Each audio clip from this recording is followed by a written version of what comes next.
You guys keep asking me to points reset. Points do not matter. Today, all that matters is your placement in the lobby. That is literally all that matters, man. Your placement in the lobby. If you get 7 points, but somehow 6th place at the end of 10 games, you still qualify to match point finals tomorrow. That's all that matters. Even if you have a bad day, but you're somehow top 6, you will make it on in. So in that leaderboard, all you're looking for is 1st through 6th place today. Points do not matter. All that matters is your placement in that leaderboard, man. All right? Now, I want you to put in the chat who you think is the number 1 team in this lobby. I'm going to give you my top 3 today. Now, if you guys are new and you're thinking about who you should root for, maybe you're trying to find an underdog team, I want to point out that Keenotrup Club is an APAC North rookie squad that have never competed at LAN before, and there's their first time ever in Pro League this split. So Keenotrup Club is fighting for a position today to make match point finals tomorrow as a rookie team. Another underdog team is obviously the Dinos. Dinos are one of the only free agent squads here alongside Flat. Dinos are definitely very unethical when it comes to their Apex style. I love it. They play very, very different than majority of these lobbies and majority of teams in this lobby. So Dinos are a very easy squad to root for if you're looking for someone that's just now coming on in. But man, main teams to look out for that I think are going to do good today. I got to keep it a stack, bro. I will be mind blown if NIP does not just top frag today. I'll be very disappointed. Even if, I'm going to be real, if NIP doesn't go, if it goes out like out of top 3 in this lobby, if they get like 5th or 6th and barely squeak on by and qualify, I'm nervous for them tomorrow, dude, because I don't know when they're going to catch that flame and actually stick. When are they going to finally showcase them being the number 1 team in the Americas? So I'm going to say NIP is in first place today. My other team that looks really good going into today was going to be JDG. JDG finally found their stride last set. They looked pretty good on their day number 3 of groups. I think Naughty now has broke that seal and feels more comfortable at LAN. It was about damn time, but it took a little bit, but it is what it is. So I'm going the boys at JDG. Now, another squad I think is going to do very good today. I'm going Virtus Pro. VP, my top 3. I think VP is going to have a fantastic day. The number 1 squad at EMEA. I'll be mind blown if they go out sad here too and get eliminated. And they're probably going to be the most surprising squad for me if they're gone early in this tournament. Just how good they looked in EMEA Pro League, how good Prestis looked. I just don't see a world where the boys at VP are not qualifying in a fucking banging situation. So I'm going NIP, I'm going JDG, and I'm going Virtus Pro, 2 Americas, 1 EMEA. Now, squads that I'm nervous for today. I want to say this really quick. Squads that I'm scared for that I think we should be on the lookout in a way of, not a negative way, but a way that I think they need to really step it up prior to what they looked like earlier in this tournament. Aurora.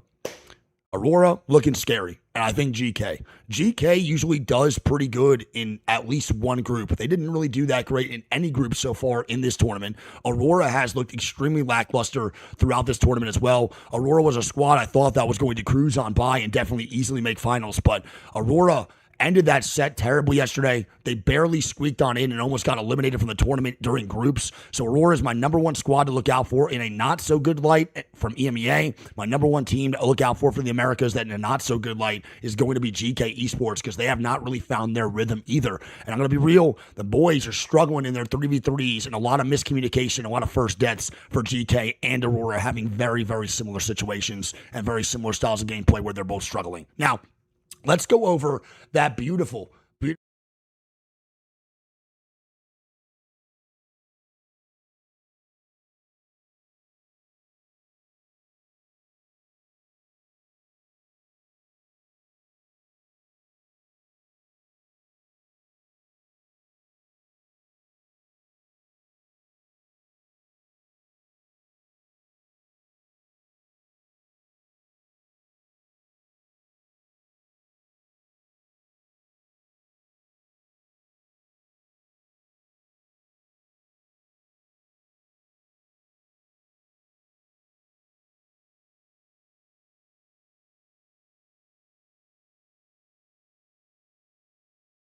Now, we're going to be going over to E-District here, man, for one of these games. Now, for first 3 games is E-District. Second is going to be Olympus for 2, and then Storm Point also for 2, and then we end on World's Edge for 3 games. Now, over on E-District, you can see a lot of these numbers are pretty high. Again, if anyone out of these 4 maps chose their first POI pick, it would be under the number 20. Now, GK is going over to Electrodam.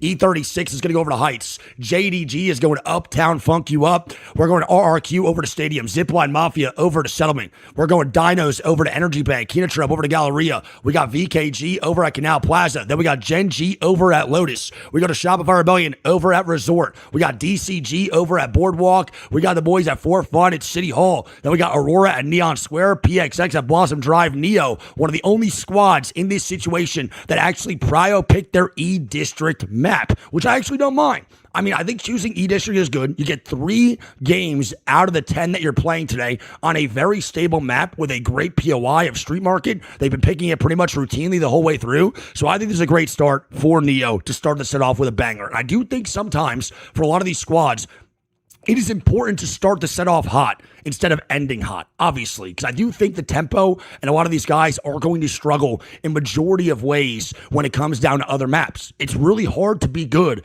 at all 4 maps moving on in. It's not easy. So pick your prio as to which maps you thrive in, and obviously Neo chooses that 17th pick. Fear of Virtus Pro, kind of the opposite vibe. They choose Viaduct with the 61st, and then we go flat over to Shipper Arcade, and then right below my ball sack and right next to my crotch, NIP getting real active on it. We're going to go over to O-Town, which is terrible. And then Wolves go to Humbert Labs. And then again, man, Zipline Mafia over at Stadium or Settlement. And then RRQ over at Stadium. Now, again, you can see only other squads that really pick those prio drafts is going to be the boys over at Dinos with a number 9 pick at Energy Bank. Now, Dinos, listen, them picking a center POI to me tells a really, really big story. These guys are looking to rotate extremely fast. These guys don't want to beef out. They want to play dead center zone. They want to move to POIs quick. And that's the Kashera effect, having them have Kashera as their coach and try to move in a little bit quicker in towards that zone. What's up, buddy? Love you. And now we'll see what happens today. That is for E-District here over on the map selection. Again, 3 on E-District. Then we go to 2 on Olympus, 2 on Storm Point, and then we go to 3 on World's Edge. We'll go over the other maps here as they come on in just a little while. Chat, again, I appreciate y'all for being here. It's going to be game time soon in just a little bit, so make sure you get your fucking popcorn ready. You get your drinks ready. I don't know what time it is near you, but let's lock on in for 10 fucking games, brother. Let's go, baby.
Yes, at EWC 26, and I can't wait to see what's going to be happening today with the survival stage. My name is the 7WG. I'm your desk host, and I'm joined by some amazing people, none other than Snipe Down, Graceful, and Lace. Lace, survival, only the top 6 get to move on. I know, I'm incredibly excited for the chaos and the competition that's about to have today because, yeah, like you said, only 6 go through. And then if my calculations are correct, that means we get rid of 14, 7. Yeah, we do get rid of 4 teams, but what you can do at home is head over to the ALGS website and sign in for the chance to win some coins so you can be ready for the new event. All you need is an EA email. You have all week long and enter. And Saturday night after the game, so you still have some time.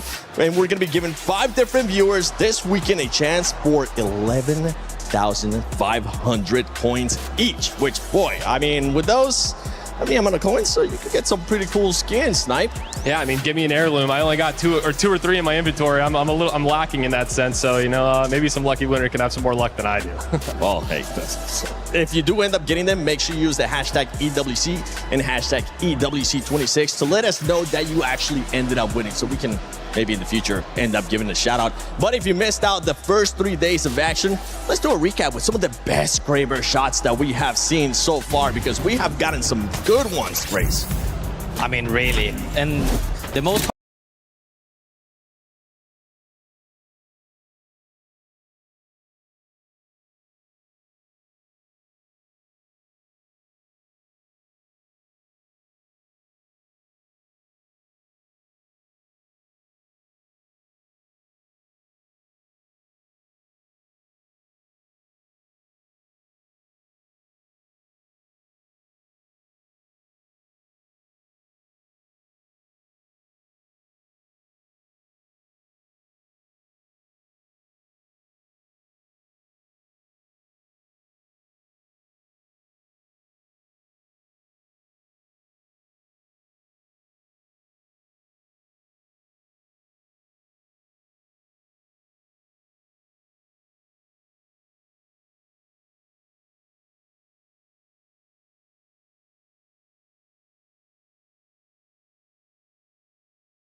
earlier, it is going to be the top 6 teams, so you have to make sure you are very consistent, Graceful.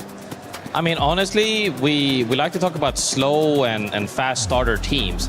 I would say right now is the most in favor of slow starters there's ever been. There's 10 games, there's several, you're playing every map. You cannot rely on just, we didn't have our favorite map or best map. You're playing every map at this point, and you have 10 games. So I think that they're more than capable of pulling this back now. All the teams that started slow yesterday has the grit and tenacity to make it further on today. Yeah, well, it is going to be 10 games. We have already played a bunch of games on those first 3 days of group stages, but today is going to be 10 games. Top 6 get a chance to go, as I said earlier, match point finals. You're going to be hearing that a lot, as this is the survival stage. 20 teams, I mean, we already have 14 teams waiting in the match point grand finals. We have some heavy hitters over there. I think today, if anything, a lot of these teams are possibly going to be using this as an extra oomph, would you say, Snipe Down, to make sure that they get everything in order? I mean, this is the highest stakes that we have. This is, usually it's the top 10 that make it through. Now it's only the top 6. So all these teams have so much more to prove. And we talked a lot about the format yesterday and how much we love and we feel like we want all the best teams to make it to the grand finals. There's a lot of stacked rosters in this elimination finals here for survival. And honestly, it's going to just come down to who practiced the most, who's feeling the most comfortable. And I think the teams that, maybe started a little slow and picked it up near the second half, they're the ones with the momentum. They're the ones that we're going to be watching today. And those are the ones that I think we're going to see pushing towards the top 6. Well, there you have it right there. This was the group stage leaderboard. Elite Esports, I mean, they were playing out of this world. Same with Team Liquid, honestly. Not only having some of the best series in a while, having their best group stage in a long time, Lace. Yeah, I mean, Team Liquid just got it together a little bit there. I did want to sort of touch on a little bit, like this number from Elite, even close to Team Liquid, the 199. In, I believe it was Las Vegas, Dark Zero had 248 on the all group stages. And they were a little bit worried that Elite was kind of going to get that many points in these, sort of group stages. But look, didn't make it there, but that is still an absolute feat. Even Team Liquid and SAUL staying consistent. I did want to say that we talk about these teams that want to, stay consistent, and like you said, Graceful, they need to do it immediately. I feel like, yes, we have 10 games, but I feel like they may need to go out of the gate swinging and maybe just push that momentum a little bit more. We obviously see these teams making their rotations and getting into that, especially, teams like SAUL and stuff like that. But yeah, I think today, if you are to match those teams that are in the top, you're going to need to follow suit and do exactly what they can do, because that's the competition. If you get in those top 6, you're about to go against. Team that we keeping an eye on, that we've been keeping an eye on since the beginning too, is Virtus Pro. This squad was just almost there, so close that they ended up being tied with that 14th spot with Unlimit. What do they need to do to make sure they end up with those top 6 teams going to match point finals? I think all of these teams that are in the cusp of making it to finals straight off the get-go, in the upper batch of making it straight away, they kind of found their proactiveness a little bit too late. So now, if we look at the last series as well, the last couple of games, we saw 14 team circle too, I think. Everybody was absolutely sending it on everyone, and being that proactive from the get-go is where you have to go, because if it starts way too late, the pressure just keeps going up and up, because only 6 teams make it through. You can't just smooth by, like we said, on a top 10, 5 points average anymore. You need to be dropping like 50 plus points maybe. Yeah, I mean, honestly, we talk about, once again, the format. We have 10 games, so it's going to come down to the consistency and the teams that are able to drop these massive games. We see some teams pull away with the 30 points that are able to propel them to the top of the leaderboard. Those games are going to be so massive while making sure that your points are consistent. You're not dropping those zeros, averaging with at least, 5 or 6 a game. So when those big games do come, that gives you a big buffer. And honestly, I'm kind of worried for, the Strafing Flames, the RQs, where, they started so well. They got top 3 in their first lobby, and then ever since then it's just been kind of a fall off, so that consistency isn't there. And I mean, honestly, at this point you have to ask questions about certain teams. You have WRG Neo, you have Gen G, who we were hyping up from day one, that still hasn't seemed to find their stride. It really does come down to this final set of matches, and it'll be very interesting to see if the consistency happens, or if teams start fading away. Yeah, we need a big bang at the start, guys. All right, you need to come out of the gates running, grab those points early, and then maintain that. Well, he just mentioned Gen G too. I know this is one team that you've been keeping a close eye on, Lace, for that squad, and now they have had extra time, right? Luckily, they were able to make it here to survival stage. Will they have what it takes to make sure they readjust whatever was going on wrong with group stages? I mean, and make it to the top 6. You kind of look at like their mental capabilities, because you see them so happy when they do right. We saw it in Strafing Flame and stuff, cheering even though they didn't win, and then you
Don't worry, we're gonna do our best to make sure we are within those top 6. But now to a team that has honestly been struggling. I've been looking at the social media, and a lot of people have been counting this team out, especially on the second half of their series yesterday. And this is our PS5 story of the day, which is none other than Aurora, because this squad, man, underperforming it doesn't even fit into it. Yeah, I mean, we've been following along a lot with the Alliance Aurora storyline. Alliance kind of leapfrogged them, and then you have Aurora, who's just been really underperforming this whole weekend. And I think the real main question here is, was it a fluke when they won with Hyarka? I think this is the moment that he needs to come out and prove that they are the top team. They're meant to be here. It's the top 6 again. So, they don't get the buffer of just being mediocre in this lobby. You have to prove and be the best to survive. And I think it's going to really come down to how much cohesion they have. We saw the vibes were a little low. So if they don't start off strong, what's that going to look like on the cameras when we pan into that? And I hope Effect can really step up as a player, because this is one of those, he's been the kill leader at most tournaments that they've been at under Alliance, and with Hawkus as the IGL. So is there, some communication issues there that's making him not be able to be as free of a Slayer as we're used to seeing? And I guess we're going to find out right here.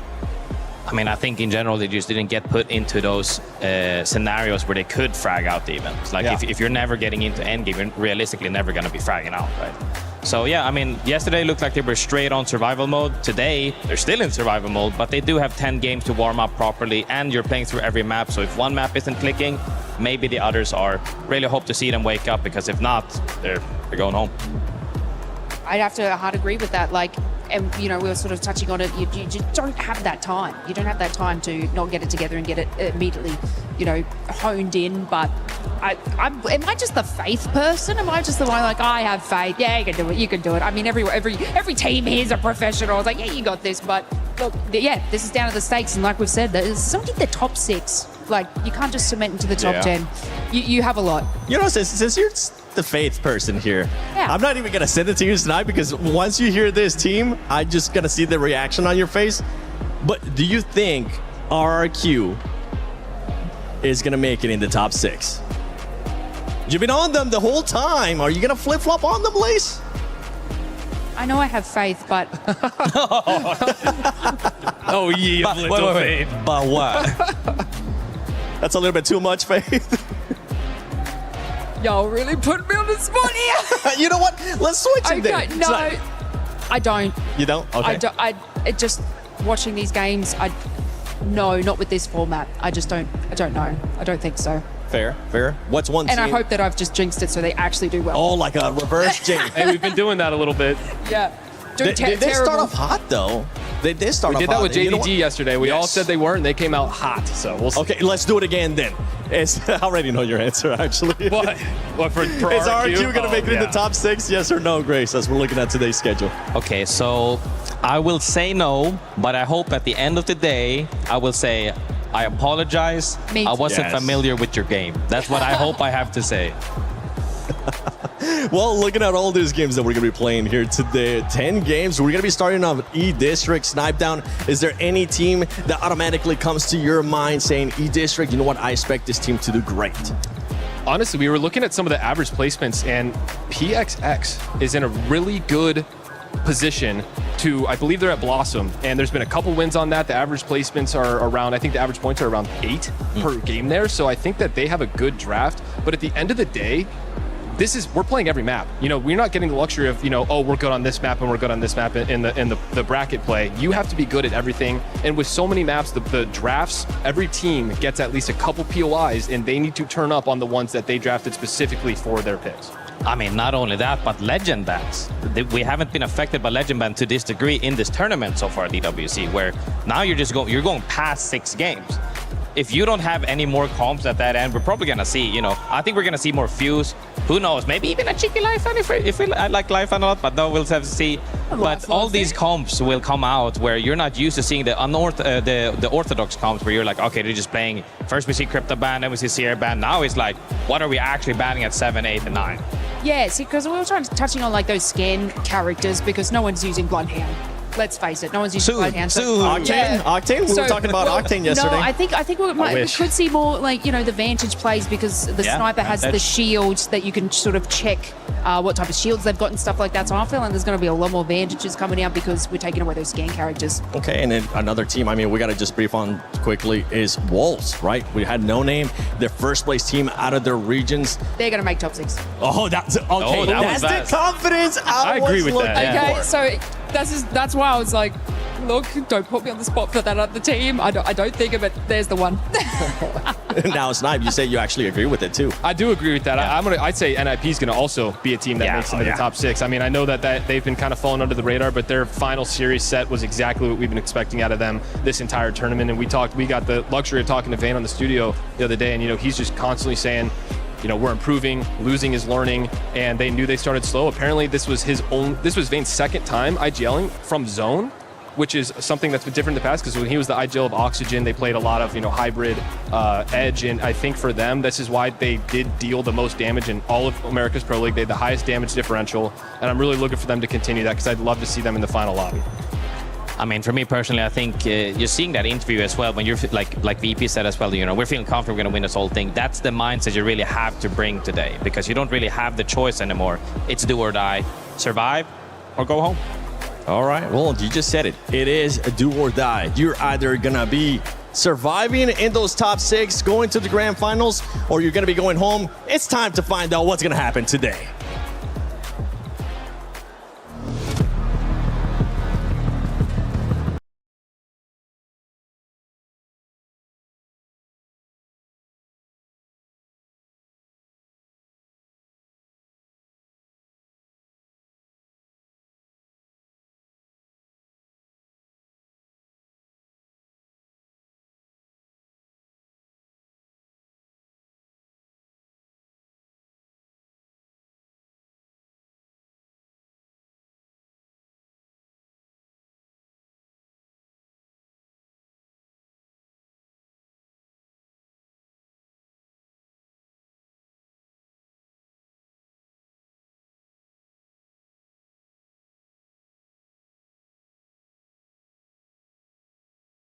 Not enough. So after today, 14 more will join them in the graveyard. No more second chances. It's show up or go home. Hier, nous avons déjà perdu 6 équipes. Mais pour une grande finale, il en faut 20. Ce qui veut dire que ce soir, 14 autres équipes seront définitivement éliminées. Listen, today's not about winning. Today is about survival. And when this kind of pressure is on, that is when champions are revealed. And so with that being said, the real question is who can perform when survival is on the line? En effet, Barney, aujourd'hui, tout est une question de survie. Ils ont 10 games d'Apex Legends pour faire leur preuve. En vérité, beaucoup des équipes présentes ici ont de quoi aller capturer ces 6 premières places, mesdames et messieurs. Alors, je vais vous demander de faire un maximum de bruit pour accueillir nos équipes, à commencer par Team AAQ!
So with that being said, ladies and gentlemen, please join us in welcoming to the main stage your first place team from the group stage, Elite Esports. Mesdames et messieurs, du bruit pour Elite Esports!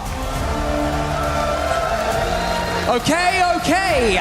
Kinda, Light and Henchman. Welcome to the Crusher.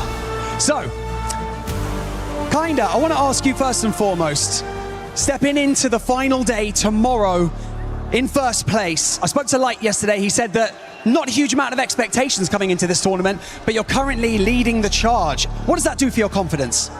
That feels amazing, of course. The boys are prepared for tomorrow. The vibes are up.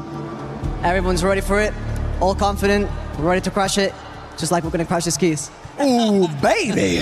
So, Edge, little question. Of course, you play against all of this team in front of you. So, if you have to choose one, which one do you like to see qualify tomorrow with you for the big finals? I would like to see WGR Neo to qualify. Oh, and why that? Really nice people. Yeah, Let's nice go. Let's hear it for nice people. I like that. Okay. Luti, it's about that time, my friend. Let's get this going. Let's open up the Crusher and let's get this started. I think we pressed that again. Oh, something's happening. Here we go. Okay, the gears are turning. We're ready to go. Light, is there anything that you would like to say before we crush these 6 keys? I mean, sad for the boys, but they played pretty bad, so now the kids needs to be crushed, so let's do it. Let's do it. Here we go. We're now going to crush the keys. Pull the lever! And there you have it, ladies and gentlemen. Okay, that was quick.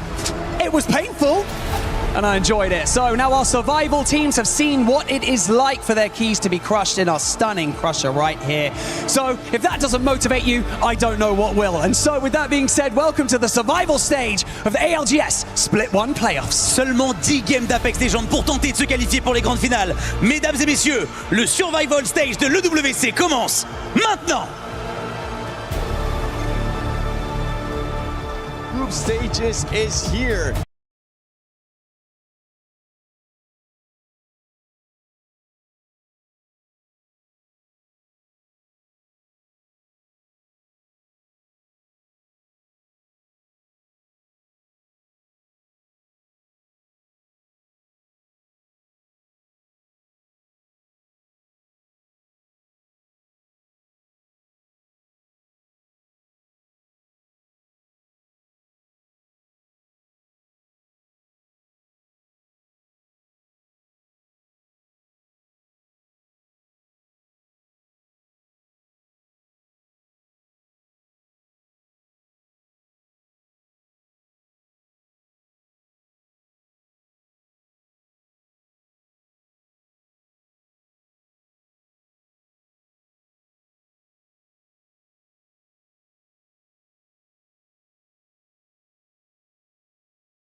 Split 1 playoffs here at EWC 2026, and today is all about survival. We are in the survival stage. Dan Gaskin alongside myself on set to take you through this first game here on E-District. And let me tell you, you've got to be nervous today if you're one of the teams on our main stage, because only 6 teams will survive at the end of play today. 6 teams will go through to those match point finals. 10 matches as well today, which is the key factor for me. This is going to be a test of strength and also of of distance here? Can you go all the way? Are you going to falter in the middle part? Or can you actually have consistency across every single map? Because that's also key. Yes, we start here on E-District, but playing every map in the pool today. Yeah, we are playing every single map, like you say. And when we're looking at the maps, we've got to look at the POI draft. This is what happened overnight. This is where these teams will be playing from here on E-District. Now, taking a look across some of these picks, Dan, anything in particular that jumps out to you? So we have to look at the best performing POIs so far this tournament: Blossom Drive, Neon, and Viaduct. So PXX going to be dropping at Blossom. We've already seen Elite Esports performing very well from Blossom, averaging 9 points from there. Aurora are going to be at Neon. This is a pretty good POI, quite central to work with. Can they bounce back from their performances yesterday? And then RRQ are going to be at Stadium. They're actually our best performing E-District team so far this tournament, and they have already been dropping down at Stadium. It's going to be very comfortable for them on their rotations. Well, I'm a big fan of recency bias, Dan, and I'm Wolves Esports. I'm pretty happy at Humbert Labs, considering the amount of zones we saw pulling down there yesterday. We'll have to see if that pattern continues, or maybe we'll explore a little bit more of E-District in our end games today. It's going to be a fascinating day, though, to watch. Then on the other side, look at our weaker teams on E-District. NIP have only found 10% of their points from this map. Will they struggle in the early stages and perhaps need to look towards Stormpoint, World's Edge, and Olympus for something else? The same could be said about E36. Only 15% of their points have come from this map, and JDG only 18% of their points as well. One thing we were discussing before the play got underway today, or before play does get underway today, is we're kind of feeling that we're going to lose one of the big dogs today. Somewhere along the line, you feel like with the amount of talent that is in this lobby, in these 20 teams, with 10 games ahead of us, Dan, surely we lose someone that you wouldn't expect to be falling out this early in the tournament. There's a lot of big names still in this survival stage, and only 6 places to get through to those match point finals. I think you're right. There's only so many points you can gather here, and a lot of it is going to be learned in this first map. Are you going to be able to step up to the plate here? Will you be able to fight the current that is currently going on at the moment, or can you actually change the tide and go into your favor in these next matches? Well, I did notice during the walkouts of the players and teams entered the stage, Aurora will be very happy they made it, because the Aurora noise and fans was certainly picking up when they entered the stage, and they will be interested to see if they can continue the form that at the back end of that series yesterday into today. To make that match point finals for Aurora from where they were yesterday would be a ridiculous, ridiculous move. And even though they do have the momentum behind them in the fact that they have qualified for the survival stage after looking like they were on the brink of elimination, it's not like they got through in style. They limped through to this stage, and we will have to see a very different team today if they're going to progress to those match point finals. We know that, and I think they would know that themselves.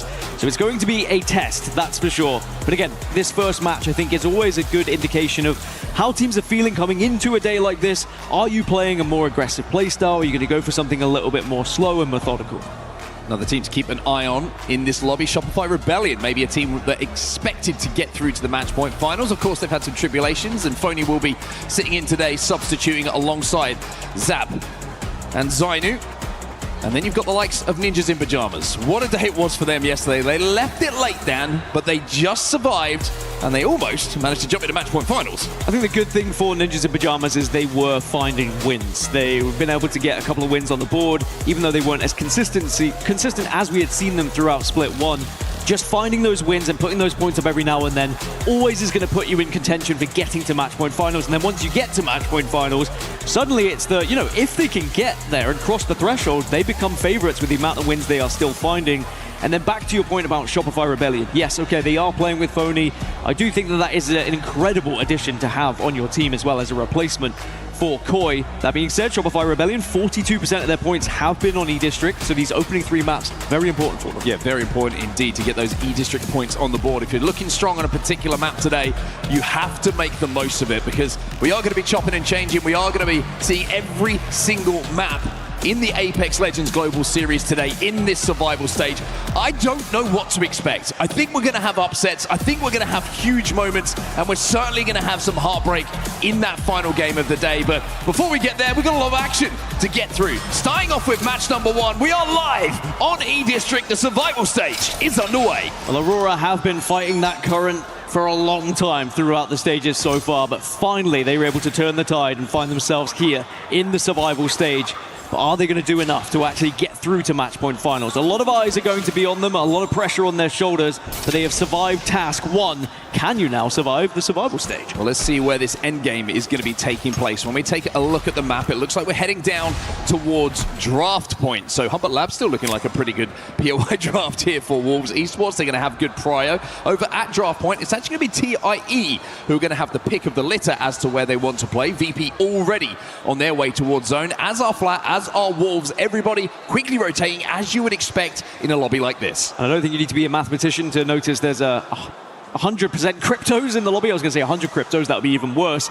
So crypto is definitely going to be a ban going into the next one. But as you look around, there are still wraiths popping up, a lot of caustics as you would expect here on E-District as well, and expect a lot of void passages to change that end game, just being able to bounce through some of these walls here or there. There are a few teams I'm just looking at Gen G here, by the way. Gen G, you've got Crypto, Maggie, Bangalore, game 1. So Gen G's plan is to play like Gen G play, which is be very aggressive, look to take those fights and use those key aims inside of some of that smoke. Neo also playing the Mad Maggie. I do think playing Maggie early is quite good because she typically is going to get banned around map 3, you would feel, and Legend bans is another important factor as looks like VP have lost a player here. I don't know if that's a person off the map, whether that was an accident, but they're going to be able to get Taskmaster back onto his feet, so it's not going to be too much of a problem. But as we are playing every single map today, as we do have 10 matches, remember, Legend bans are going to get increasingly more difficult to try and build around when we get to the latter stages. Yeah, those games 8, 9, and 10 are going to be interesting when it comes to compositions. We'll have to see if there's a little bit of a reset on some of the Legends, or if we're going to have something a little bit out of the box when we get to those latter games. Just a note there, it was VP we saw getting that respawn. It almost worked out for them. They were one of the quickest teams to actually rotate to zone, and not being able to pick up too much Evo on the way, but having to hit the respawn, they actually managed to get up to blues pretty easily. So maybe that works out. It's one of those strange quirks that actually, even though you lost a player, you had to get him back, you still got a good spot, and you managed to level up those Evos. Yeah, VP will have that southwest side, which will be frustrating for some of the teams that want to go for a late rotation. You often see a far western rotation to try and get in behind a lot of the northern teams because they can make it very difficult to find yourself in. Still quite a lot of teams who have not moved early to zone, it is worth saying. We have seen this quite consistently on E-District throughout this tournament. Some teams are more happy to play edge because there is a lot more to do in these early games when we see E-District. PXX taking a longer route. They're going to have to pick up some Evo on their way forward. You can see they've only managed to get up to, well, they haven't managed to get up at all when it comes to armors. Still on the thinnest of armors with the white armor. And a long way to go for them. DCG on our screen right now. Speaking of Evo, speaking of harvesters, they're finding one down by their feet as they land. So that's going to help them get a little bit closer to purple, and that's going to be the plan for them here as they move towards City Hall. Elsewhere, a lot of fans of VK Gaming, the reigning EWC champions, in the building as well. Can they live up to expectations and get a chance to defend their title in the match point finals? They did find at least a comfortable route here through to the survival stage, but they have not looked like champions thus far. Maybe they can change that here today. Interesting game number 1, actual end zone. The fact that E-District, we always talk about how end zones in general have a lot of playable space, and that is similar to what we're seeing in this particular end zone, but there's a lot of different layers of buildings. We're going to see a lot of cohabited buildings, a lot of noisy neighbors, shall we say, when we get towards that end game. And you can already see here VP, who had to reset early here, have already got some noisy neighbors. This was the southwest building I was talking about. It can be a bit of a choke point. You can hold people out. That being said, because you do have multiple levels and people are playing caustics, you can kind of hold them out and you can share the building as well. And that's exactly what you're seeing at the moment. Neo get forced away a little bit as Virtus Pro. They play the height quite successfully. And now Aurora are starting to arrive to the party here. They're coming from the southwest. This is down at the southwest, like you say. This is just outside of zone. Iyaka and Oirain separate ever so slightly from Effect. This is where you're going to see Alta really come into play. Effect is trying to be that Alta. Trying to take some angles. Trying to see if he can flush out that first frag. That's what he does best, and that Thermite is going to tick, tick, tick away. The R9 not quite connecting in the way that we're used to seeing it from Effect there, but good damage done anyway. Neo frustrating Aurora a little bit. They are sporadically spread out. They are not making it easy for them at all, and other teams are going to be in the area. Virtus Pro starting to take a look closer towards this one as well. So Aurora just have to be careful they don't go chasing shadows. It's actually going to be Neo who lose one here, and VP looking to overextend in third party. You can see they do have The Void Nexus down in that building, but you got to get to it. And Prestis is going to be hoped to be dragged. He's going to get that knockdown shield working and just about manages to avoid the final bullets. VP will survive and go back to the building they were holding, but it worked out for them. They managed to pick up a KP. Those darn knockdown shields, they always get in the way.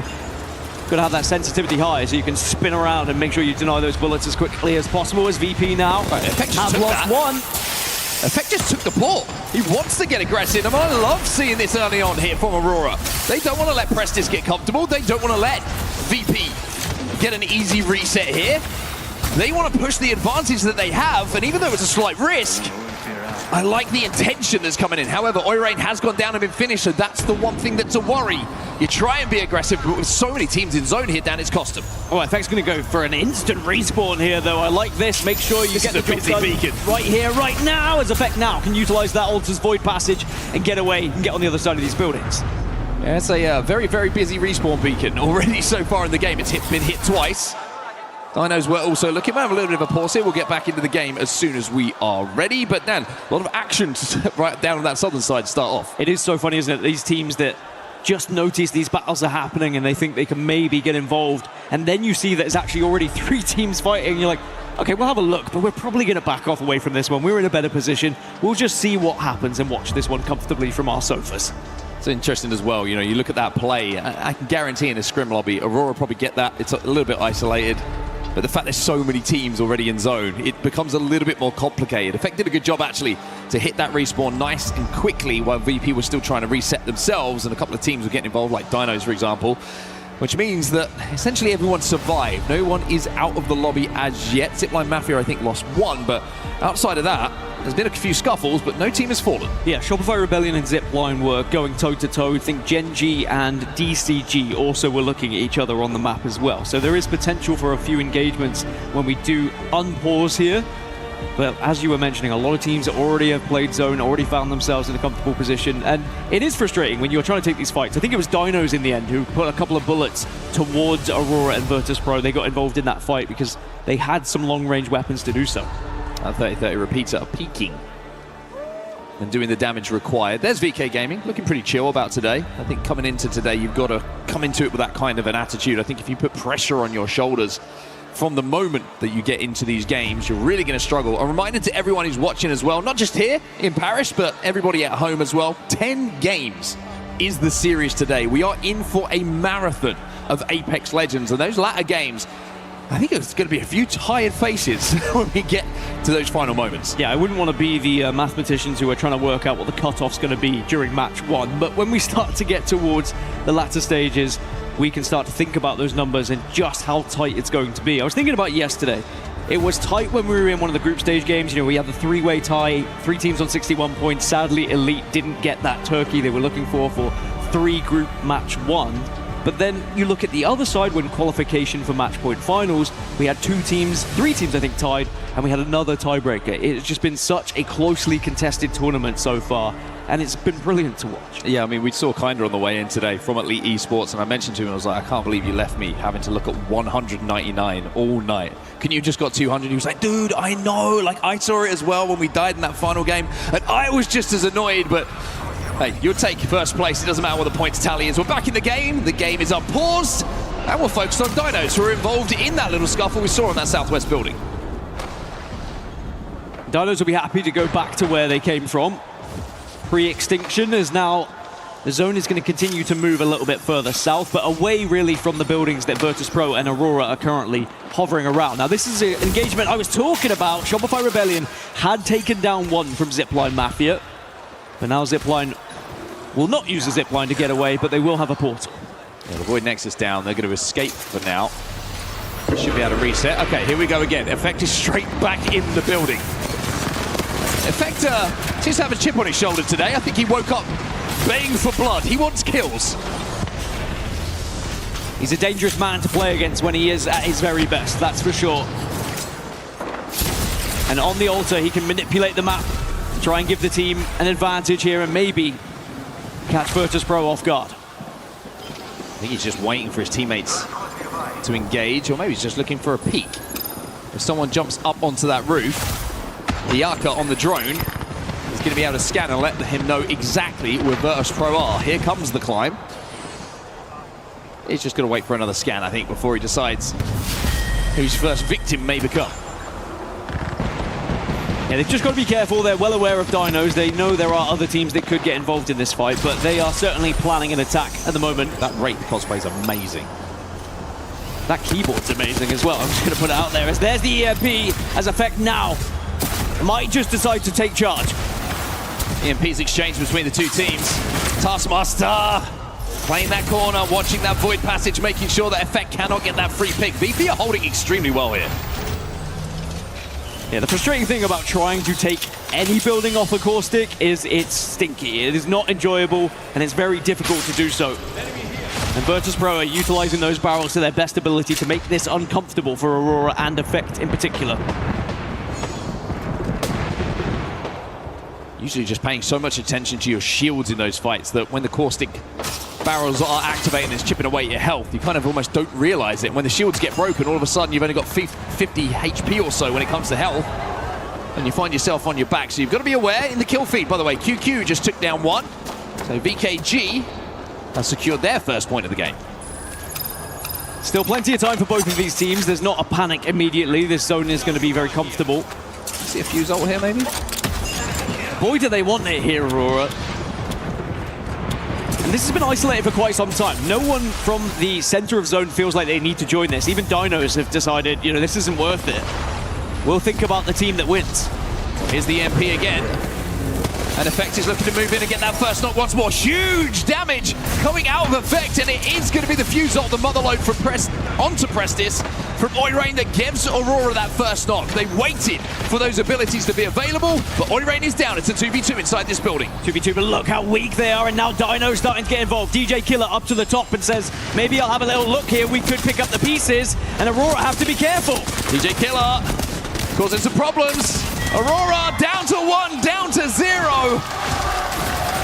VP still alive somehow, but for how long? Not very long by the looks of things, because Dinos have been waiting for their opportunity to strike. Was it necessary? Is probably the question that both Virtus Pro and Aurora are going to be asking themselves here, especially considering like 5 minutes ago, that same thing happened where Aurora push in and then Dinos are able to come in and get a couple of knocks. Frustrating, I'm sure, for both teams involved, but Dinos will be all smiles. The new boys on LAN, they get the kills in their favor, and they'll be first in the lobby at the moment. 5 points on board, and they have the southwest side. And let me tell you, Dinos, as you say, new to the LAN experience, new to the live event experience. I love the confidence they play with. So many teams would have watched that happen and gone, well, we are safe in zone. We don't need to get involved. But Dinos showing no fear. And you have to do that when the opportunity presents itself in these kind of lobbies. In the kill feed, though, Synetic has just got a knock onto Shopify Rebellion Zach. As we jump over to DCG now. Just outside of zone, kind of hovering in and out of zone. Dusan's going to go into the drone to see if he can spot out some of these players coming from Neo. Maybe scare him away a little bit by getting some of those scans. But the drone is destroyed, and now Neo might think about pushing. A couple of Skynades as well, but DCG, I don't think, will want to force this one too much. If they can cohabit, they can kind of hold the northwest a little bit here. So they are just going to back away for now. By the way, Dinos, after pushing that fight, they have lost their spot to Shopify Rebellion a little bit. So I know we were saying they didn't fear about pushing things, but Shopify Rebellion might have been able to capitalize about the gap that they found in the map. Shout out Hotic, shout out the Hermit Crabs. Moving up to take away someone else's spot. Now Gen G, they might be having their game taken away from them. They're going to get slid on here as PXX will eliminate Dexter as that final player. Gen G fall out the lobby. The comp did not work this time around. Back over to Neo though. And DCG, it looks like they really do want to take this fight. And it's going to be DCG who get this first knock. So Xiao Che who gets it. Great patience from DCG initially though. They do get the full wipe. Neo will be eliminated, but they waited for a little bit of commotion to happen on the map. Some of that noise gets covered up and you can push in somewhat unnoticed. And there is Roy, the baby-faced assassin. He looks so locked in and ready for this survival stage. Calling the shots for the troops as they get their first points on the board here. VKG, we mentioned how QQ has already found 1 kill in the lobby. Well, he's doubled it up by the looks of things. He's now got 2, and he's looking to hit the Void Nexus. Can't quite execute. Cassa's sat on that Void Nexus on the other side, though. Can they keep the knockdown shields up long enough to get back to the safety of Cassa here for the res? Gets one. Oh. Doesn't get the second, though. So VKG are going to be down to just a 2. JDG now starting to join the action here. And that's a very contested area in the Northeast at the moment. You've got 6 teams that are all eyeing each other up. I'm curious to see whether anyone's going to try and rotate a little bit down to the southern side. I think TIE have been the biggest winners of this zone pool right now, and they find themselves dead center. Well, VKG have managed to get the reset at least, using the crypto drone to grab the banner and then hit the respawn beacon, but that's going to be a little bit of a lonely landing. Split away from the 2 teammates. Can't see it on the screen right now. Chappie dancing inside of the toilet, but it might get a little bit explosive in there. We've all been there before, as VKG look to push up to try and help their teammates stay alive. Cassa has managed to get back in. RRQ been eliminated in the meantime, and now VKG is starting to pinch onto KNC inside of this building. Here's QQ not quite connecting with the R9, excuse me, it's Cassa. QQ is connecting on the downs, and Wolves Esports will be eliminated. You can always spot out a mouse and keyboard player with the R9, I feel, as Wolves going down now leaves us with 14. Still a couple more engagements happening on the north. PXX are trying to force their way in at the moment, but they're being held out by DCG and Zipline Mafia. Still have a solo that is away from the rest of the team, just looking to try and apply a little bit of extra damage as DCG and Roy trying to clean up the rest of PXX. Yeah, one player still stuck behind that knockdown shield. Enderforce 36 were eliminated, as well as Kinnetrope Club. So 8 teams out of the lobby already. Something to highlight here, by the way, as we look at DCG. TIE, who dropped over at draft point, are still bang center of zone, away from all of this action. They have called zone perfectly. And now with Roy down, it's down to DCG. Xiaoche looking to clutch for his team, but Senetic will peak before Fun Esports and get that knock. Shopify Rebellion will go down as well. Lusan now in a 1v1. Jumps into the drone, but I don't think he meant to. There's an armor swap. Has it cost him? No, it hasn't. Ninjas in Pajamas will fall. PXX eliminated as well as For Fun will finish off the final remaining member of Relove DCG. Into the drone, bamboozled him a little bit, I think, but For Fun have been quietly going about their business on the northwest. But now they're starting to heat up. Of course, they were very close to making it to match point finals yesterday. Sadly, with a poor match 6, they couldn't quite get over that finish line. But they are definitely a team who can thrive in this lobby. I'll tell you what, this frag grenade might be followed by some very big numbers. Shubi! With the banger! With the frag grenade, flat get flattened. 5 kills now for floating. And 5 kills that are going to help JDG send themselves up a little bit further in this leaderboard. And I like this position that they currently take as well. You were speaking about TIE holding the middle, while JDG might try and contest them. First real challenge for TIE. With EMPs going off. JDG thinking, is it right to push here? Or do we think about playing for some placement points? They will be safe inside of this zone. Threading the needle though. F-Champ finds out that Naughty don't miss too many bullets with that wingman. Sadly, TIE go down. Couldn't quite fortify that middle spot, which potentially was a game-winning spot, and maybe they give the opportunity to JDG now. As we check in with Zipline Mafia, who are being very resilient this game, but they are being very focused down here in this choke point. I've decided because we're in Paris, it's no longer the L-Star, it's Le Star. We're going to have to see here if Excusey can use it in the way that he needs to force Zipline Mafia a little bit closer towards this end game. Now they do have the Void Passage on the altar available to get back up to that high ground if they need to, so the low ground can actually be very beneficial to play from if you can avoid the attention of the teams above. Worth noting as well, JDG, the only team running a Watson alive in this lobby at the moment, and the fact they are controlling the high ground really helps having those fences compared to the gas that you're going to see from the Caustics. And yes, there will be cryptos, but are people going to waste those crypto ults? Well, here's Floated. Oh, needs to hit that. Just about manages to get back to his teammates. His influencing fights here as Dino, GK, and VK will all be eliminated in the blink of an eye. First win on land as IGL yesterday for Naughty. And you can see what it meant to him. JDG are dominating the lobby right now. 8 kills for this man. A superstar in the making. And now he's living up to that. Zipline Mafia are going to take that Void Nexus below JD Gaming, so perhaps that will turn attention to For Fun on their rotation in. It's really going to depend where Zipline Mafia go for how this fight plays out. And that there is an option for Zipline Mafia to try and stay as low and quiet as possible. But they don't have the same kind of coverage that For Fun and JD currently have. Yeah, difficult for Zipline Mafia here to find a space that's safe.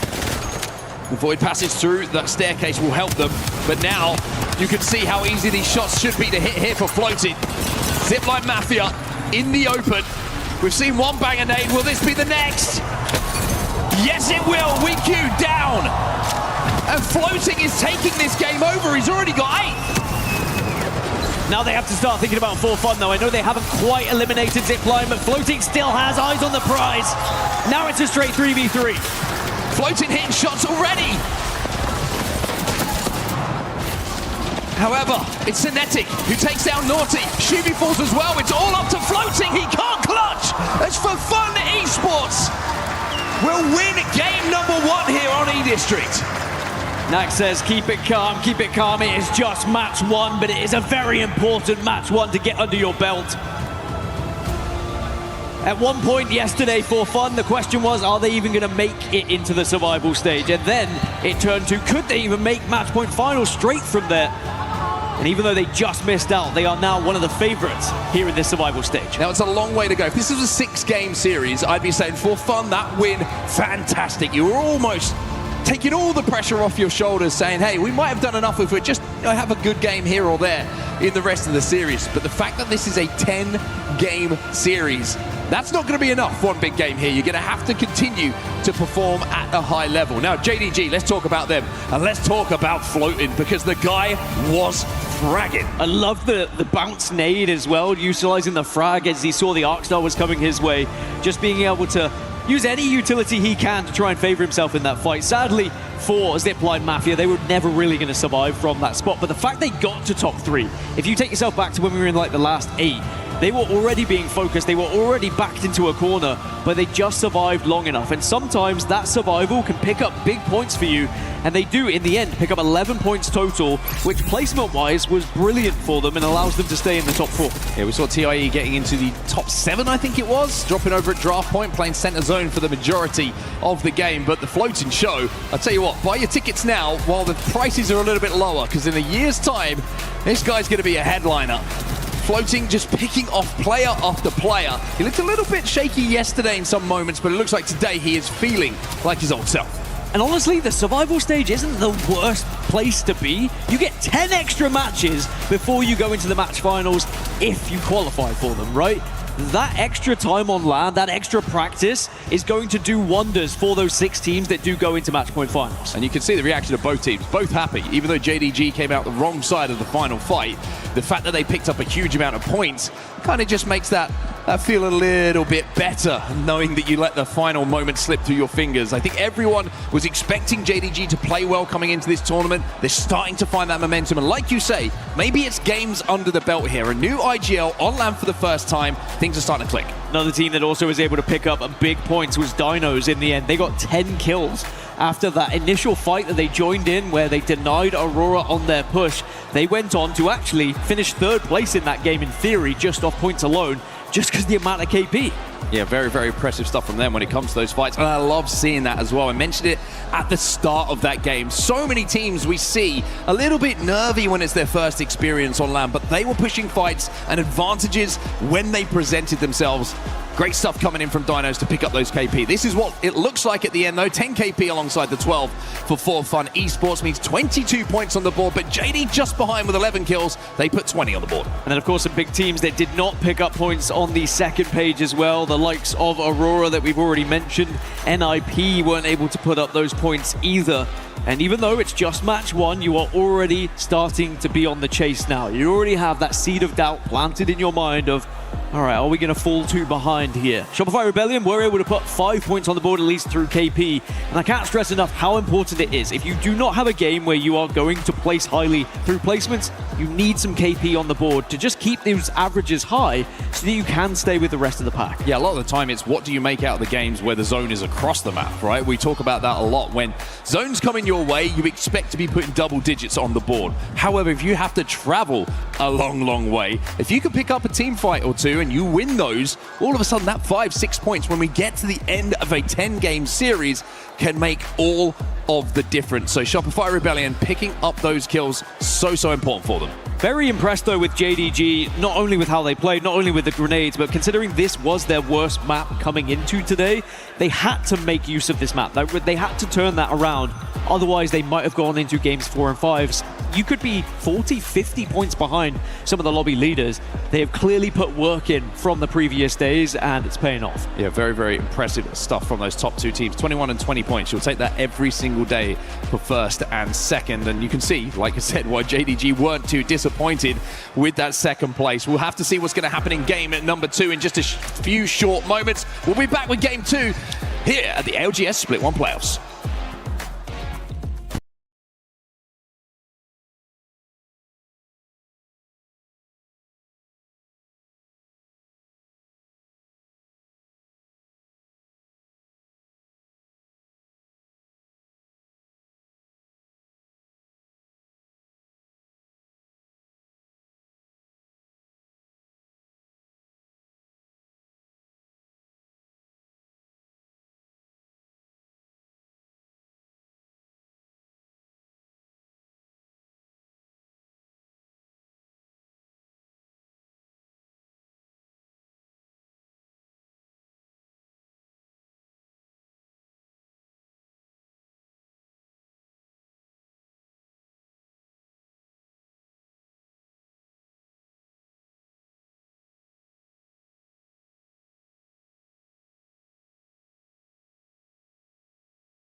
Survivor stage here at the Apex Legends Global Series Split 1 playoffs at EWC 2026, where For Fun just took our first game on E District with some double-digit KP. But you look on the other side, Tig, you look at a team who has struggled on E District before, go out swinging, floating from JD Gaming, really made a statement with some interesting decision-making by the very end, which actually allowed For Fun to walk up and get the dub. Yeah, it was a really interesting end game for sure, but of course you have to be happy with the double-digit kills. The fact that Floating was able to grab 9 kills alone in the first map of E-District coming into this series, starting off on E-District, is probably not what JD Gaming wanted to do, or maybe it is, because they are one of the worst performing teams on E-District.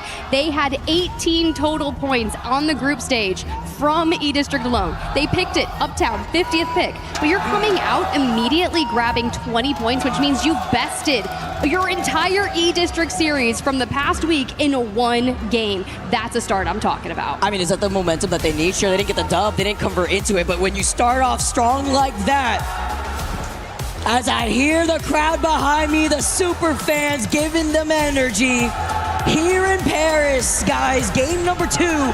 We move back over onto E-District. We say goodbye to Crypto.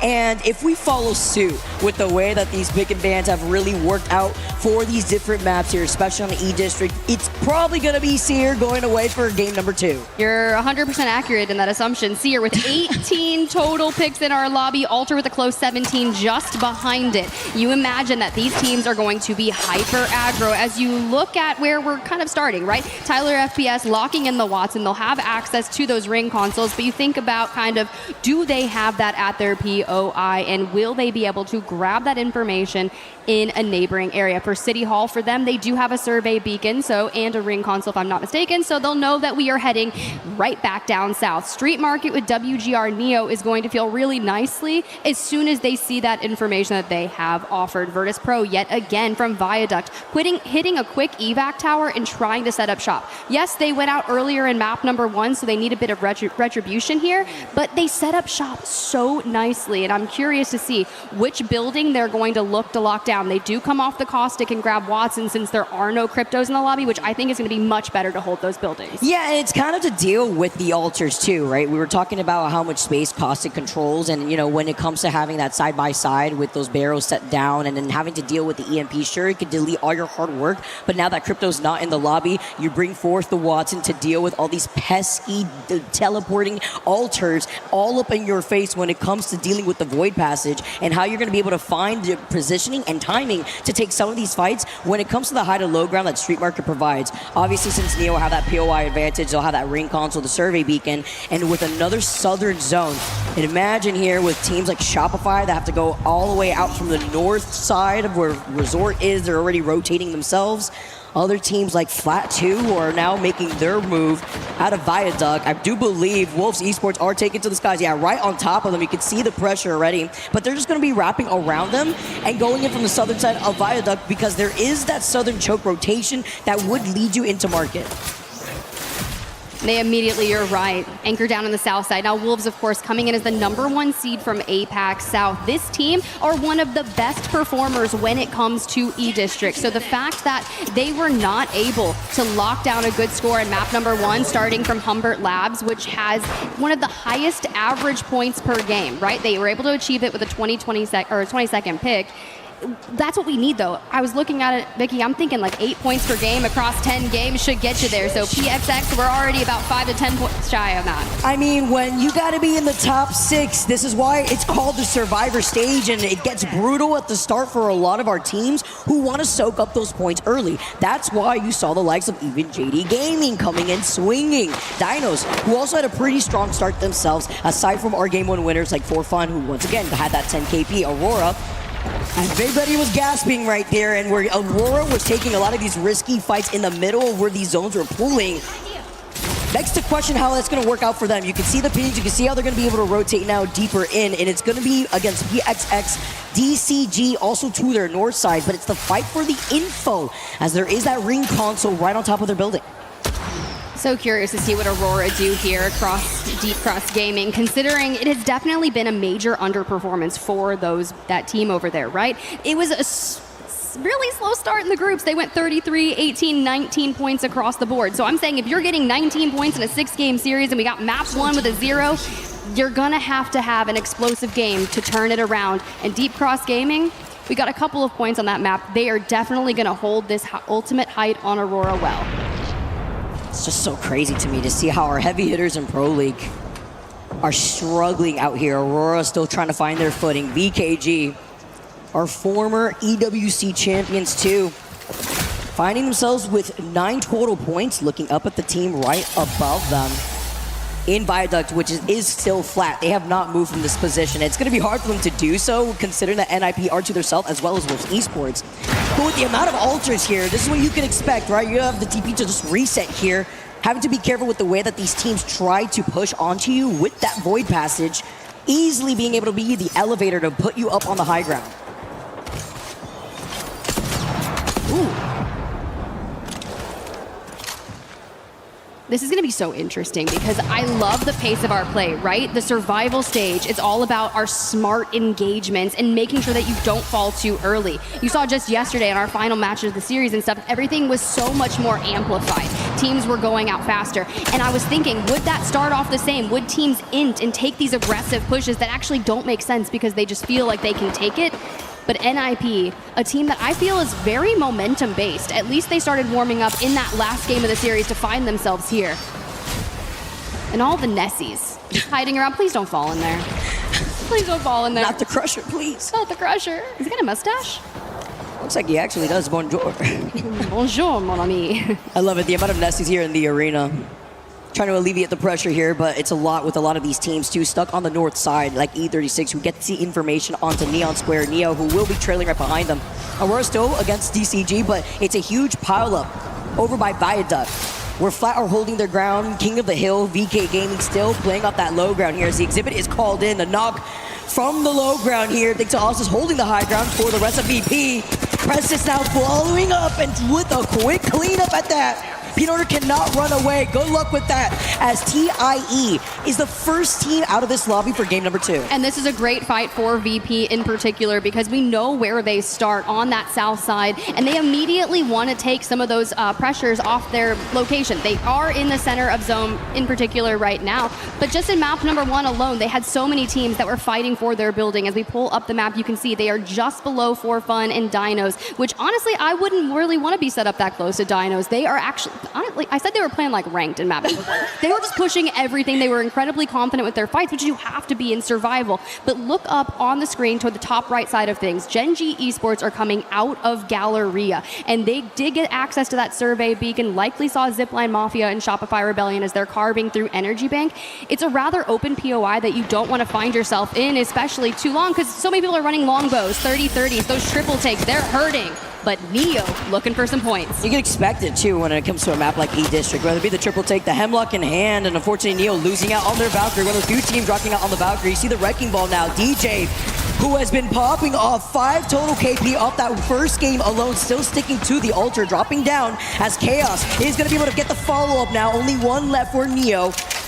If they could stay alive here, Structure is going to be able to try to run away, being on the Seer himself. But Dino, you mentioned it earlier, Tiff, this team was on a rampage for game number 1. They themselves, they may have not gotten the placement points, but they still got the double-digit KP the way that they opened up the game for E-District.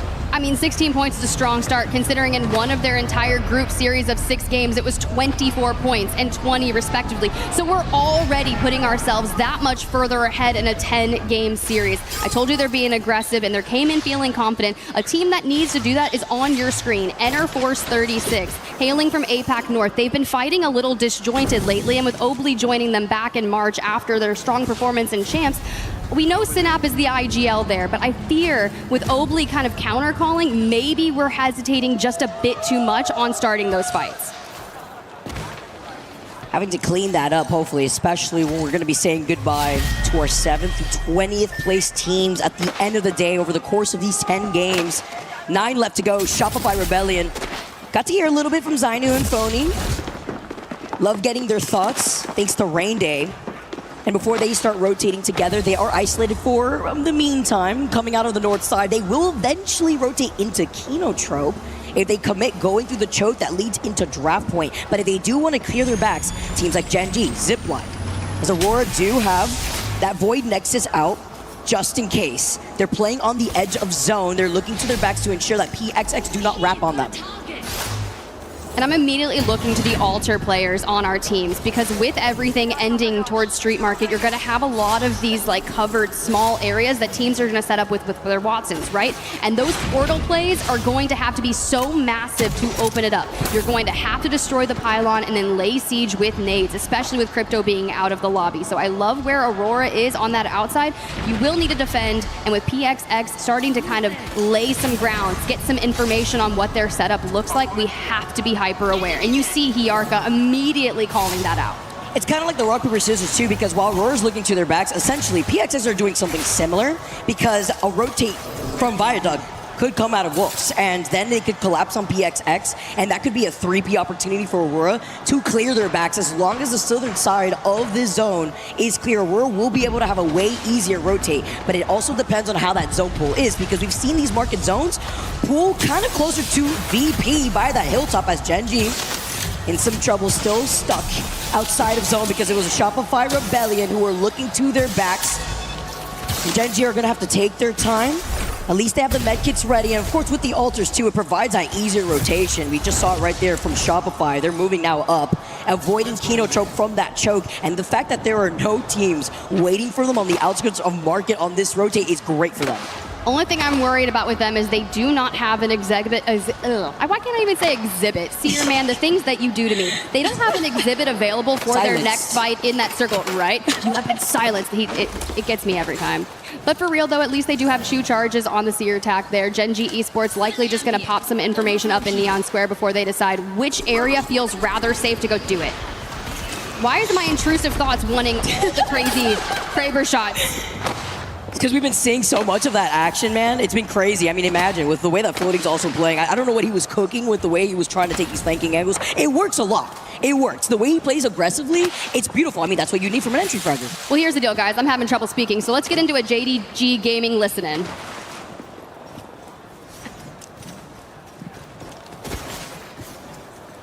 Just keep following me. We have the third party for like this, bro. I don't think we evac. I think it's just all in. Alright, can we try to 3-2-1 a team? Yeah, wait, we're gonna peek together. I'm gonna maybe queue up the bridge first. No. Yeah, bridge. Ready? Like this way. Come here, peeking. Ready? Peek this building on the left. Walk. Peeking. I have a Kraber, okay? Let me shoot first. Ready? On the roof. I'm sliding and peeking. They're sliding. Ready? Shoot. Shooting. I'm ready. Sliding up, guys. He's anchoring now. He is. It's fine. Just you're fine. I'm burnating. Walk forward. They're back here. Okay, I got it. Hold on. Okay. Q should be. What did we Q? I don't have Q. I'm on scan. Alter 100. I just died, bro. Okay, one. All you. Thirst. Yeah, just thirst. Down you, Ben. Runs. Thirst. Nice. Oh my G! JD Gaming going down. I like the way that Naughty tried to calm that, the 3-2-1. But all for naught when they tried to engage in a fight that the other team was waiting on the other side. Gen G capitalized after being stuck in the zone for so long. Have now wrapped on 2 of our teams. JDG out. Shopify Rebellion to meet their doom back into the lobby. And Gen G have come from the north side. VK Gaming, though, inching in from the other side of the choke that would neighbor Gen G. But a lot of these teams, if you see where the zone is pulling, Tiff, is going to be pulling towards RRQ. Look, RRQ have been so good at calling these zones, especially with them being the best team on E-District in this lobby, with 50% of their points coming from E-District alone. Neo, though, the majority of theirs from fights, and they have looked scary. But Ninjas in Pajamas, after they heated up, decided to do enough to push them back away. They say you cannot rotate through this. 39 seconds, though, and still 3 teams on this side, and a long way to go. So Exhibit is down, and PXX are about to take it to him. That Maggie ball going crazy, and 2 falling solo. Ninjas in Pajamas, Scarab, we've got to hold on. It's like they're inking themselves, man. Like, you literally can't even walk. I literally saw him. I'm surprised he actually committed to trying to pull it off. It's like, nah, bro, I got it. Literally by a corner, and then, oh my gosh, I actually almost got beamed from that when he tried to delay the tactical there off the Void Passage. I mean, this is a huge mess. PXX do get eliminated. NIP now down to a duo. We're Curve going down, but the fight's not over yet. Dancing around the shield with the wingman. The melee hit is all he needs, as Wolves are the next to go down, and you get the Death Box res. This is nice for NIP. Zip are within the vicinity, though, but for now, they have some respite to get this reset. That was insane, the collapse. Just a few seconds on the board, the ring will be at their back as they full send to the most populated side of this circle. And you know who's there? VK Gaming, double-digit points for them. A lot of teams over on this side need their points from E-District because this is where they find them. Enterforce 36, VK Gaming. Ninjas in Pajamas do actually slide through into that next side of the circle. But wow, we see where they go. To the top of Zipline Mafia they've chosen. Man, these pile-ups. Yeah, this is going to be at least a Synapse. 3v3 cleanup here. VKG now move up as E3 are looking down at VKG, who are trying to rotate. You see the Watson fences painting the floor, blocking them off. That's Kesa with the nade, and E36 though get eliminated thanks to that nade, but they're feeling so much pressure. I mean, dude, look at this. Tactical after tactical. You literally can't catch a break. This is why series banned after this game. There's so many scans. You have the slowdowns. You can't catch a break. VKG now get eliminated. That's like, so many people are looking to get involved in this, and For Fun hold that farther northernmost center. And NIP through the portal, throw the focus of attention out. We have so much loot. The shield swaps. Cole taken out by the frag. So insane here. Well, Kira tries to stay alive after he finally just comes back. And now the rest of Ninjas get deleted in 13. 12 squads left. And look at the way For Fun is playing. They're looking to keep up this momentum, but they got to deal with Dino. And Jay Future swinging that by himself, by the way. Could have been the demise, but with Fnatic now going down, it's only up to DJ from Dinos. Can they try to get this? It was the one. Where are you going? He wanted to get the reset. No way he's doing that in space. What are we doing? What are we doing? Oh, we're going to have to talk about that one later, because that was a little bit of a breakdown. For WGR Neo, they will take every point they can get, especially like that. Rotating towards the north side, their biggest area is going to be that Team RRQ holding that zone. Gen G, on the other hand, Vicky, we've got to fight against Kenotrope.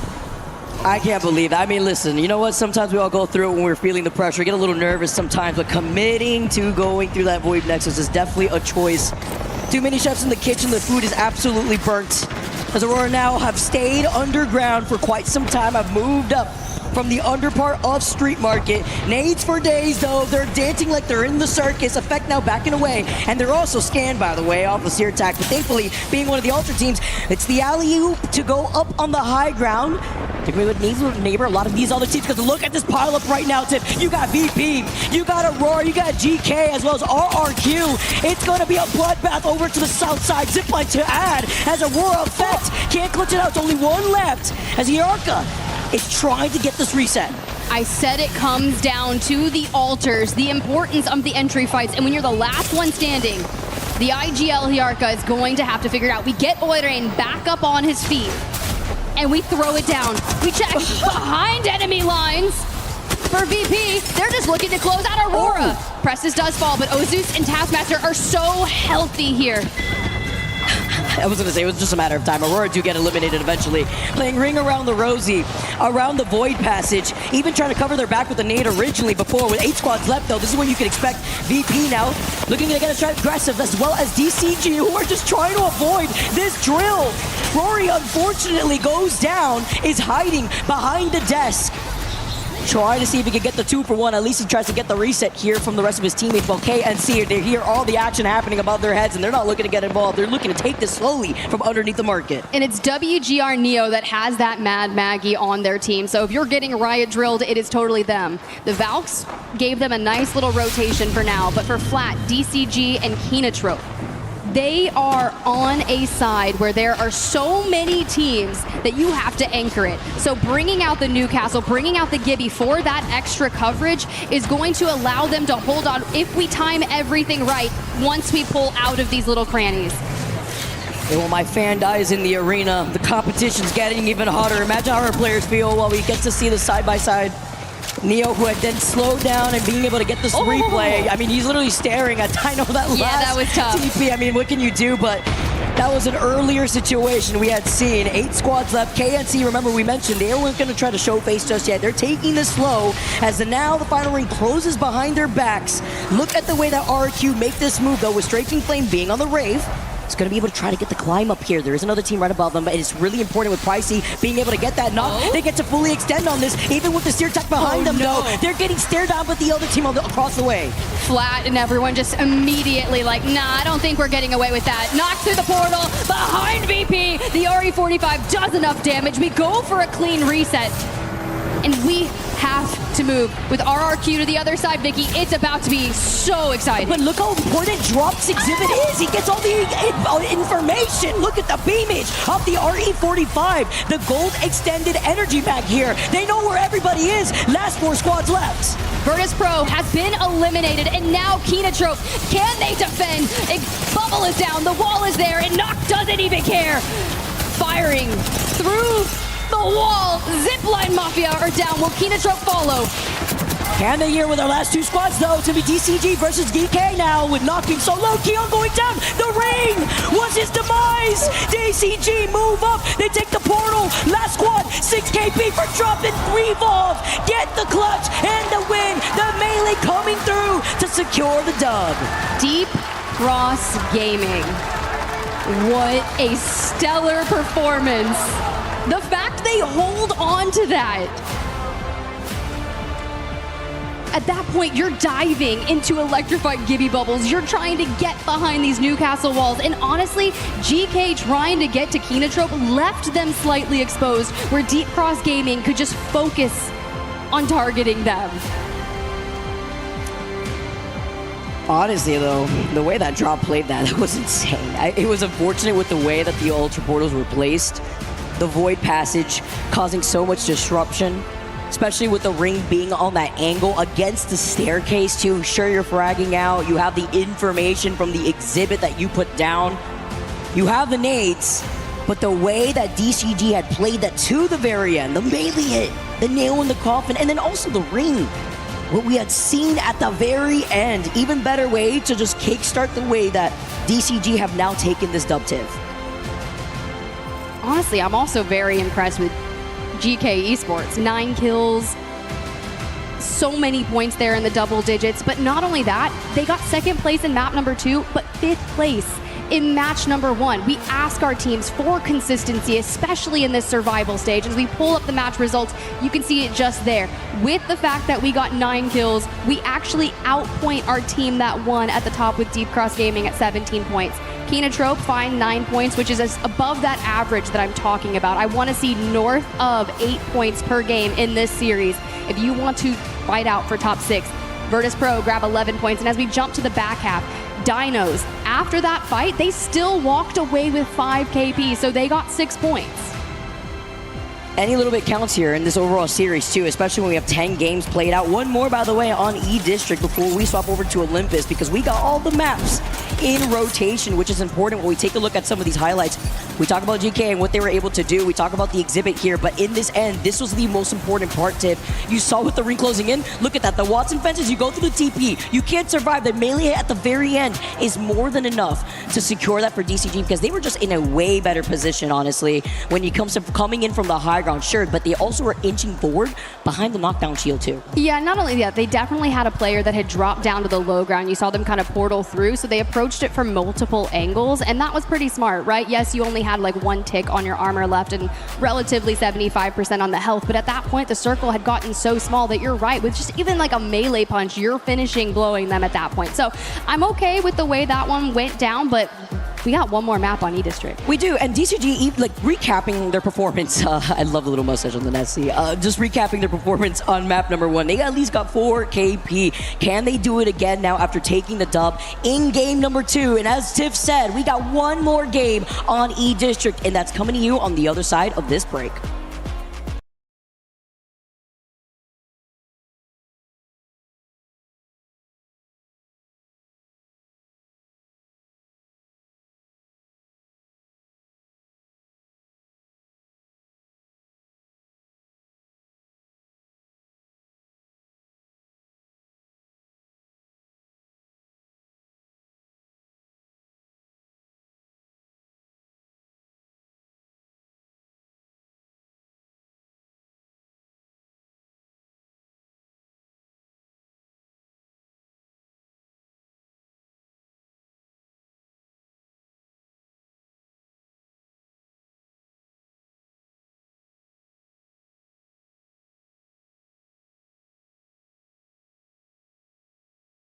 For Fun Esports have gotten up there. We just saw GK Esports have a major game as well to go up front with them. How are we feeling after 2? Yeah, I mean, feeling really good. I think it's awesome to see some of these teams. GK has actually struggled a little bit throughout. They're more of a placement team. They really low damage usually, but I was talking to Dropped before this tournament started, or actually earlier today, and he was just mentioning how that's their biggest thing, is they need to find a way to get more initial damage. And honestly, I'm very proud of how they did that. We saw how dominant they looked, and I think that they had a really good team talk. They don't want to rely just on placements as much, but Dropped, one of the most prolific IGLs, been in almost every single grand final. So for him, he knows what it takes to come out and perform perform, and it's really good to see them start off this strong. I was just reminiscing with Drop Dad, actually down there in the stands, and we were talking about how he got that second place, and really the game that would have won it for Optic in that tournament. Sweet.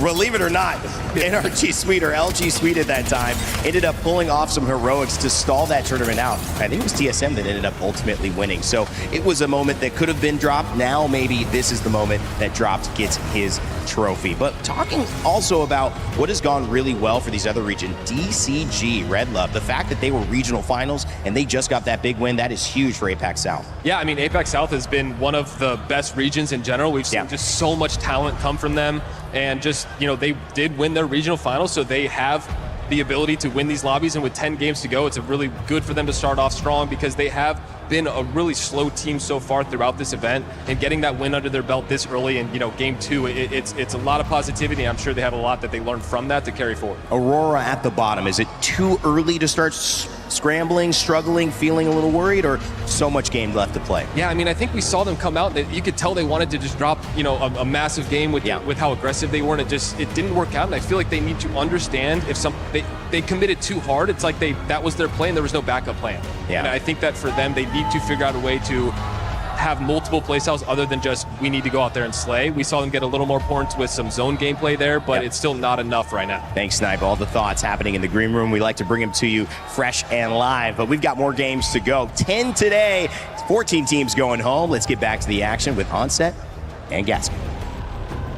Thank you very much, gentlemen. We are ready to get into match number 3 very, very soon. The final time we'll see E-District for a little bit before we start changing things up here. Danny G and DCG with the win in game number 2, making this one a little bit more juicy as we move forward. It does indeed. I think they should be delighted to put those points on the board, and I think you were alluding to it after match 1. One win is not enough. You have to be consistent and you have to start putting these points on the board. Even if you're not winning, you need to be getting minimum 6 per game, really, to be able to keep up with everyone, and then hopefully you have that big win alongside it. Well, I think the teams who are landing on the north side of E-District will be hoping maybe that a zone is going to start coming their way. We did see a City Hall zone yesterday, but a lot of the zones have gone down to the south. Another one there, Dan, down by Street Market. You got to wonder if that went into the POI draft. I've got to say, if I'm looking at the consistencies I've seen, POI draft, I'm just going, well, we just seem to be going down south here on E-District. I've got to pick something on this other side. You want a northern zone? Denied. No northern zone for you. It has been crazy to see the repeat zone so far, but you know, with the percentages of it, surely we go a little bit further north now, right? That's exactly what's going to happen. So those northern teams will finally be rewarded. Perhaps we will see PXX get more points on the board over towards Neon. They haven't really been able to capitalize from there as much as they would like to. Will we see the likes of NIP finally find a few more points on the board as well? There at the moment, they are in 10th. It would not be good enough. And as we were hearing from the stage, 4 points at the moment for Aurora. They have not been able to find those early engagements they've been looking for.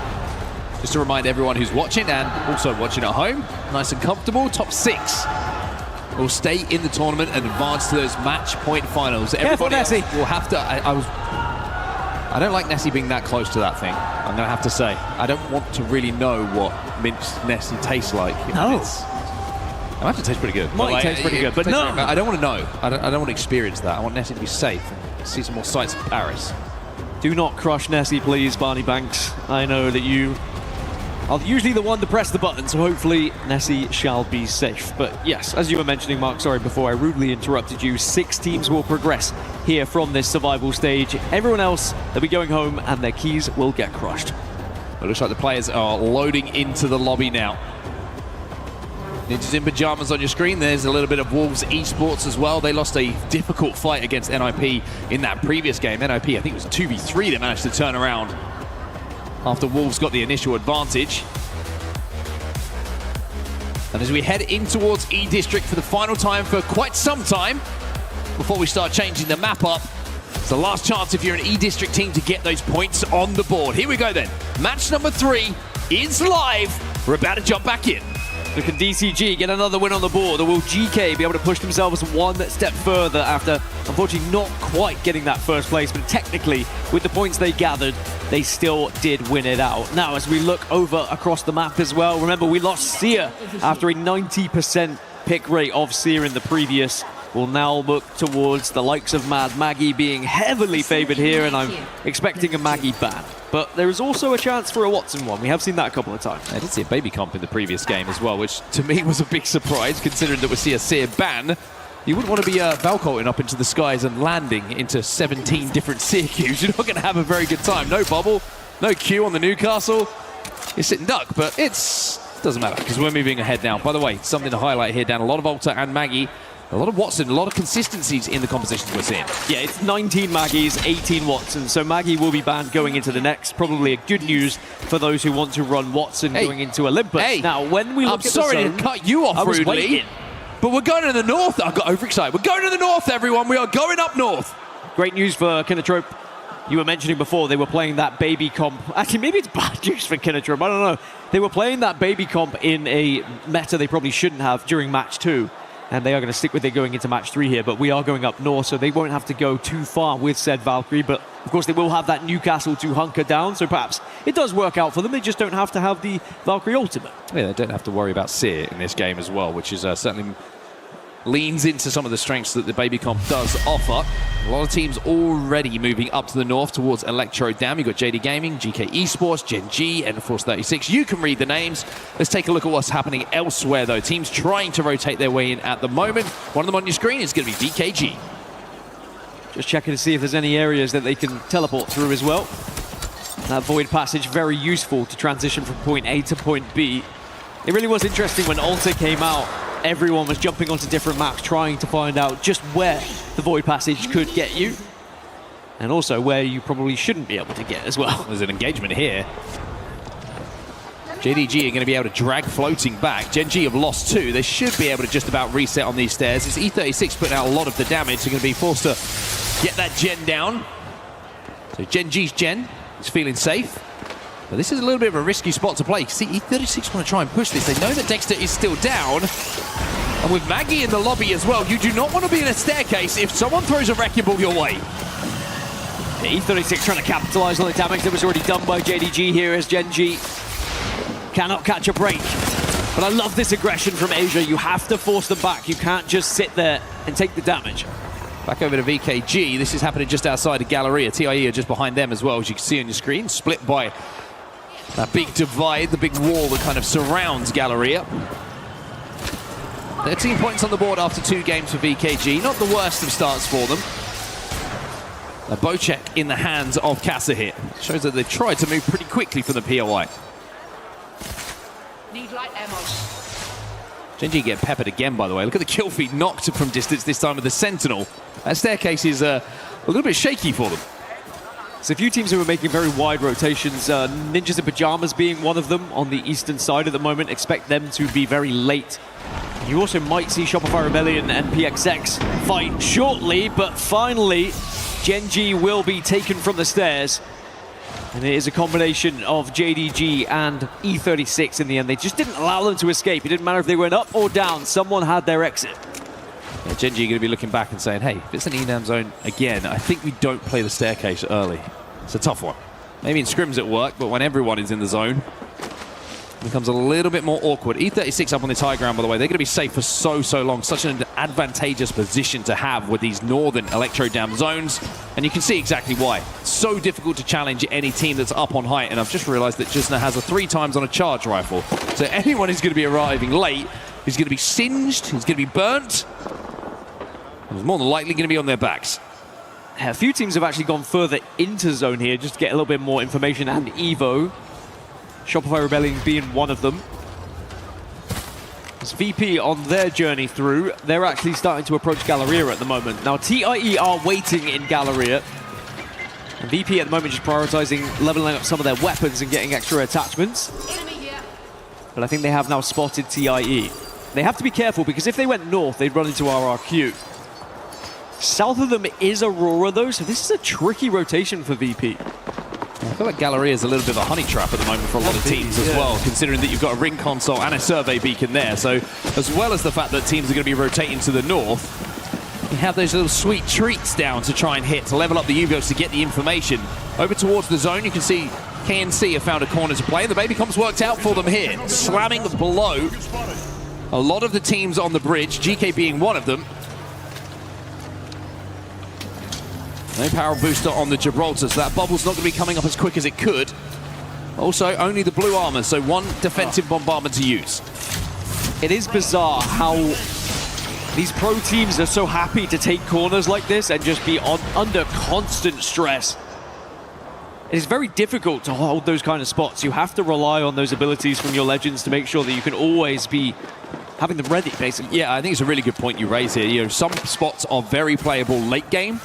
Early game, not so much. That place that we just saw, very playable late game, but very difficult early game because there's so many teams looking at you, so many lines of sight. You've got to wait until they become lines of sight that don't exist later in that game.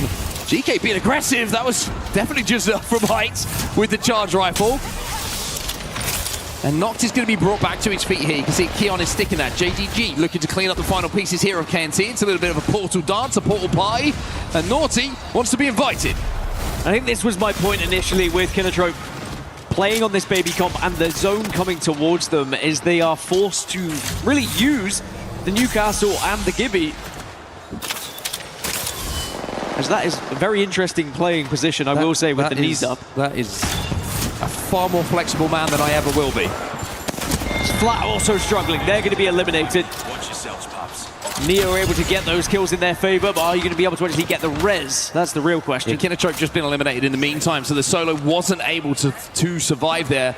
And like you say, it's one thing to survive, but Zipline Mafia are chasing him down. Zipline, who are in 6th place at the moment after their impressive Game 1. Game 2 was a little bit more lackluster. But it would be quite something if they were able to get to the match point finals. Actually, both Zipline Mafia featuring here and TIE. When you talk about regional finals and the success stories to be able to find yourself here at EWC. And both teams who we know, when their backs are against the wall, they can find those moments. Just going to focus in on Ninjas and Pajamas on the right side of the screen here. You can see that they've had a little bit of a more distance to travel to get to this zone. So they're just taking a little bit of a wider route here. They're going to play for the next console to find out where the zone is going to be pulling. Sometimes doing that just gives you a little bit of a heads up on the rest of the lobby to see what side of the zone is going to be best to fight for or play for. They can also, of course, hit the survey because they should be up to purples at least when they do get to fight. VP looking to do something similar here when it comes to ring console, just over at Vibe Isle. And Neo are still alive here. You can see they're just moving towards Energy Bank, the solo player who is still alive, but might be about to run into Relove DCG, who are going to be feeling all kinds of confident after the win of the last game. It was quite funny seeing his arrow on the map just do a quick 180 as soon as he noticed DCG. As we can look back at just how unfortunate Kinatrope were with the teams that had eyes on them. Everything that was available to use was sent to make sure that Kinatrope could not stay alive. A difficult position to hold early on in the baby comp. Not really being of use so far in these early games, but perhaps later Kinatrope will be able to reap the benefits. Yeah, it's one of those where there's just too many counters in the lobby for it. Seer being a big one, and you've just seen the perfect example of why it's difficult to run it in a Maggie-filled lobby, because you can just get drilled behind those shields, you can get Maggie-balled as well. It's just very difficult to survive and hunker down with the amount of offensive abilities that are still available in the compositions you're going up against. Aurora then. Let's take a look at them. Only 25 Evo here for Orain to get his full perks available. And having to play quite far away from where the zone is going to be pulling Electro down. Shopify Rebellion finding themselves in a fight here with DCG. They're playing for the Mythic Beam, which is spawning right next to them. Yeah, DCG are not in a position to stop them getting this Mythic Bin either.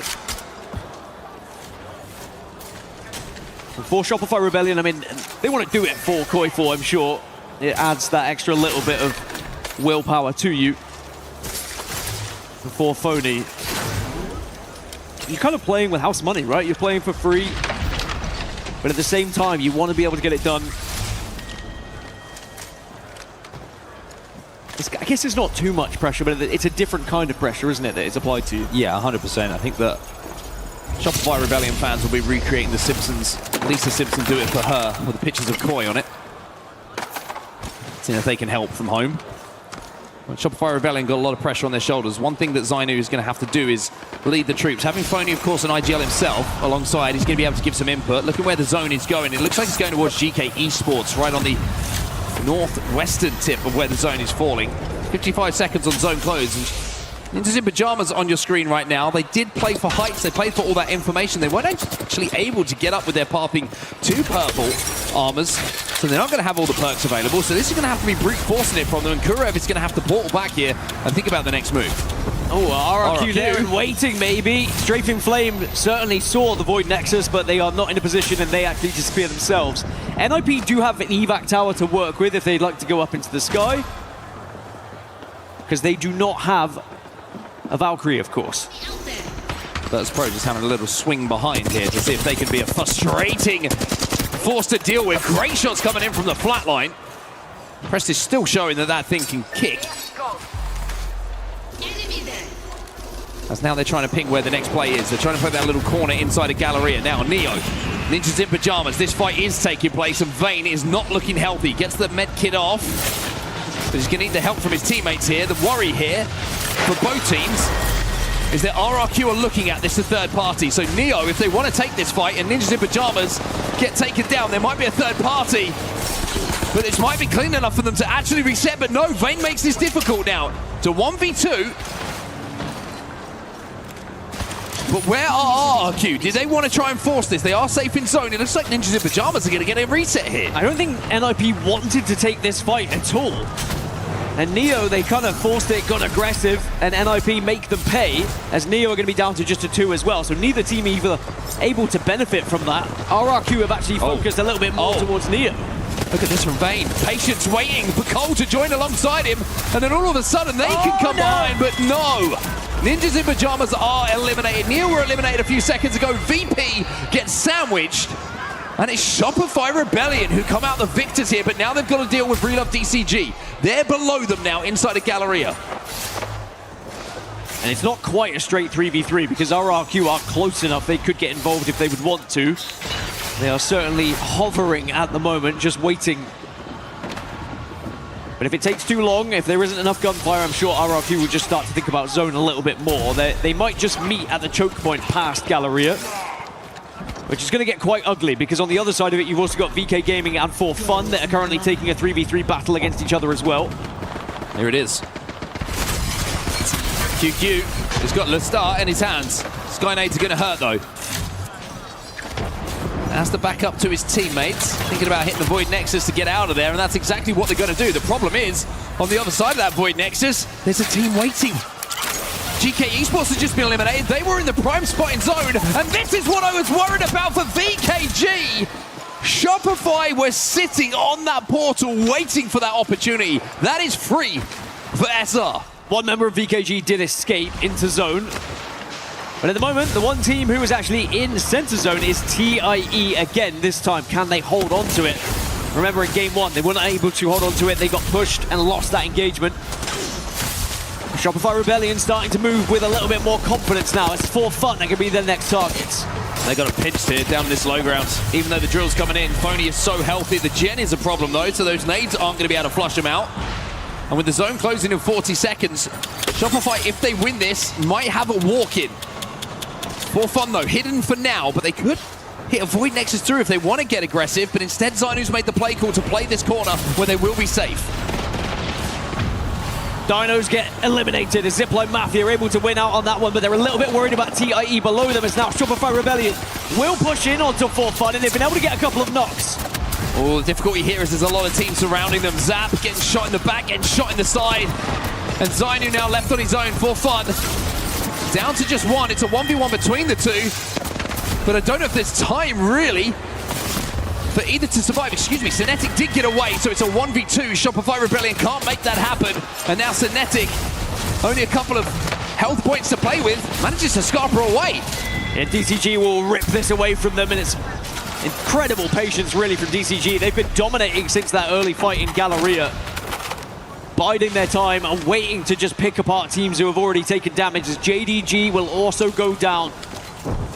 And now the entire eastern side is covered by RRQ. TIE are starting to move out a little bit. As we check in with PXX, they are in a little bit of trouble. Both TIE and Aurora and Enter Force 36 are all looking towards them, and this is what happens when 3 teams start to focus you. Yeah, you can Maggie drill this corner, but it's just going to delay the inevitable here for PXX. XZZ, it might be ZZZ, as he's going to sleep in a few seconds' time. He is gone. PXX are eliminated, 6 squads remaining. JDG being eliminated a few moments ago, though. Continuing the momentum, a decent placement for them after game number 1 and 2. VK Gaming will be next out of the lobby. And who is standing tall here inside of the top 5? It's Aurora. And boy, do they need it. They need something to give them a little bit of a confidence booster here. They're up into 9th place as they stand right now. And they do have kills alongside the placements they've already found in this game. It's the first time they've really been awake here in this series. Can we see the incredible IGLing skills and history from Hayaka? He's been able to put them in a good position at the moment, but Enter Force 36 is certainly going to be a concern. Well, Real Love DCG are trying to move somewhere where they will be safe. They still aren't safe, and they've lost 2 on the cross. So Roy into the top 5. He's going to try and start a barbecue, but he finds out that he's the meat on the grill. Takes down 1, but RRQ will wipe them. Aurora now move up onto the bridge position. They will be safe. They've got some fences down. They've got a gen down as well, which is going to help them against those Mackies in the lobby. I think actually TIE hold the most space at the moment on the eastern side. The trouble is this is all about elevation. There are so many different points you can hold here on the bridges that are above. And with the amount of altars still left, there's always that potential you can void passage through and get involved in a fight. RRQ down to a 2, do have a Wraith to work with though. And then 4 Watsons. They did lose Pricey. I wonder if they're going to be able to go for a box res here, or if it's going to be too deep in zone for them to do so. E36, by the way, showing exactly what we were talking about earlier, how a spot becomes playable late game that isn't playable early game. They are playing almost the exact same position we saw the Baby Comp struggling to survive here, and they're making it work. I think RRQ did go back into zone to get that banner. Question is, do they have a mobile respawn beacon? I think we're going to find out very quickly to see whether they're going to get a 3rd back on the map. Otherwise, they're going to have to try and do this as a 2. Looks like right now it is just a duo situation for RRQ, and they are being heavily focused on the height. Aurora up there are making their life very difficult. Easy Flash taking damage as its effect down to 1 HP.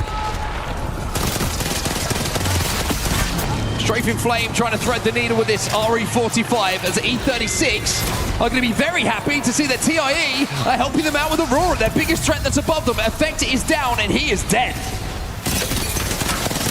Good work again from TIE though. They push up, they get aggressive, and they've already removed 1. Aurora now look like they're going to struggle with this one. It's just down to a raid. But you see E36 take the opportunity now to void passage up using the alter cues. Hold on. To get involved in this fight, and that forces TIE back. RRQ now watching all of this and thinking, this is our chance to strike. Suddenly this is a 2 versus 2 versus 1. There is not one full team right now. Back to the low ground, E36 should be able to get a reset. RRQ, oh, the baseball bat to the back of the head is going to hurt. That's TIE gone. Aurora trying to get a full res as well, dropping down to Moby, seeing if maybe Effect can get back into the map, but E36 and RRQ perhaps are not going to allow this. It's E36 who have the most in terms of players up here. RRQ are playing for second. They get second, and now it's a 2v3. E36 versus RRQ. Shield swap maybe for Strafing Flame, he gets it. It becomes interesting, but Strafing Flame takes damage. CNEP now, looking to peek with that R9. It's all about timing the swing here for E36. 1 player remaining, Easy Flash, dealt with. E36 will win here. E36 put their first win of the tournament on the board. And no excessive reaction, no pop-off, but pure focus. Typical Obley.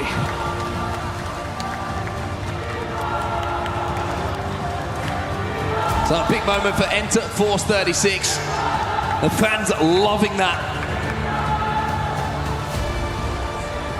And another winner. A different winner across the 3 games that we've had so far. That's what you can expect here today in this survival stage. The air of unpredictability continues to hang over all of these teams. And with that, Enter Force 36, they jump up into 7th place, and they put themselves 1 spot away from one of those qualification spots from this survival stage. And that's how close it is always going to be. But again, that's one win on the board, and they are still not in one of those positions. They are still behind those other squads that have found wins, but then also found some consistency on the board. Another thing I wanted to say, I mean, Relove DCG currently in joint first. Yesterday, they finished dead last in the qualification spots to get here into this survival stage. So they had the worst POI draft that you could have had in terms of selection process. That's how you become a fan of Apex Legends, by the way. You just pick every team. And then if someone wins, hey, you're happy. We love to see that, supporting all of the teams that we have here in attendance in Paris, and everyone putting on a show so far. I mean, 3 games in already. And I know it's a marathon today with 10 games, but it feels like it's going past really, really quickly here.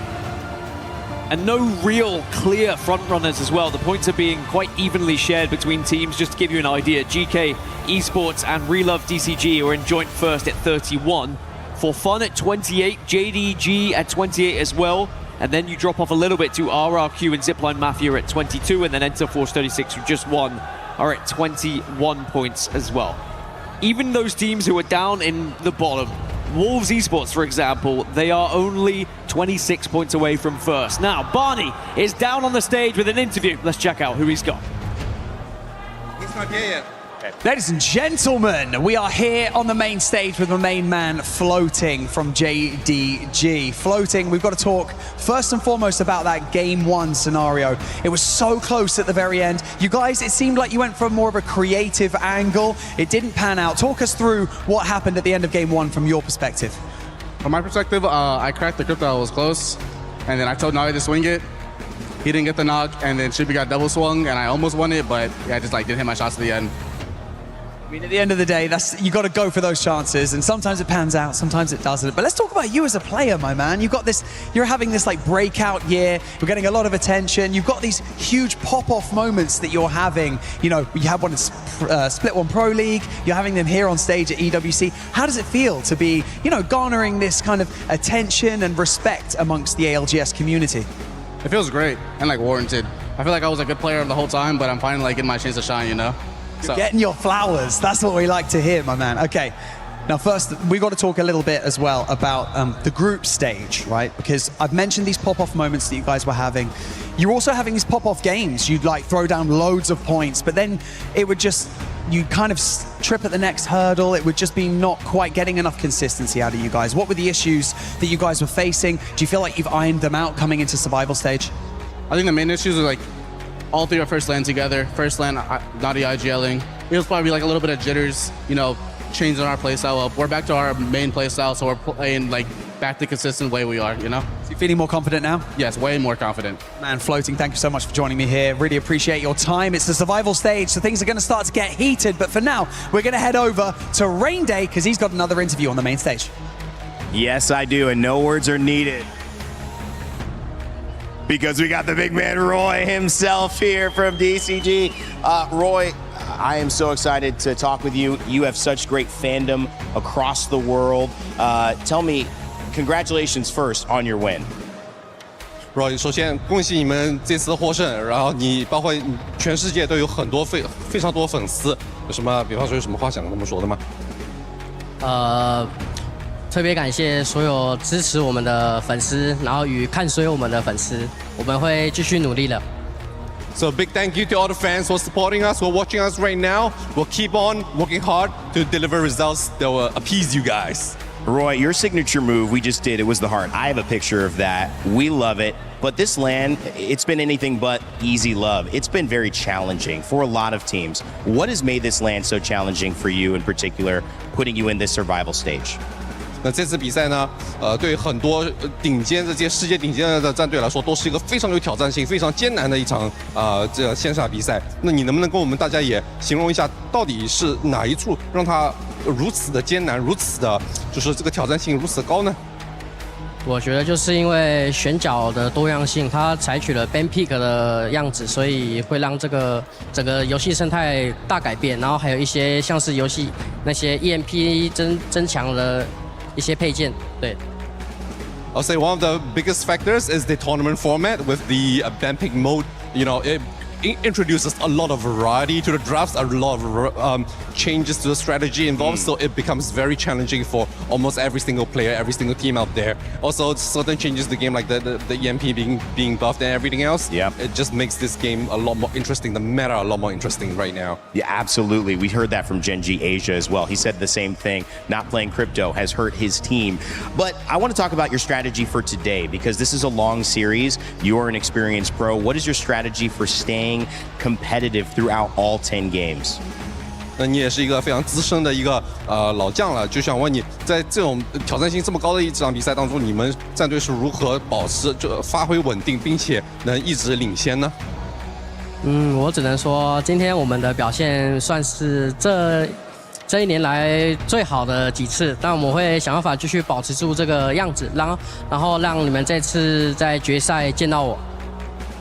Honestly, I don't really have much of a secret solution that I can give you guys. This is kind of like the best performance that we're delivering so far. I just hope that we can keep up with this performance and we can just keep going further and, have a time of our lives. I'm all about it. Actually, one last thing. There's a lot of teams that are very, very worried here about their sets. Is there any team you find in particular very dangerous that might not have woken up yet? Aurora, teams like that in this lobby, NIP? 那现在有很多战队，他们可能已经面临着淘汰了，但是他们其实都是实力非常强的，可能他们就比较慢热吧。那就想问你，你有哪一支队可能让你比较意外，或者你认为他们后面还会再反击回来的呢？我觉得现在只开始了3把，什么事情会发生都还不知道，但我们会尽全力成功晋级的。I mean, it's only been 3 rounds. The day is young, and there's a lot more games going on. There's a lot more factors at play. Anything can change, anything can happen. So we're on our part, we're just doing our best to try and stay ahead. I love that mentality. Congratulations on so far winning a game and doing pretty well early on. We'll see if that continues. Thank you, Roy. Thank you, my man. And thank you to everybody who's been watching. Some great fans here for DCG Red Love. Let's throw it back to the studio and talk about what's happened.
for Fun Esports. They came out hot, Lace, with the win. Honestly, I was going to say we've been kind of glazing over for Fun Esports, okay? I know we just touched on them a little bit yesterday, but oh my God, we've been talking about consistency, and I think these guys are the king of consistency.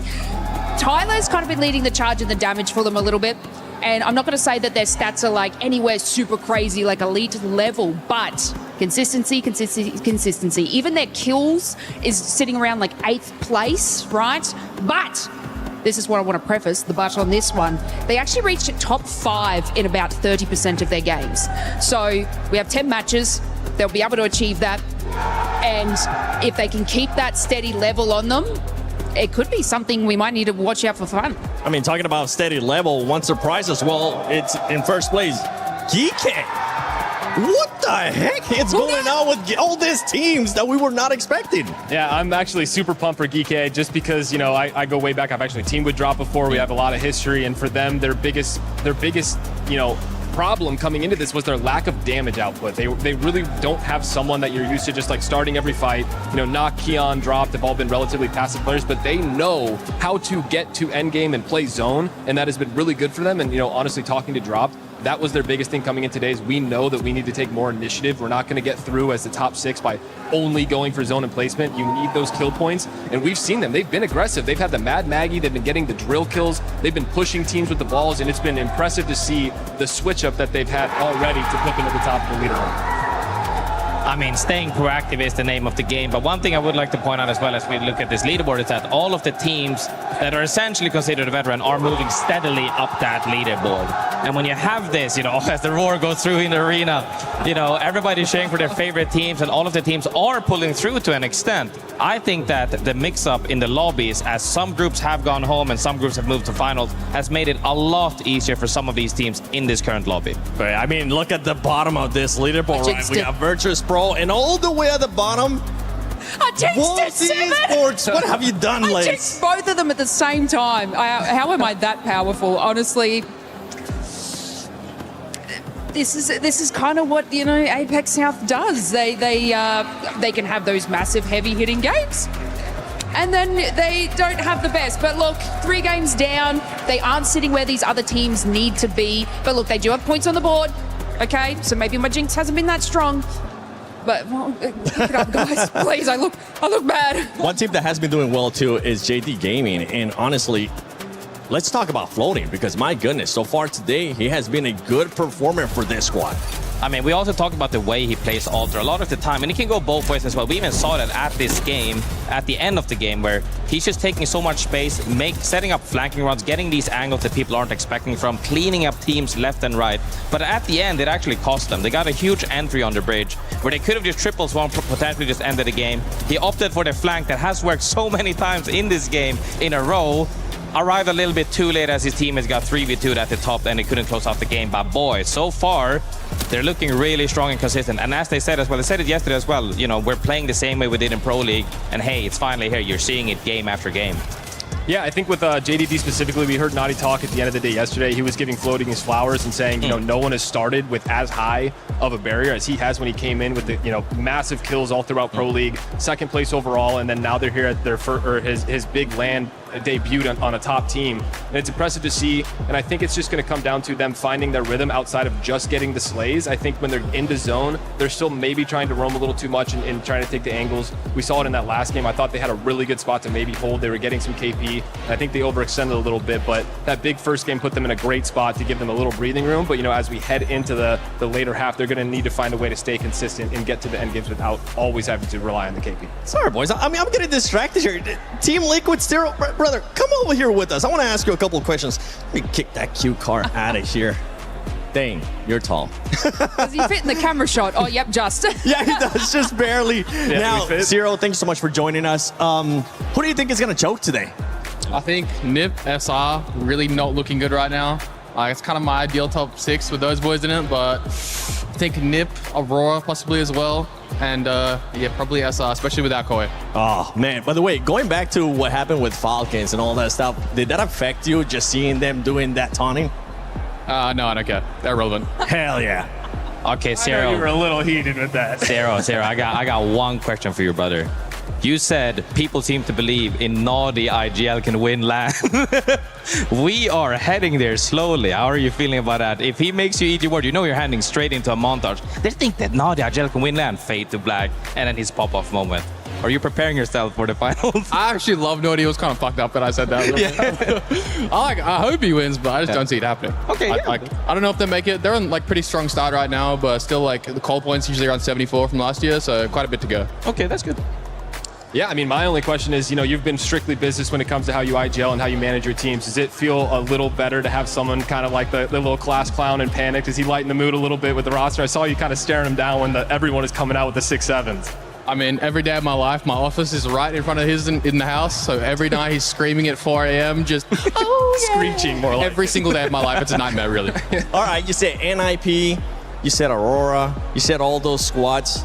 Hopefully they'll be able to show up. I mean, we got, 7 games now left, but I've been seeing all over social media with the hashtag EWC that you give out some of the best hugs, brother. So as we send it to the game, as we send it to the casters, you know what? I think it's time you give me a hug. I can agree. That was definitely one of the best hugs. Thank you so much. You know what? Let's send it over to the casters because the action is about to get started here at ALGS at EWC 26. A lot of love there between everybody, and it's good to see. It's good to see Zero in good spirits. Why wouldn't you be, of course, after their performance so far in the group stages? They get to chill and relax, watch all the gameplay take place today. Talk your talk to people who haven't quite made it there yet. I mean, why wouldn't you? It's part of it, isn't it? You got to let them know. But you know what else is part of Split 1 playoffs? It's moving to a new map. Olympus is upon us. Just want to mention that Olympus and the zones we've had so far, it's been very repetitive. I would quite like for us to go somewhere else, if I'm honest. I would agree with you, but then again, I kind of feel like I maybe cursed Wolves Esports yesterday when I was, this morning, or earlier on today in the first few games when I was saying that Humber Labs looked like a pretty good pick for them. Well, they're landing over at Somers University, where we saw a lot of endgames yesterday. Now, will they be able to make the most of it? Should that pattern progress? Will Gardens be the place to play from, which we saw yesterday? JDG are going to be there, or GK Esports? Looks like a lot of teams who had a good prio to this particular map that we see in front of us have opted for that side of the map. Yeah, funnily enough, the best performing POIs so far, Gardens, Somers University and Grow Towers. Shocking. Who would have Absolutely thought? shocking statistics. And people are definitely looking at some recency bias, that's for sure. Will they benefit from it, or will we actually see some randomness in these zones? Please, Apex, it's all I'm asking for. Now, teams that have been doing very well on Olympus this tournament, JDG, For Fun, Zip and NIP. Well, let's see where the zone is going, everybody. Close your eyes. Hope. I swear, I cannot believe what I'm seeing, folks. We're going down to Somers University, everyone, by the looks of things. Incredibly, Wolves Esports have drafted brilliantly. Where do I resign? How do I retire from this? How is this again? Again, we get the same zone. Insane. As now, we get a fantastic chance, though, for Wolves Esports to pick up points. Now, elsewhere, an early fight happening between Neo and DCG. We were hearing a lot of talk, of course, from Roy in that interview, but Roy, our boy, has sadly gone down. Yeah, he's still in interview mode by the looks of things. He has unfortunately fallen. He's actually still in the interview. They started Rain too Day early. will not let that man go. Well, DCG, very good start for them, we will say, though. 31 points on the board already. Neo chasing down some of the other members. It's actually DCG who are in front of them, so trying to chase those down. But over to GK, the team who are top of the leaderboards at the moment. They've already worked their way into Somers University, and they're under pressure here. On this northern side, it's going to be a combination of teams actually surrounding them, and I think it's a smart decision. Get out of this situation if you're VKG, if you're Wolves, if you are GK, because surviving is the most important thing, and now they've got JDG to worry about above them. That was sick, by the way, using the enemy team's bubble to just bounce it off the top and send it down to the depths. As JDG, though, are going to be more than comfortable here. They're, of course, going to be running that Gibraltar. A little bit of variety in Legend selection, but now that we have lost Maggie, it opens up the doors for the big man himself, Gibraltar, to be very apparent here in this lobby. Yeah, a lot of baby comp in this lobby. A little sprinkling of Alta as well as Watson. Something I just want to highlight while we've got a little bit of time here before the teams start to engage. I love that interview that we heard from Floating. One answer in particular really stuck out with me. And that's the one where he's said, I always knew I was good. This was just my chance. And then you think you need to have that level of confidence. Some people may call it ego, but I think that high confidence sometimes gets confused with ego. To make it to the very top, and I'd love to hear that there from Floating himself. Well, for fun, third place at the moment, 28 points. They have succeeded on Olympus so far this tournament. A quarter of their points have come from this map. But RRQ, a team who typically struggles here on Olympus, currently being pressed by Shopify Rebellion. Well, Zainu looking to get aggressive here. He looks for the climb up. Zap's taking a lot of damage though, and all of a sudden this climb up becomes a little bit scary with that bubble down. Damage being exchanged is pretty equal when you look at damage exchange between the two teams. Easy Flash is going to be up on height on those Valk Jets taking him to the sky. Price has got an armor advantage here, and he's actually trying to escape by the looks of things. As DCG will have someone down, so there's more than one team in the vicinity here, and Pricey's having a scarper. Excellent movement though, watching Zainu take that fight, not overstepping, not over-peaking. Did a little bit of damage, backs off once his position is given away. Just making sure that you're not going to be an easy target like a Gibraltar is. Pricey goes down, and RRQ are going to have to move on as a duo to try and get back up. But as I said, they've been struggling on Olympus. They've only found 3 points in total on this map so far this tournament. And similarly to DCG, who are also involved in that fight, they have only found 5 points so far in this tournament on Olympus. Two teams who just haven't been able to get it working. Well, Shopify in the skies at the moment. Zipline Mafia are going to be pretty close to them, as you can see. This is way away from where the zone is going to be going. This is all the way up to the north here of Olympus. And WeQ trying to fire some shots to warn off Shopify Rebellion. They've also got angles they've got to be careful from. Shopify a little bit split at the moment. And they're actually, looks like the play call from Zainu has actually come in to go back to Rift here. So they're going to rotate back away. Back over to zone though. Ninjas in Pajamas, they are in trouble. Vayne is down, and that's the Wraith as well, which means that their ability to get in and out of situations is going to be difficult. Kurev gets to his teammate to get him back on his feet. Support passive is going to be important, and now he has to use that Eva 8 because there's a couple of teams, Dino's being one of them, who are peeking here. And once this bubble goes down, they are in trouble. Dino are trying to take advantage of, really, NIP with their backs against the wall here. Power booster on Gibraltar though for NIP, so they do have that bubble coming back very soon. It was about buying time for that bubble for NIP, and they've just about managed to do so. Cole's going to be climbing up to find a little cheeky corner to play, and he says, hey guys, this is pretty good up here. Come and join me. Oh. But now Dinos are peeking down on him. And the bubble just hangs over the lip as well. You're very vulnerable if you do find yourself inside. 1 second of bubble. Vayne's going to have to retreat. They should be able to get healthy, but this is just cycling bubbles at the moment for Ninjas in Pajamas. But Cole comes on big. Cole goes huge. That's 2 and Dino's down. The last is just going to focus on escaping as well because they do have said Void Nexus. One of the few teams in the lobby actually running an altar. Maybe the only one? No, there's 2. JDG also going to be running one as well. But NIP hold strong, and boy, do they need to. I mean, the very definition of survivability. 75 headshot coming in from Cole after those 2 knocks he got a few moments ago to keep NIP in this game. Now he's looking for blood. Cole in a 1v1 versus Chaos Feelings. Kurev's going to be there alongside him, and all of a sudden, NIP on the back foot. Kurev doing his best Tony Hawk impression, spinning around, and now Vayne alongside Kurev looks like they're going to be able to keep NIP alive here. You have to give them credit. Ninjas in Pajamas, backs against the wall multiple times in multiple situations, but now they've taken Dinos out of the equation and have taken their spot away. Yeah, and not just in this fight, but in this series in general. We're into match 4, and NIP are still down in that bottom 5. As J Future, I think he knows what is going to happen in the soon J Future if he sticks around.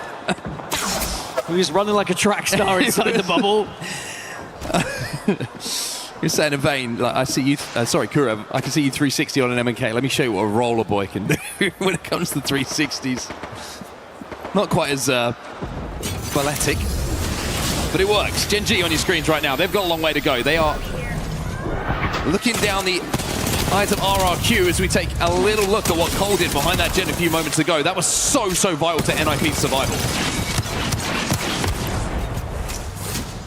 And RRQ have been able to take a little bit of height here and got back up to a 3, of course, after the initial engagement they found. But they're currently trying to hold out Gen G on their cross, but Gen G can kind of just surpass them a little bit. A single player from Dinos is actually over towards Solar Array, and I think that RRQ have just seen them. And I do think that Dinos will be able to get the res and go back up to a 3, but the trouble is now you are so late arriving to zone. Question is, now with this being another repeated zone, how much does that play into the minds of the IGLs about actually where this pull is going to be and where the actual finish is going to be? Well, there's a little bit of a 3-team pile-up happening here at Gravity Engine. You've got DCG, you've got Zipline Mafia, and you've got Neo, all very, very close to each other. Well, Neo look the healthiest for now. Zipline Mafia have actually left. They're heading over to Gardens to get out of the pinch they find themselves in. So this becomes now a little bit more isolated. Neo going to get up to full purples, and DCG are going to get out of there because it does not look like a survivable situation for them. DCG shadowing Zipline Mafia a little bit here, but Zipline are going to be focusing on just getting into zone at this point. But when they get to Grow Towers, they can put themselves in a very advantageous spot with a lot of high ground to potentially hold out the likes of DCG. Elsewhere, VK Gaming looks like they're going to have a chance at a Mythic bin as well. They're holding kind of the northern zone inside circle right now. A couple of knocks from distance in the feed that you're seeing from longbows. As Dinos have somehow got the reset here, so a great job from them heading into terminal now, into zone, probably just to do a little bit of crafting to see if they can get a bin reset on their way in towards the zone as well. And also, there's just a little bit of a ring console for them, so they've got an opportunity with Watson to find out where their zone is going to be going exactly. Lots of Valkyries in the lobby, of course. You mentioned the baby comp. With Valkyrie just guiding the Gibby and Newcastle through the sky and then slamming in. Going to be very important, I feel, in this final circle.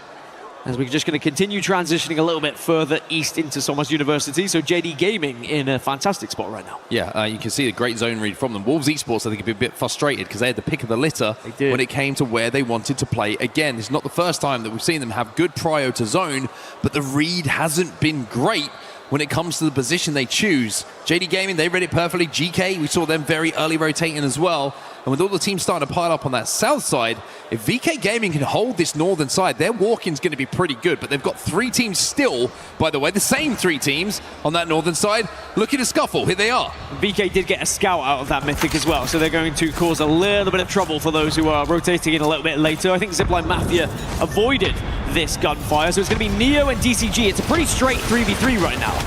DCG have taken damage. Oh, Akbar's going to do a really good job to use that fuse ult to try and flush him out, but the Wraith bubble is down. And that is going to protect DCG just long enough for them to get into a position somewhere where they can reset here. A scary moment, but very good play from the Wraith. But now they are between VKG and Zipline Mafia. It's another 2 teams who are going to look to try and capitalize on some potential free KP here, but also reluctant to engage because they know the other squad is in the area. You have to pick and choose when you engage in some of these fights. Well, DCG have lost 1, and it's the Gibby who's down, so the bubble not available. Got to keep that knockdown up, but he's being peppered right now. And where do you go? Because it looks like no one on DCG is really safe whatsoever. Xiaoche, no portal available for him. We just saw him use it, so he can't recover his teammates back to some kind of safety. VKG, in the meantime, are just looking to take advantage. LQ gets another knock. And it looks like the woes of Olympus are going to continue here for DCG as our worst performing Olympus team in the lobby right now. Unless Roy can do something special, as now Neo have also lost 1 as Gen G looks to try and take them down, and it looks like they are going to find at least 2, with the last player trying to scarper away. Reset should be coming in as well. Asia on the Axel. Gonna get the Nitro Gate down just to put his teammate into a safer position before looking to stick that res. Neo were eliminated in the meantime. Last player was taken down by an Aurora. Remember, that's Oirain who gets it. VP also finding themselves in a little bit of trouble. The Ring taking someone down. Roy is still alive as well, just trying to avoid the remainder of VKG. And actually Dinos, and now VKG, I think they were looking for Roy initially, but now they've come across Dinos. A potential fight there as VP, as you mentioned, they lost 1, and now Oz has gone down as well. Prestis and Taskmaster the last alive. They've just landed from this Valcult. trying to force their way in towards the zone. One knockdown is still a pretty good thing to play behind. Presti's trying to be aggressive, trying to create some space, but he's taking some damage from Skynades. And Cinetic with the wingman in his hand. It's looking a bit windy out here. As the gale starts to pick up, for Fun have got a clutch. Tyler flies in and VP will be eliminated. It will not cost for Fun. Once you've missed the second one, you're not hitting the third or the fourth. We've all been there. Doesn't matter in the end, though. As we check in with Wolves, last place at the moment in this series. They did have priority to this zone, and they have picked wrong. They're going to have to move a little bit further northeast to get inside this next zone. There is a potential they could get a bit of KP if they want to hold out the likes of For Fun. But sadly for Wolves, they're going to have to try and push through the likes of Shopify Rebellion and PXX. Now, Aurora, 20 points, 8th place. So they are 2 positions away from those top 6 spots that everyone is going to need. I think the good thing for Aurora is they are not far behind. They are in a far different position than NIP, for example. 2 of our major teams here in this survival stage. They are not far away. I always find it somewhat inspirational when you see one of the best players in the world missing shots. It's like, hey, we all do it. BKG still playing this northern side, but now they're going to have the Valkyrie. You can see the zone pulling away towards the south. JDG, Shopify Rebellion, and PXX, the 3 teams who are inside of zone, but it's become more joining them in just a few moments' time as air traffic control will start to have to earn their money. BKG LQ took a lot of damage on the way down, and that's the Newcastle. They need to keep him alive so that the mobile shield could go down to keep them alive. Not going to be able to do so. Aurora now trying to push in. They are safe inside of this building, but I think the Flat are kind of caught in a corner. They're going to bubble up on him. VKG did not survive. Nano finds that effect is starting to come to life. And the rest of Flat try to escape. 2 players dead, all 3 now. Flat will fall. If Effect starts to cook, Aurora should start to make a meal of things. They're into 6th place now. It would be one of the qualification spots. They are looking a little bit more comfortable, but we can't get ahead of ourselves just yet. It is interesting to look at the stats for Effect. When he underperformed in the first couple of days, Aurora really did struggle. And whilst he is not the only reason why that team is going to do any good, he certainly can drag his team through hell at times. It's a really tough rotate here for Ninjas in Pajamas. They're going to wrap around the outside. Now Vayne is on the right. He may be able to thread a portal somewhere for them. Aurora, in the meantime, just trying to survive. Effect has to retreat, pop that battery inside the maze of tunnels that makes up the inside of Somers University. Now, a couple of fences down. He's going to try and res the Gibby first, Rain, so that he can get a bubble down and look to roof set completely. As GK now make their move. Remember, they were in one of the prime positions early here on that northern side, but they've moved a little bit closer to some of the action that's taking place, and Aurora have managed to reset. Round 5 about to close, and we have 16 squads still left. We've only got about 5 teams that are actually in said zone. There's going to be a lot of death and destruction here, and you mentioned it, NIP trying to move down on that southwest side. They have been able to find a portal, but I think the portal was into a couple of teams, so it's plan B, a potential evac tower instead here, if they would like to take it. But actually, you get a knock. How about just send Kurev defensive bombardment forward, 1 of 3. Now he's going to bubble forward, and NIP love to fight, and Kurev loves to be aggressive. We're seeing exactly that. Remember, power booster here on Gibraltar as well, so even when that bubble goes down, you would imagine unless there's a power booster on the opposite Gibraltar, they should get that second bubble first. Patience in the moment from NIP as well. They know they can just hold this position. They are just about in zone.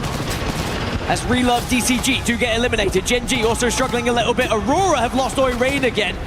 And this is what I was talking about. Single player starting to go down as Aurora will fall in 14th. As GK, who win that fight, dropped his last alive though, back over to NIP though, inside of this building, still safe. Still playing around the safety and the comfort of that bubble. PXX on the other side of this Newcastle wall. It is looking like a tough ask to go through them. A very tough ask indeed. NIP have done very well though, I will say. They got the bubble. And these wingman shots could be imperative for their chances. Another bubble goes down. And there's a Peacekeeper on the other side of this. Cole trying to get those fences down to stop the push coming in. 50% on that pylon, so they're not going to be able to avoid any grenades that come their way. There's an opportunity to escape out of that window, should they want to. but it's still just a standoff between the two. I mean, out of the window into what is the biggest question. They have no sight lines of it right now. They don't know actually what they could be dropping into. Elsewhere, E36 are doing plenty of damage. GK Esports will be eliminated. JDG need to keep shooting up. They can at the moment, but Floating hits some shots. A little bit of an armor swap for him. So trades on either side of this fight. E36 lose one. Man, 12 squads left, by the way, in this final circle. Insane. JDD lost one as well. Zipline Mafia dancing around these fights as well. You can see how close these teams are to each other. And with 12 squads remaining, it's no surprise Naughty somehow scarpers away on the Gibraltar. Finally, JDG will go down. As Zipline Mafia now hold one of the best places. PXX will be out next. With this many teams alive, it's very difficult to stay healthy as a full three. You have to be available to try and do it as a duo at times. E36 find themselves in a strong position, though, I will say. Shopify Rebellion go down in 10th. Bubble comes in for Kurev to try and work their way through the defensive bombardments raining down. Gen G and Shopify have fallen.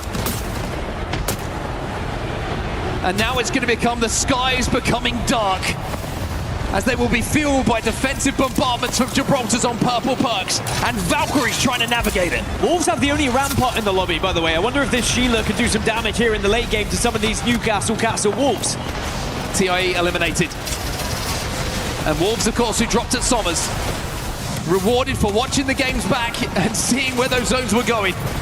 But can they make the most of it? 7 squads remaining. Zipline Mafia and RRQ having a little bit of a fight here. NIP takes some damage. Cole last alive, playing behind those knockdowns and trying to do what he can to survive. He'll hit a big beam. He'll hit a second. But is it too much to ask? Ninjas in Pajamas are down. Top 5 now as Wolves move in with that Mastiff. These are where the power boosters are so important as well. Getting bubble after bubble after bubble as another one comes out for Wolves. Kinnetrope out in 5th as E36, they go up into the skies. And it's for fun again, involved in the end game. Cinetic down, being dragged back to his feet by the Newcastle, but they get absolutely swarmed.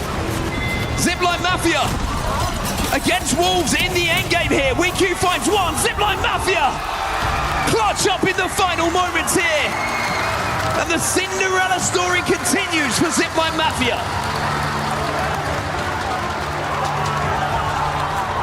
And look what it means to him as well to get a win on the board and to take the lead into this series up to 44 points. And after 4 matches, this is when we're starting to look at, okay, how many points are we going to need to get into that top 6? The Zipline Mafia are on a fantastic trajectory at the moment. I still don't feel like it's going to be enough, but they put their best foot forward here. Long, long way to go still. Another different winner. Boy, the second half of this series is going to be intense, especially when those legend bans start to take effect and teams are going to be running compositions that they certainly would not have played as much. It's going to be an incredibly exciting day here in the Survival Series. So we'll take a look at some of the replays in that endgame. E36 somehow getting involved in those final moments. Cole, by the way, just went crazy in those final moments. Big beams coming in. I think he secured, if not top 6, maybe even top 5 for Ninjas in Pajamas in that game. For Zipline Mafia, Olympus continues to be their home. 31 points they had previously. They add now to that their best performing map so far, and they are one of the best performing Olympus teams in this lobby. And that statistic is carried through now here into match 4. But they do have one more. Remember, Olympus has only played twice. Yes, we had 3 E districts. We get 2 Olympus, we get 2 Storm Point, and then we get 3 World's Edge. Now, interestingly, a lot of these teams did prioritize World's Edge for their POI draft, and for good reason. You're going to see it 3 times, make the most of it. And you see it at the end of the series as we take a look at the match results. Zipline Mafia, 22 points on the board, 10 KP along with the 12 placement points. Wolves, by the way, 2nd place. Somers University looking like a stroke of genius for them to pick in the POI draft. Down in the bottom side, though, it's not looking too good for a few teams that are still struggling to find those points. VK Gaming only getting the 1 on the board. DCG only getting the 3, but I think with the amount they put on the board throughout E-District, they won't be too disheartened just yet. And I think that's what a lot of these teams need to be prepared for. There are going to be maps where you struggle. There will be maps you may get 0 points. As long as you capitalize on the maps where you have those good POIs, or where the zone is presented to you, you capitalize on that as well, you should still find success. A lot of work to do still for all of these teams. You can see Neo on your screen. You can give VKG, the defending EWC champions, looking fairly relaxed about the situation they find themselves in. This is how everything looks in total, though. This is the series results as it stands. Zipline Mafia up to the top now, 44 points for them, 26 of them coming through those placement points. And at a rough guess, maybe the projected cutoff would be around 80 points, if I was to give you a rough number. But again, that can chop and change depending on how those points are being shared out between teams, but that just gives us something to kind of aim towards. But it's still a long way to go. That's only 4. We have 10. And perhaps we can readdress that at the halfway point, but even here, it just feels like the teams that are still down at the bottom, you still have such a good chance here, and as we mentioned, perhaps it's just a couple of bad maps for you so far. For Fun Esports continuing their domination as well, looking very, very strong. Well, as we say goodbye to Match 4, Match 5 is coming up in just a few moments' time. After this quick break, don't go too far. We'll be right back.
Play better, but tomorrow I think it's literally anyone's game. I think like we're gonna walk into a lobby of finals tomorrow and have 20 squads that all could win LAN. Like actually, bro, it's insane how good people are at Apex right now.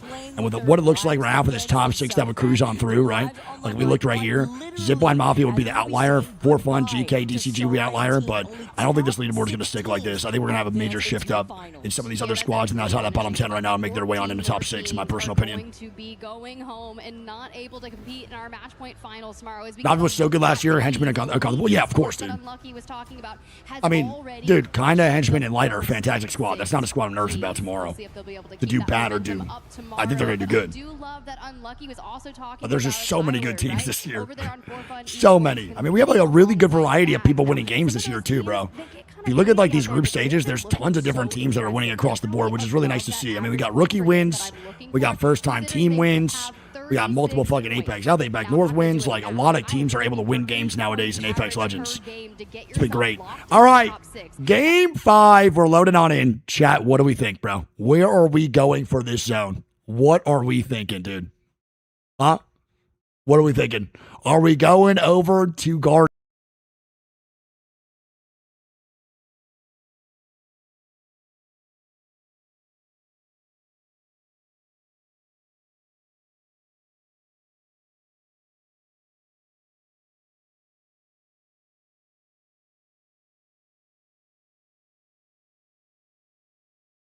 Stage, and our teams are trying to survive in our 10-game series.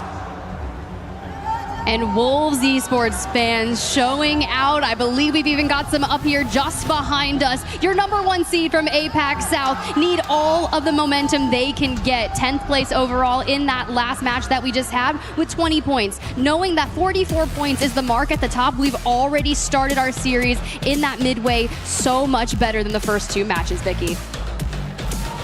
Love the fact that they were able to come in that second place finish, right? 6 KP now as we continue now onto match 5. We said goodbye to Gibby. You can expect the influx of Gibby. I mean, it's been very similar in the way that we've been banning out our legends from the very beginning of group stages. It's replicating itself in the survivor stage. When you get out with the Mad Maggie, you introduce the Gibby, and with the Gibby being the most picked legend in game number 4, now we welcome our next ban here for game number 5, which will be a tie between Valkyrie and Newcastle.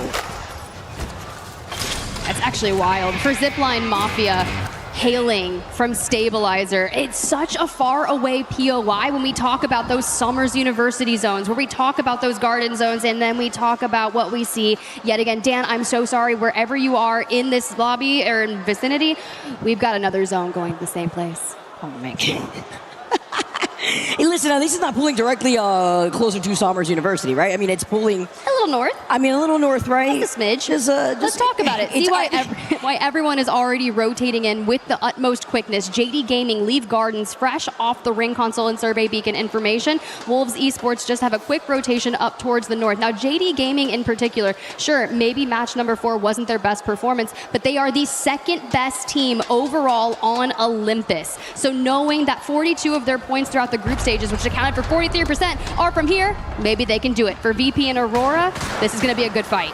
It's literally like the sandwich of zone pools when it comes to just row towers, Summers, or gardens. You pick, as Aurora are picking off VP. 2 out for VP in effect. Okay. Missing out on some of these crucial shots. He said, you can't hit me. Shimmy trying to get the wall jump, but it's fine. Hierker is able to pick up that KP as VP get eliminated, but the way he was able to wrap up on the other side is even better while he deviates his attention to the back. He says, no one knocks my baby goat, okay? Effect is looking so locked. Even Grace was noting it from the green room. He goes, when they pulled up his player cam, he was so focused and he's like, oh, Effect's not losing. Aurora's got this.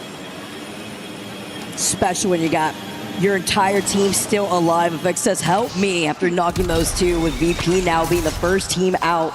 Seeing with a lot of these teams walking out on the Valkyrie, like we mentioned before, as well as the Newcastle, bunker down and find a spot. There's a lot of these ramparts to be met in the same type of composition, taking to the skies. Synap holding onto the skyward dive does have that evac tower that they just used recently and are going to be able to start rotating, considering that Synap has the blue perk. So he will be able to get the scan over to the teams that are right below them, having to be careful though with these snipers, finding your own spot with this quick rotate that you had mentioned earlier, Tiff. Brilliant. At least they have place to go for them. They can dive in just above Wolves and into the cover they go. You can see the setup from JDG with those Watson fences. Of course, they're looking directly at this, but they still have to deal with NIP at their backs. Floating, locking in the fuse here is great to keep those knuckle clusters moving forward. For WGR Neo, they sense trouble up ahead. Deep Cross Gaming does have a couple players down. Neo now moving forward too, being one of the teams with the Axel though, with the Nitro Gate, just enough. Rory is in trouble, gets knocked, DCG. Talk about bringing in some of that momentum when you have to transcend over from one map to another. E-District to Olympus, the last game on Olympus, with now Shao being the last one alive. Just try to queue out of there, please help me. I mean, it's unfortunate when you lose out on the Newcastle. Gets a little wall jump though, just so that way you can try to mix up, get around this next corner. You could ping out on the replicator and maybe out in the distance here with Gen G now getting that survey beacon. They know exactly where that solo is rotating to. Everybody's hungry, especially when you are now in Game 5, halfway through our 10-game series. And we're just running straight out of Turbine. It's like, where are we going for the reset? You had Zipline Mafia that was looking for that information over in Turbine as well. So they're going to full send as we look back at our replay here of Aurora. A little slow-mo of the critical shot here from Hiarka. And is that what this sounds like when you slow it down? That just sounded crazy.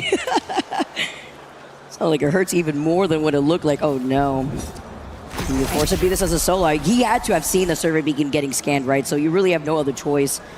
Just going into the void real quick while the zone is closing in by Fight Night. The fact that Gen G fly over, wait, the timing on that raid Q was so crazy. He avoided getting scanned by the Valkyrie from Gen G when they took to the sky and actually got away with going into Fight Night. He may be able to get the reset because of that alone. I think he just baited that team into Gen G Esports. So no, oh, Asia down.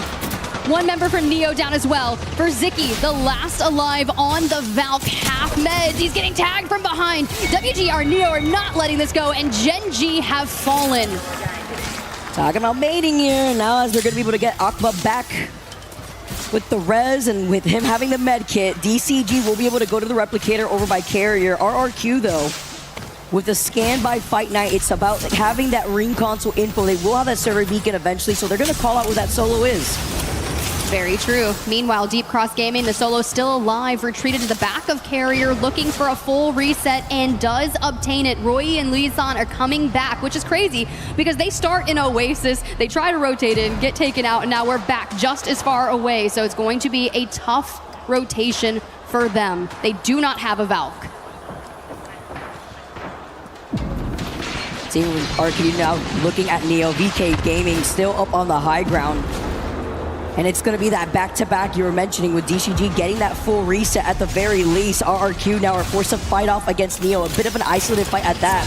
Considering that Zipline Mafia coming out of Rift will want to prio this rotate instead. It's a lot of action with Strafing playing, being able to get that first knock. 18 squad still left, looking ahead. Why are you running? The back-to-back. He's trying to get away. These longbow shots missing out until the last one, 60. But it's not enough, as he's literally still alive. 1 pixel of health between both of them until Aqua's gonna be able to pop this med kit. They're definitely going to get those heals off, and as they run through Estate straight towards Hammond Labs, will RRQ lay chase? You see the evac tower in hand, so healthy to be able to take this, and they're at 33 points on the series. That cut mark off, right? The 6th, so we must improve on that, and going to Estates to attack them. However, Aqua there, full health, immediately once Strafing Flame lands, the battle begins. Oh my goodness, I mean, they're not letting them go. Strafing Flame's upset, they need this KP. Oh, can he go for it at least this time around? Yes, he does. Eventually, he lands a longbow shot. He sees him go through the door, and it's an opening for him, as now Neo is down to a solo. We did just lose out on PXX as Flat and Dinos both isolated them. There's going to be a ton of battles happening in that next circle, depending on how we shift. But for now, our teams like Team RRQ, Deep Cross Gaming, and Zipline Mafia still need to know where they want to approach from. I can imagine that RRQ is just going to cut east straight out of Hammond Labs. They're hovering over the survey beacon right now, likely going to base their information off of that. For Dinos on that southwestern side of the next circle, they're going to have to decide, do we fight Wolves? Do we capitalize on that? Kinotrope, on the other hand, have 2 down, and we've got a last-ditch effort against Dinos. Oh man, Kinotrope fall, because Dinos are just hungry. They get more KP, while RQ just do not let Neo survive. I mean, this has just been a back-and-forth duel between both these teams. Since the very beginning that they got out of Fight Night, they took over the POI between Estates into Carrier, and now they were eventually chasing out that solo. They got the KP and they said it's not worth chasing down the last member of WGR Neo. They want to prior rotate through Hammond instead, so that way they can control that high ground choke that would lead you out of the portal from Terminal, especially looking at how the zone is pulling. They can also get the information off the survey and ring console over there, while we take a look at Flat, who like to try to prioritize not only, Summers when we see all these different zones, but now trying to approach Wolves in this building. Nano off of the Axel is going to be able to get the Nitro Gate and follow up to try to climb up here. With the kickstart too, that could really help out this fight. I'm just waiting to see how we're going to approach it. In we go, but through the fences, Nano loses out on his shields and is forced to reposition. This means Big Louie and Kuser will have to swing. But we're individually approaching this and getting broken down. Dude, E36 is griefing them, actually, with the longbow, but now they have to drop down from a high ground. It's not like they're going to show face. And now, Flat gets the trade-off, but Wolf gets the answer back because the longbow shots are just too much. I mean, E36, look, even if that was a face-off against Wolves, that's just going to be free KP for them without even having to leave from their spot behind the amp barrier. Whatever it takes. If that's me in a spot in zone, dead center with a longbow in hand, griefing everyone, then you know I'm doing it. It's like music to my ears. You know what's going on. We've all been there in Apex.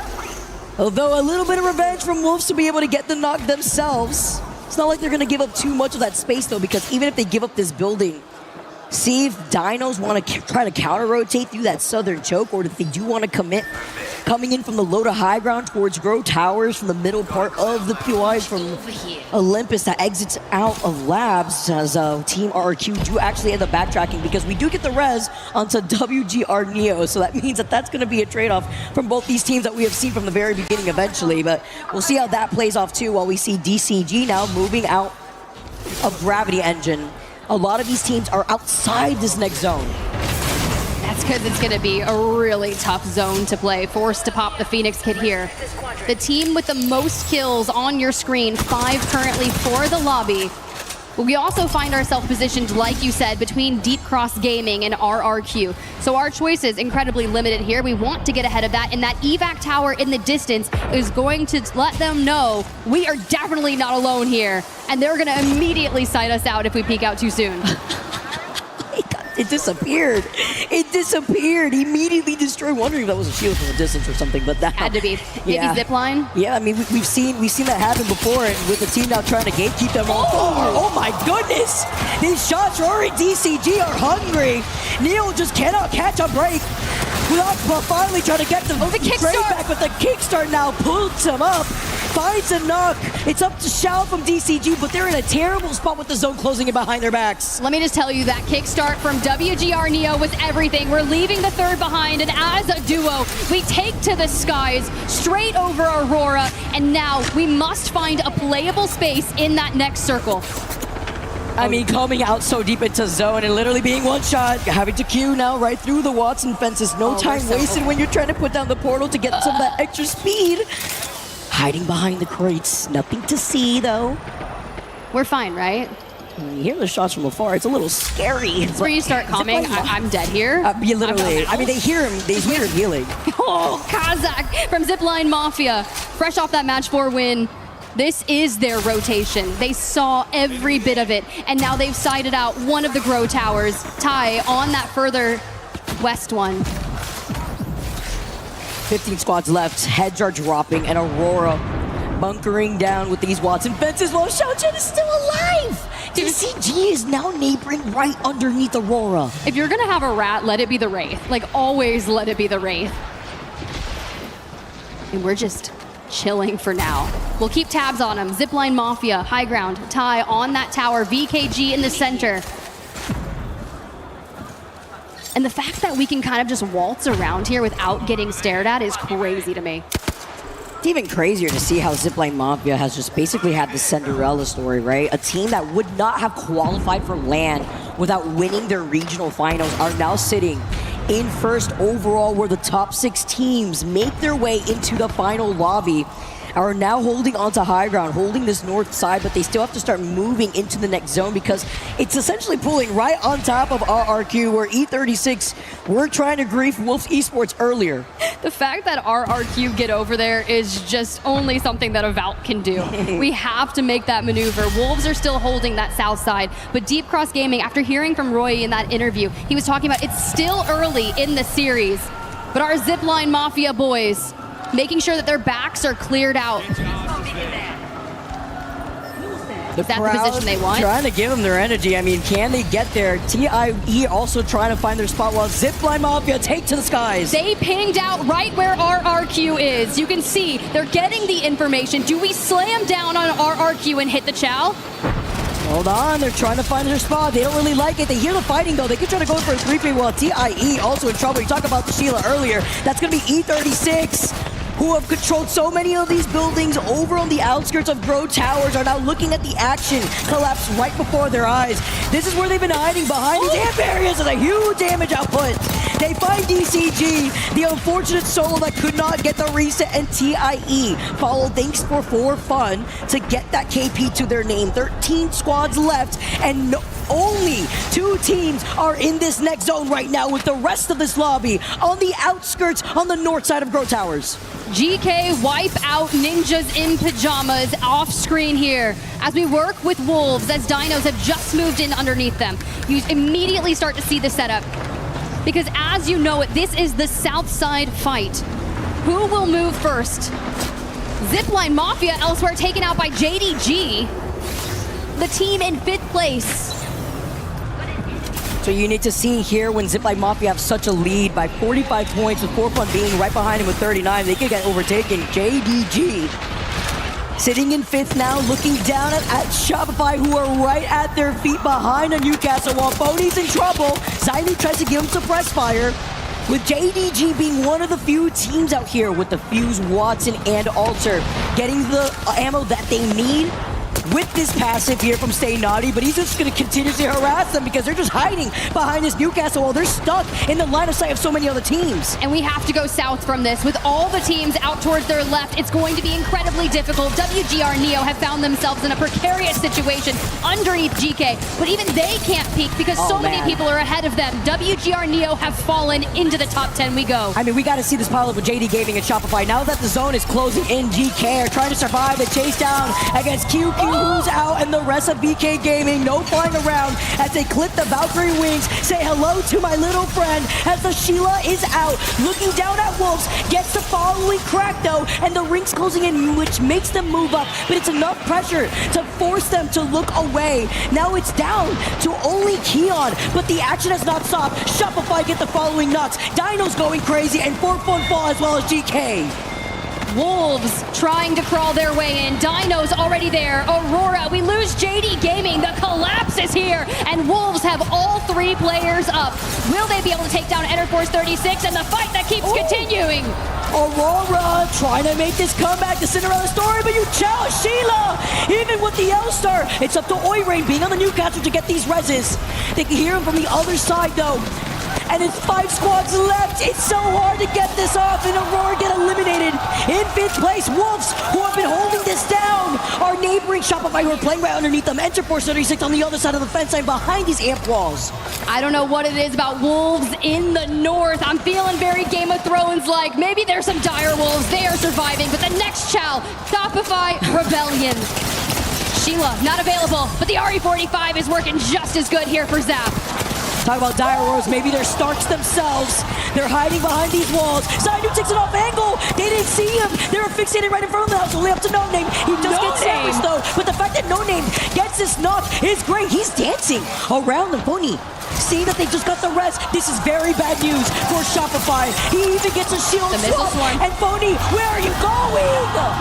Back to the lobby, apparently, as Shopify get eliminated. And Wolves with the reset. Crazy Kong on the Newcastle. That is the best plays you could have done to keep the team in the fight.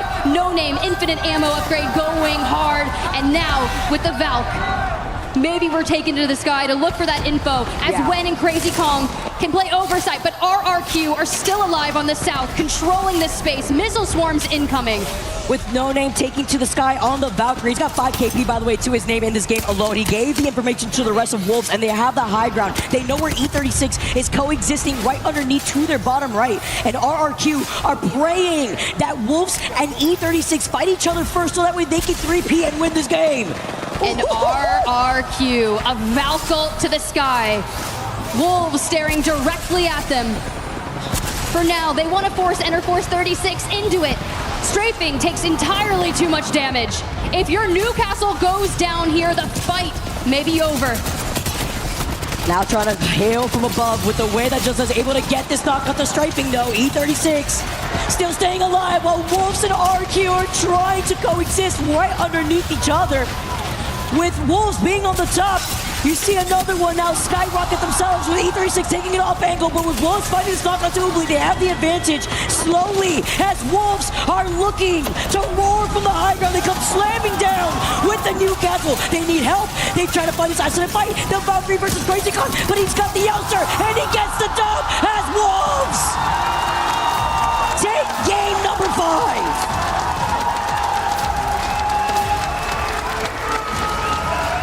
Wolves definitely needed that.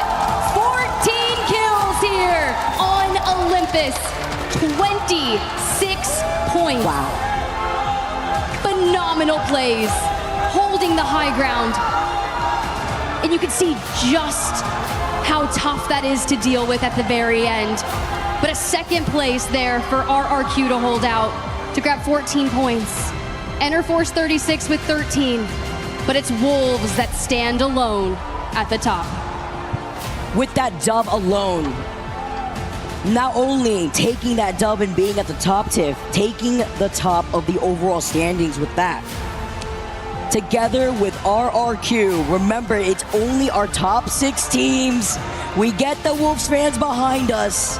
They heard their chants and they played that so well. They stayed on the high ground for as long as they could, getting the information. Honestly, the moment that E36 was slamming right in front of Wolves, I mean, what did Wolves have to do just other than just inch forward? Right, and this is where you kind of take it back to that final fight. Immediately slamming down and throwing the mobile shield and then kind of just toggling back and forth, and the celebrations coming through with the reactions. You have to like hold your breath as a fan in that moment because it is so intense. They moved up so many positions on the leaderboard. We even got to see Papa Gen there, right? With the Wolves jersey. We saw him, just a couple moments ago before these games, and he was like, I had to switch my loyalties for Wolves today. I need someone to cheer for. And maybe that's the Papa Gen buff. But maybe, you know what? The fact that he even got the jersey frame 1, he was ready for it, giving them his energy with the rest of the fans here in the crowd. What a game for Wolves, 14 KP. Look at this. It's 26 total points in one game alone, and we are now past the halfway mark through our 10-game Survivor Stage series. I think they moved up like 13 spots, Vicky. Do you know how insane that is as we look to the back half? Shouts to WGR Neo. That was an incredibly challenging game for them, but they still walk away with 7 KP out of that, and all of the constant kind of regains out towards the left. Even with Deep Cross Gaming, they were struggling there trying to stay alive. Their Wraith player at the very end, we saw them try to portal into the void and find a playable space, maybe try to pull a panic play from groups. Regardless, all you can do is try to get as many points. So if you're a solo, you want every placement point that you can possibly get, because I know the difference between 6th and going to match point finals and that 7th place and going home is going to be minimal. It's so tight, like literally. I mean, if you just look at those top 6 teams, right? It's like a point difference, maybe max 2 to 3. And it's just these next few games will change everything for these top-heavy teams as we take a look at some of these replays. Honestly, this was unfortunate, right? I mean, I liked what Zainu's attempt was right there, taking it off angle, but without having the backup that you need to help with these swings, you let the reset happen, and now Wolves have the high ground. L-Star in hand for Crazy. No Name went insane this game alone on the Valkyrie. Got the information. E36 eventually get eliminated before Wolves took it home for Game 5. And now we get to see the series results.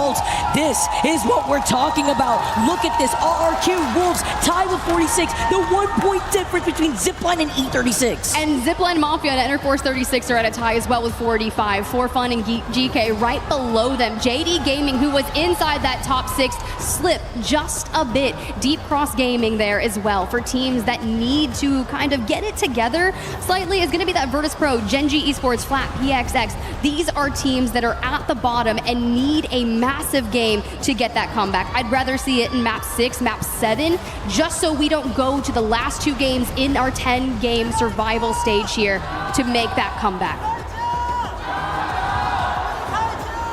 To imagine how some of these players feel, man. We get to see a lovely, Castillo, share the sandwich, man. Right? Like, he is Going to town with that one, Team Liquid, as we get to say hello to the fans. See Team Liquid here alongside the rest of us. It's getting hot in the venue, and we still got game number 6 on the horizon. Don't go anywhere, because we are moving on to Storm Point next.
All ages in this crowd. Hiarka stays winning though, man, and I love being able to see these young legends giving their support. Aurora needing it all because they're currently sitting in 10th with 31 points. But you know what, Tiff? That gap isn't so big when you see how tight the top 6 teams are holding their spots, with JD Gaming being on the outskirts in 7th with 38 points. And it matters when we transition now onto Storm Point. I'm so excited about this because we're just coming off a dominant Wolves victory, right? They used their second pick in the POI draft to grab Zeus Station, in which they are so comfortable at. That is one of the highest scoring POIs throughout our entire week here, averaging 10.25 points per game. And Wolves grabbing that, and also not only that, but they are their best team that we have in the lobby on Storm Point, with 52% of their total score throughout groups coming from Storm Point.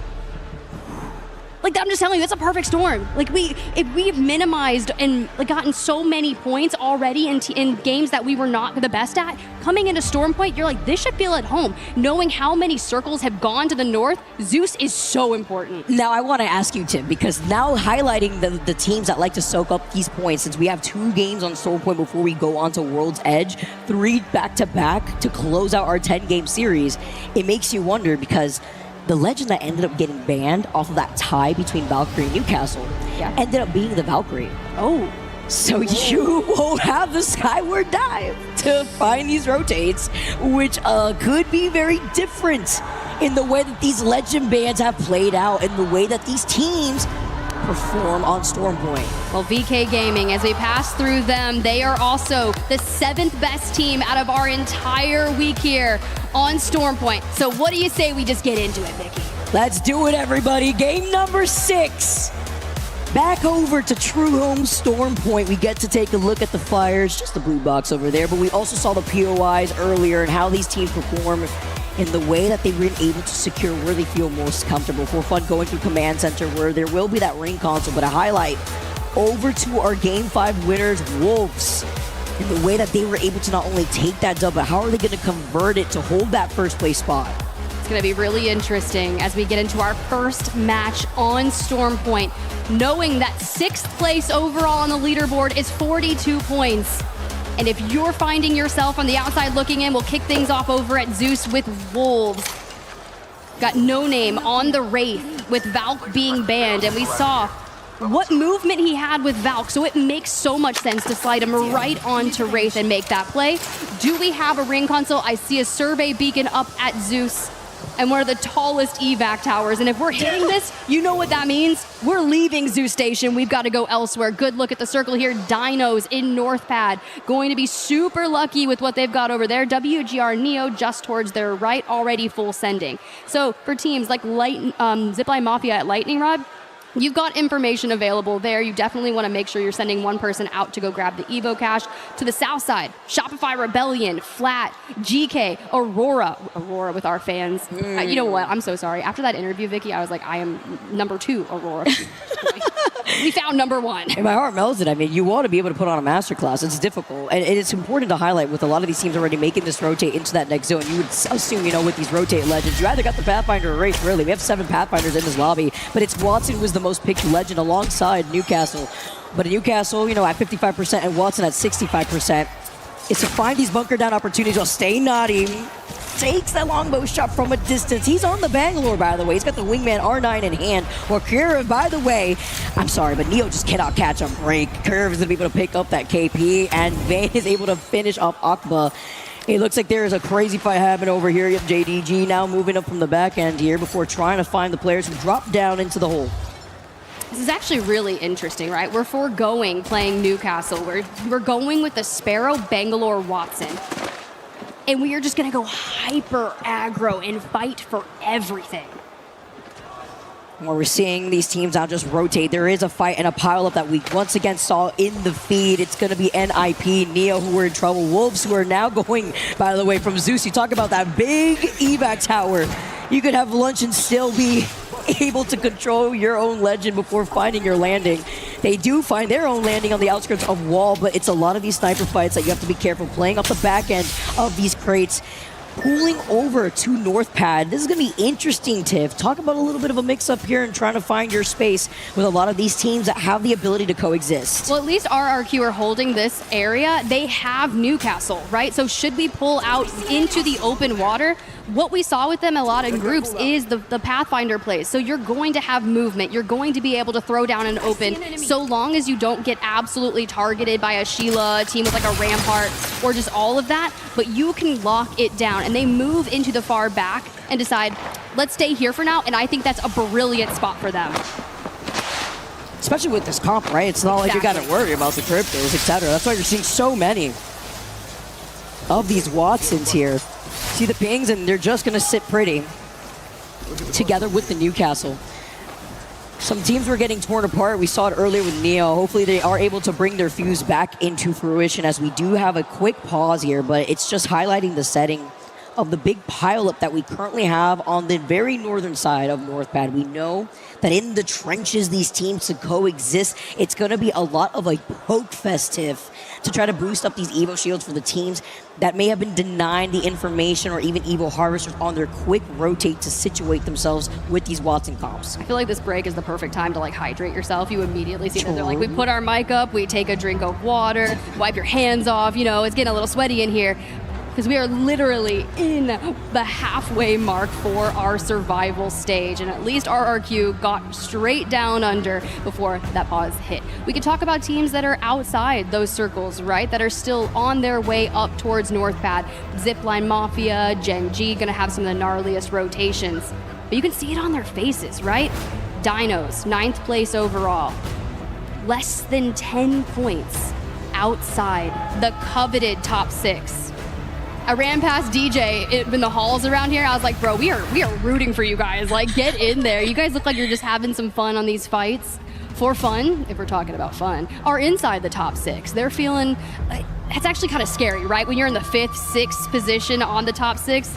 So let's throw down and see what we can do. Nags there on the right, Cinetic center. We'll get to Tyler here in just a second. I mean, it's always when it comes to like these survivor lobbies, right? In the survivor stage alone, where these teams are going to be changing the way that they play as these games progress. That's why you see these teams open up so aggressively in the first game or two, because they want to be able to soak up this KP as quickly as possible, so that way they have a cushion going in, because it's only 6 teams out of these 20 that will make it into the final round.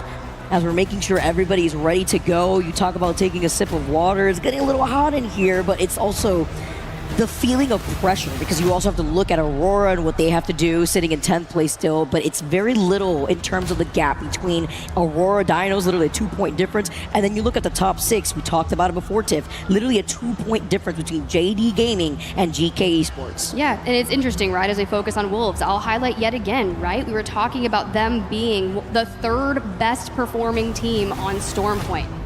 So knowing that they have the capability to really maximize their points here is exactly what they need. But honestly, why do I get stressed out right now? Like, I feel like it was, I don't know. I don't like halfway marks, right? I don't like sending teams home, Vicky. I don't either, Tib, but you know what it is when it comes to LAN. This is where legends are made. And diamonds are made out of pressure, so you got to see how these teams are going to fare off against each other with the different legend compositions. We've introduced now the Pathfinder, the Wraith as a different iteration to the Valkyrie ban, especially when it comes to Stormpoint too, right? And with no Watson, when you move on to game number 7 after we play out this current game 6, I mean, it's tough out here, but just making sure that everyone's here and ready to try to situate themselves in these final end zones. And if we're going up to North Pad, at least it's a variation. And you know how difficult it is to do so much fighting up there, right? Into the trenches we go. So knowing that if you don't have that Newcastle, if you don't have the mobile shields as you're rolling through, since Valk isn't here, that's why I love the path picks that are coming through. All right, we're back into it, everybody. Got to keep you on your toes when we take a look at the team over by Jurassic. It's Shopify, who got the survey beacon and are now rotating with the zipline. And they've got the Rampart as Ryan. Like, that is so exciting for them. And sure, they're outside the top 10, but it's not like they haven't been in this situation before. Group stages, you know, they've had a lot of those tribulations that they've had to face in order to lock it in, and Phony, thankfully, able to step in last moment in lieu of Koifel, who we are just hoping is out there on the mend. Zap has had some crazy pop-up moments through our group stages. We just need to string a couple fights together, and next thing you know, 1 20-plus point game, and it's completely changed for you.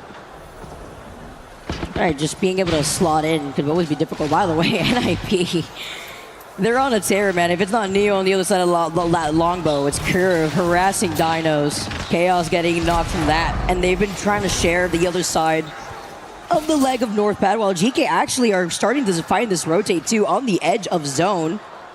See how they're going to be able to fare against Dinos and the likes of everybody else in North Pad. As we get to see the side-by-side, though, Stay Naughty playing right below the rock, while Shubi's just trying to hold on for dear life. Hopefully is able to pop a shield bat. Yes, as JDG now move up, and VP once again, NIP too, are still finding themselves in this fight over by North Pad. And the best part about being right here is you can kind of lay low. You see what Floating's doing. Sure, you portal, and you try to get away. Does Floating, does he go in there? Are we going to wait for them to come back? This is so menacing. And he's kind of hoping. He's like, all right, I'll go. I'll leave. I'll keep peeking. But JDG are your gatekeepers of the southeast side of that circle. Ty, on the other hand, that portal led them to Cascade Falls. We're not done yet, though, as we look towards VKG. They do, because they're going to be finding this fight versus PXX. Again, we talked about the Wraith. QQ literally survives, takes the portal back, is able to get the shield swap, looking right behind them. They're ready to cover this portal with the Watson fences. Try me, they said. With VKG now backing away, DCG right alongside them. It's a huge pileup. I mean, everybody in this lobby is finding themselves in this next zone, minus Gen G, TIE, and Zipline Mafia. JD Gaming are taking a roundabout position into rotating from the southeastern side of the choke, because they want to get the survey beacon info. So they actually rotate on the outside of the zone, such as Aurora 2, because they want to also get the ring console. So they're taking their time, trailing right behind VP, and the fight now over as Shopify Rebellion. We saw them take that zip line now and are trying to take this fight up on the high ground. You definitely want to fight for this ring console to get all the information you can, and luckily you put the amped covers out, block your line of sight, and let's see. The information that we gather sends us up to the north, kind of out towards the right of North Pad. We are going to be incredibly open for our end game. And just like that, with the information, they are dipping away from flat. These choke points that lead up to North Pad are really difficult to pull through, but also flat does need to get that information from the ring console as well. So Shopify leaving is great, but PXX have also rolled in. It's also great that they were able to get the info too, right? Like basically in the face after putting in pressure. PXX now hanging out to the back end of checkpoint while flat had shown their face, and Shopify lingering about while Gen G up on the high ground are trailing behind TIE. This is an isolated fight.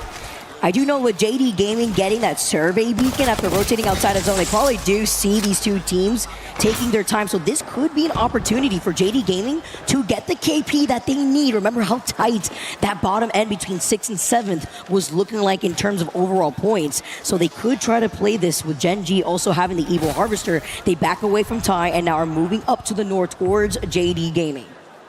Quick little look here. You can see Wolves have isolated themselves out to the far northeast of the next circle. Zipline Mafia out towards the east from them, coming in from the low buildings outside of Wall. Shopify Rebellion are carving their path currently up into that next circle. Which trench will they play from? We'll stay tuned for that. JD Gaming is going to be in the choke point on the outside towards the right.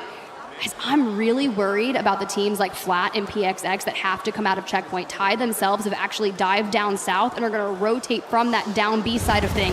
Virtus Pro will be there though. It really depends on how they're going to be able to find that rotate, right? Like, will they have the evac is the question. It's going to be so difficult. Aurora, who have now found themselves from down beast after getting the ring console, playing on the outskirts of this zone, but they're getting sniped in the distance. I mean, I'm hearing longbows from every single corner of the map. See NIP in some trouble too. Hopefully they're able to get that reset within the side-by-side as a slowdown of the longbow. BKG. It's the back-to-back. I mean, they get the next crack, but it looks nice the way that they've been bunkered down inside of that building. We saw them earlier, preventing other teams from getting the survey beacon, which is why you have the rare like JD Gaming, who have the spare, or even Zipline Mafia, because they don't have to overcommit in getting that survey beacon information. You just line up the arrow and get the info, but this is why having a sniper is so incredibly important, because these sight lines up in the North Pad vicinity are so long-sided and open. You constantly keep that pressure onto the teams, diminish their resources, and for fun are working to diminish Deep Cross Gaming. They find Xiao. We don't necessarily get the full just yet, but we focus on our healing because he's already so far in the open. So it's really tough. I mean, even with the pileups that we're currently seeing in every corner, Tiff. Yeah, and I mean, at least Deep Cross Gaming, they do have the altar, right? So the reset will be there for them. For Gen G and PXX, we highlighted earlier the checkpoint area. The collapse is here. For Asia and Dexter, staying side by side, trying to breach the fortress PXX has laid. I mean, with how quiet they've been so far, they really desperately need this. They do get the knock eventually, and the one solo PXX got out of there before the 3P came, because that's going to be from Flat, so no matter what, it was at a loss for PXX, now forcing Flat to look at Gen G. Flat say, okay, well, we had the high ground originally. When Nano did drop down temporarily, they wanted to time that 3P properly, and they know they're a little too late. That's why you see Qzer holding onto the high ground, putting down the fence line from the zip line that leads you down to where we saw Gen G originally. Flat know that Gen G are either going to rotate and commit to that northern choke from checkpoint or even wrap behind, or VK Gaming were holding onto that building that we saw at replay in. All right, with that pip, you're going to see a couple of things. It shifts away from Wolves Esports location out towards the west. You also see JD Gaming leaving the north checkpoint, going south and wrapping onto Gen G. Those three are going to fight. Meanwhile, RRQ trying to hold down the location they moved into. Oh my goodness, JD yes, Gaming, no way! They chose that. They chose to leave that. As VKG moved into their spot, they dropped down, and Gen G wiped them, dare I say, with ease. I mean, like, as you mentioned, like, trying to take that fight. I mean, trying to take a roundabout position, too. When you knew, by the way, that Gen.G were going to be there, you scanned the survey beacon, they still decided to take that fight. And now they are the first team to go out in this lobby. That is not what you want to risk when in the overall standings, you're literally like a 2-3 point difference away from top 6. You realize we're 15 minutes into this game and we just lost our first team? Yeah. That's the pace we're looking at. Stormpoint, the center of our 10-game series, has halted the fighting. And to the north, we continue. Checkpoint is going to be difficult, but Zipline Mafia holding these pineapple buildings. I was curious. They're outlining wolves out onto the rocks towards their right. And with Pathfinder, we can essentially kind of choose wherever we go. We do have our Sparrow Oats available, and that can cause a lot of chaos. No way. Wait, he gets away with the red? That's actually crazy. PXX, who were hiding as a solo, back against the mountain. Don't see me, I'm a mountain goat. Actually ended up coming up with the Moby and getting the res attempt here as VK Gaming, though, inside their building now get contested with DCG on the outside. Kesa holding on to the high ground, looking right down below. Will they meet their fate alongside GCG while we get to see the fight? You talk about the zipline, as currently Zipline Mafia, after talking to their fans, have found themselves up on the high ground here. King of the hill. We lose Deep Cross Gaming to VKG as they laid towards that fight. Kazakh takes a ton of damage, but Excuse gets caught out.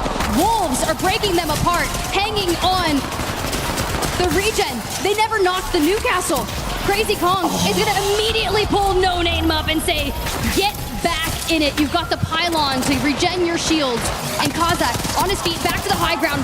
Hold on, let that RE35 work. But they're getting creeped by GK, who are also shooting at them from afar, hiding behind the amp barriers as Wolves have the number advantage, trying to zipline away. You see the portal play. Kazakh now, I guess, gets a little bit of breathing room here, looks to get the reset. Neither of these teams trying to overextend. Spaghetti all over the floor with how messy that looked, honestly. But it's a full 3-man versus a duo. It's a side-by-side, and fighting is happening everywhere, though, as VP down to a solo. And it's so crazy to see how with their 18 squads are left. Oz's still alive, playing off the other side of the knockdown, though. Looking to get this res. Can he bait out? Because there's still KNC right to their right. But a saving grace.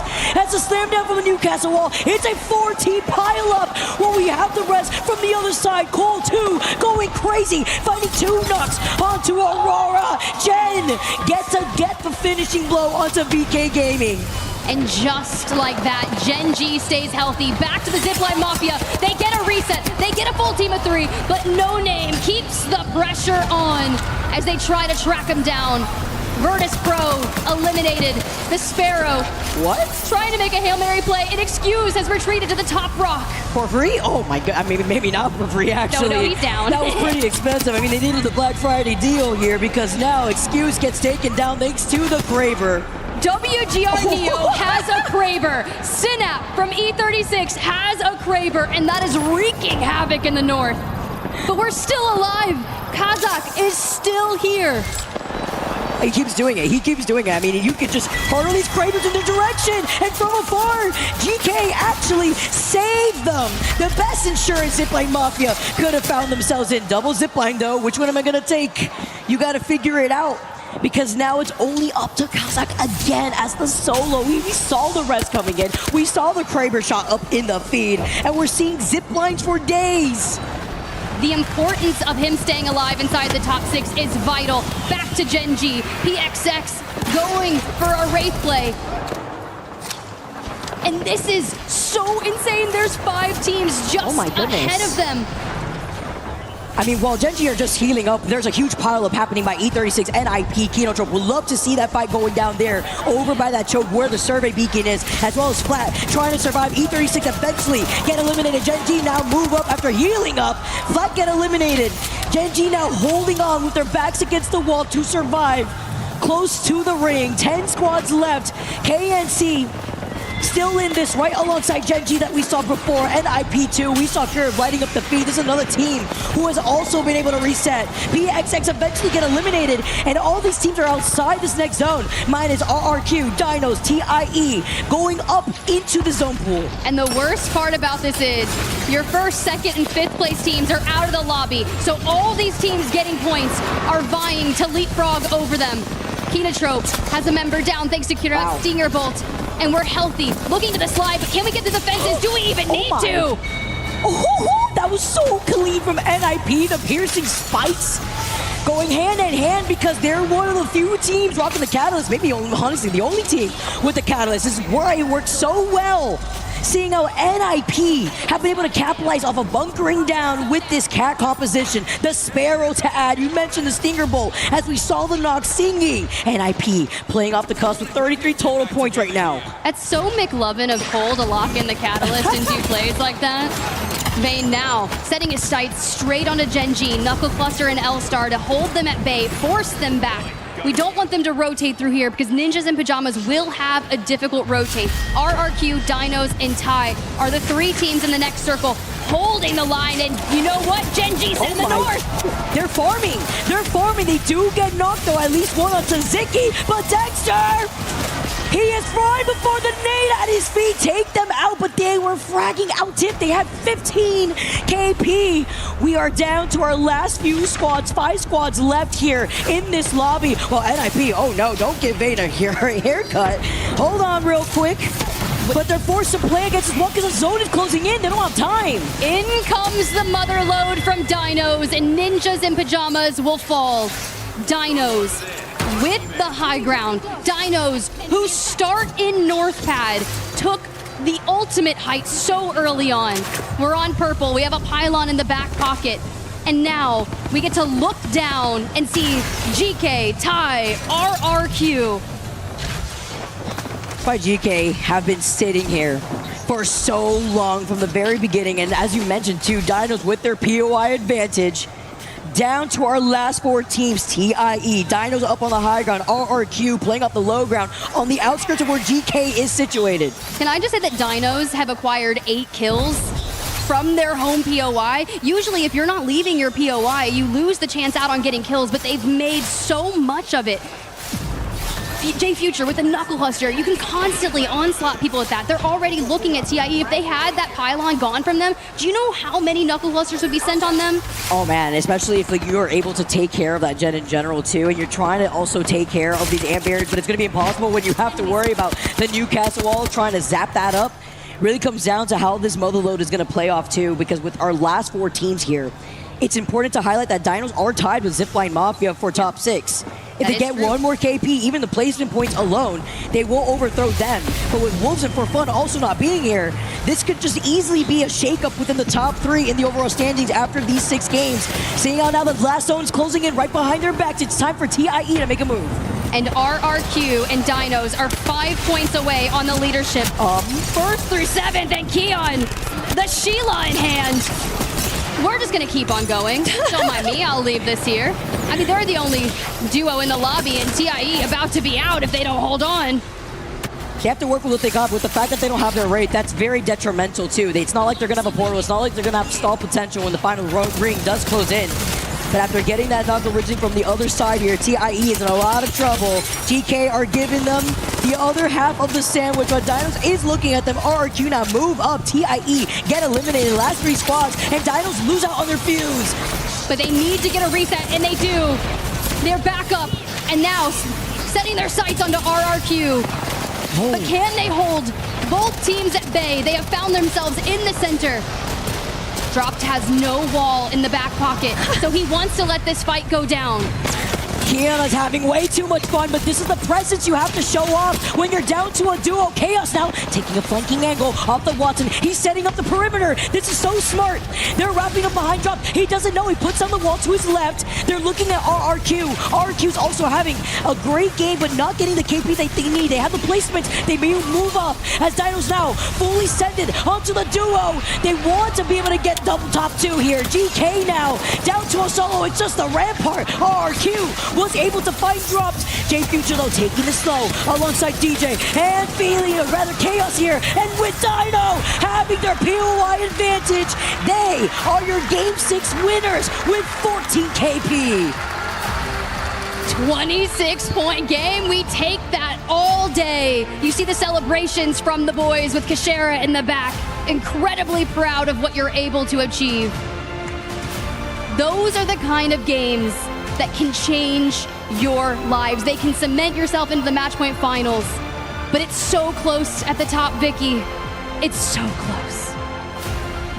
It wasn't even closer, honestly, if they didn't get the KP that they needed. Taking the flanking angle right behind GK was perfect because they got the KP that they could get off the leftover duo. Then they fully send it onto RRQ, and then they are able to take the dub.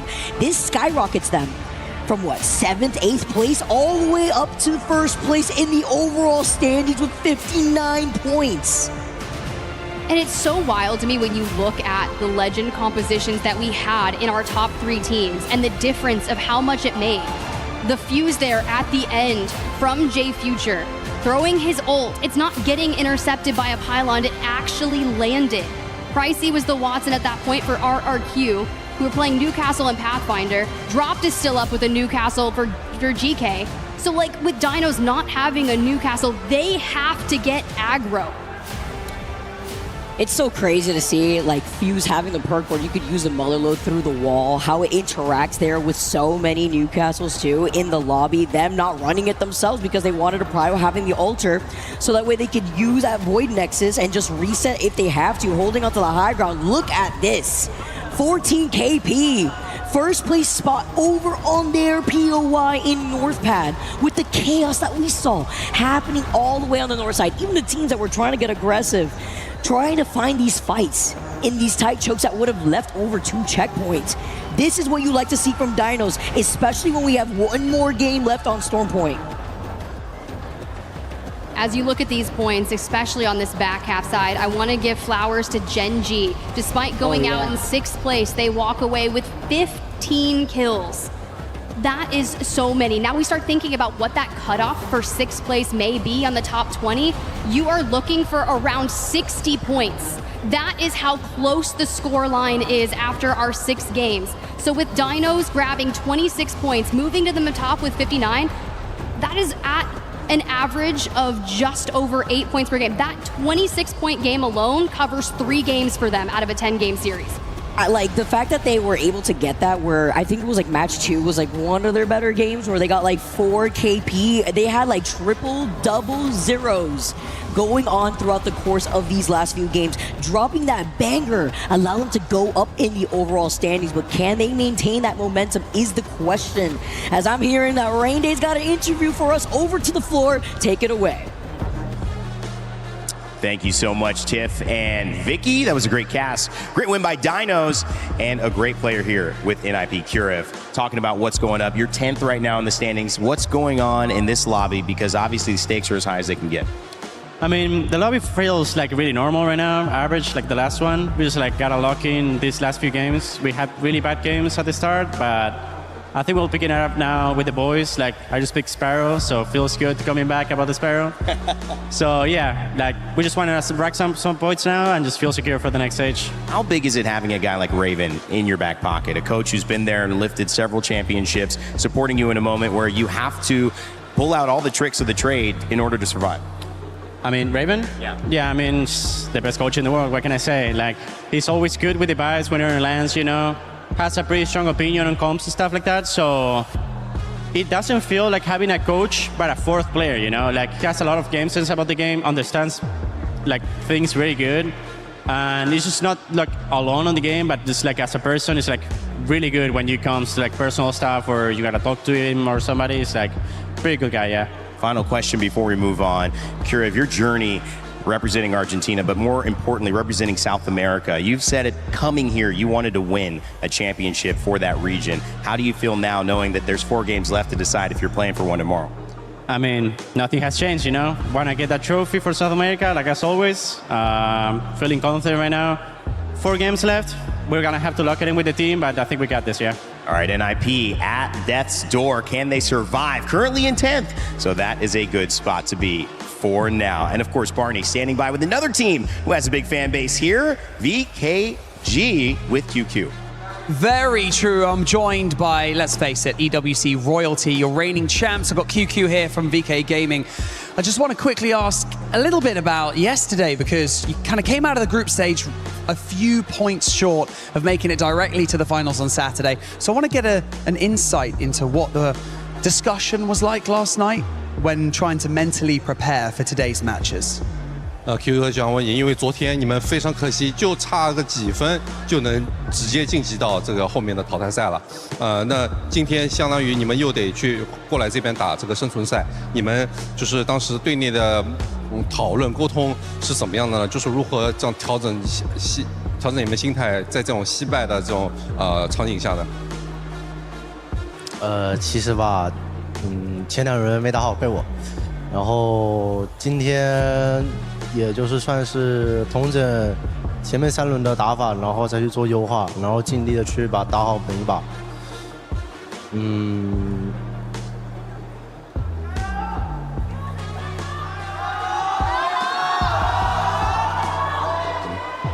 Well, even though we lost by just a scant few points, I mean, ultimately, it wasn't so much like the final few rounds. It was actually, if we had to look at what the main errors it made, it was actually in the first 2 rounds. We played it absolutely atrociously, and I think, there's no one's fault but ours. For today, our strategy was, see how the first 3 rounds develop and base our strategy on that. And I think right now, as you can see, things are probably not looking so hot right now, but we're still trying our best. Tell you what, though, that's a sign of a true champion, owning your mistakes, but then looking to try and fix and build on it as well. Now, QQ, obviously, we've already mentioned this, EWC reigning champions right now. It's a question that gets thrown around a lot at events like this, but does that come with a lot more pressure to perform at events like EWC? 那在像电竞世界杯这种很大型的比赛当中，是否你感觉压力会比可能其他比赛或者训练就是会高很多很多呢？就是以及你们会如何去应对这种更高的压力的情况下？我其实打的也算是比较放松了，除了第一轮前3把可能确实压力有点大，比较紧张，但后面也算比较调整过来了吧，因为发生了一些事。然后调整了一下，但问题不大，问题不大。I'll say that coming into the tournament, especially in the first round, I'll say I was feeling a little tense, especially in the first 3 rounds. As you can see, like my performance clearly wasn't up to par. But I'll say that I've already overcome it, and I'm feeling much more relaxed right now. Something happened along the way. We're gonna divulge it, but I'm definitely kind of in a much more relaxed kind of state of mind right now. Well, I mean, now that you've got to focus, obviously, we've only got about 4 maps left until we decide who makes it through from survival stage into tomorrow. Top 6 seems quite far away, but we've seen entire lobbies shift in the space of 1 game, especially in the group stage. We saw that yesterday. So do you have that belief? Do you have that positivity in you right now? Do you feel like you can make it to tomorrow? 那我们这生存赛还剩下最后4轮，但是我们也知道，在这个生存赛当中，包括小组赛也是，就是万事皆有可能，可能就是一轮的时间，能导致所有的排名直接被打乱了。那现在还剩4场，能不能跟我们说一下，你是否还有希望，还有这个毅力去突破，进入到这个淘汰赛呢？尽全力去打吧。I'll do my absolute best. That is all we need from you, QQ. Thank you so much for joining me in this interview. Right now, we're going to head over to a very quick break, but don't go anywhere because we've got plenty more Apex left to go. And it's the survival stage. 4 maps left. Let's do this.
at EWC survival stage, and boy, that leaderboard just keeps on changing. Now in first place, as Tiff was saying earlier, it's Dinos after that win. Graceful? I mean, as the heat is rising not only in this tournament, but in the building, please, everybody, remember to hydrate and drink water. It is insanely hot right now. I would like to say Dinos, one of the teams that actually still played Alter, despite not being banned, abusing the fact that she is one of the most broken legends in the game, and they are getting super value out of it. So it's going to be fun to see if anybody catches up on that and they're going to copy that or not. But so far, wow, they are bringing the heat. Yeah, some of the squads, I mean, they just need to be able to get a good win. And when we're talking about good wins, we got to be talking about Wolves, because in Game 5, they ended up with 26 points. This was a squad that when last time you saw us, after Game 3, they were at the bottom. And now they're currently sitting in 5th place. See, this is exactly what they do. They can Uno reverse you and change it in any moment. So, like, Wolves is quite a dominating squad on the edge, and this is where they generally collect most of their kills, and it's very exciting to watch, but it is very risky, especially when you're going up with these other edge teams as well. But look, I did say top 6. Can I tell the future? Yes, because I'm in Australia and we're ahead of time. How are you feeling about Wolves? I mean, yeah, Wolves is doing what they need to do. They're one of those teams where it's like, you know, they can drop a couple zeros because they try to fight for the best spot, or they can drop the 24, 26-point games where it propels them to the top of the leaderboard. So they're doing what they need to do, number 1 team in their region. And I you know, it's about moving forward with what they have and trying to close out these last 4 games and stay in that top 6. Yeah, we just saw actually that interview with VKG, the defending champions at EWC. You could tell just, oh man, it did not look good in regards to like body language. The player was all the way down. One team that I know is wanting to make sure they make a bit of a comeback here is going to be Gen G as well. I know. What are those comms looking like, Graceful, for Gen G? I mean, I will say, so initially going into this match, the cutoff was around 40-ish points. So if we're just going based off of that, it could be 80 by the end of this. Plus minus 10, you know, I always say that if it's top or bottom heavy. But as you said, in regards of communications, I would also like to bring in Aurora into that. I went into and listened to everybody, for everybody at home, maybe Multiview, ALGS, you can get your in-game comms from the teams that you're supporting. Aurora under a lot of pressure, not on the same page, called for a plan, couldn't follow up. Gen G, one of the teams that speak Thai, luckily I understand a little bit being Thai myself, is that they are absolutely on the same page, super solid. They might not have been able to get that big game just yet, they're kind of in the middle of the pack. However, with the comms, they're definitely huge signs of life. They are on the same page, called for something, went back, say everybody's on the same page at all paces, and I'm super excited to see if they can wake up. Yeah, don't forget about 16th place, Shopify Rebellion. I mean, this squad is also having to play with the sub. They currently have Phony in their roster.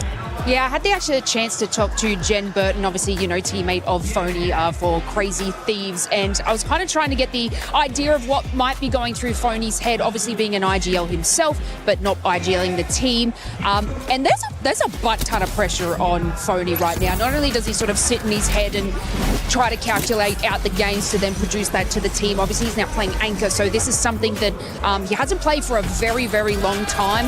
And, you know, I think it was match 4 or 5 where, you know, they were looking like they could have taken that down, but unfortunately it just didn't look like the chemistry was there between the team.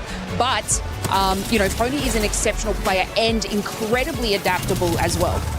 Yeah, honestly, just to piggyback off that with SR, I mean, Koifel is not replaceable. You know, he's a player that has some of the most firepower in the league, and that's just a role that they've not really had to fill with their team. He's been someone that can just clean up damage, and it was the Olympus game specifically where they had the first knock and they ended up losing the fight, and that looked like that was about to be their big game. And I think it's just in those situations alone that you're missing out on just that player that makes the big plays, the game-changing ones, the 1v3s or whatever it might be. And Phony hasn't had to be that slayer on a roster. This is a position that he has had to be in where he's not as vocal, and honestly, it looks like they're struggling, and maybe by the end of this, they might just hand over the reins to him, let him IGL, and then, you know, put Zainu back in the spot he was when they did win their event together. I will say though, after watching that game on Olympus, especially around Grow Towers that ended, they were missing Koifel. You can definitely feel the presence of their Koifel in many people's eyes, the star player he is, to be able to shine through and carry those fights. There were many moments where I go, if Koifel was here, they probably would have won this fight, because he really is that factor that can just immediately turn fights around. And, you know, we talk about it all the time through the likes of Zane, Effect, etc. Koifel is definitely that one player on their team. So him missing is definitely you can feel it. There was also a situation, I was watching the kill feed. Phony knocked 2 and then it just didn't go anywhere from there. So it's like they've got the firepower, but why is that not connecting between the teams? So it's very interesting. Yeah, it's one of those things. Just too much short time, honestly. Yeah. Even yesterday, I think it was yesterday when it ended up happening, when we saw them get into a fight, and I remember you saying, Snipe, where's Phony? Where's Phony? He's nowhere to be seen. And I think if this squad would have had a little bit more time, maybe it would have been different.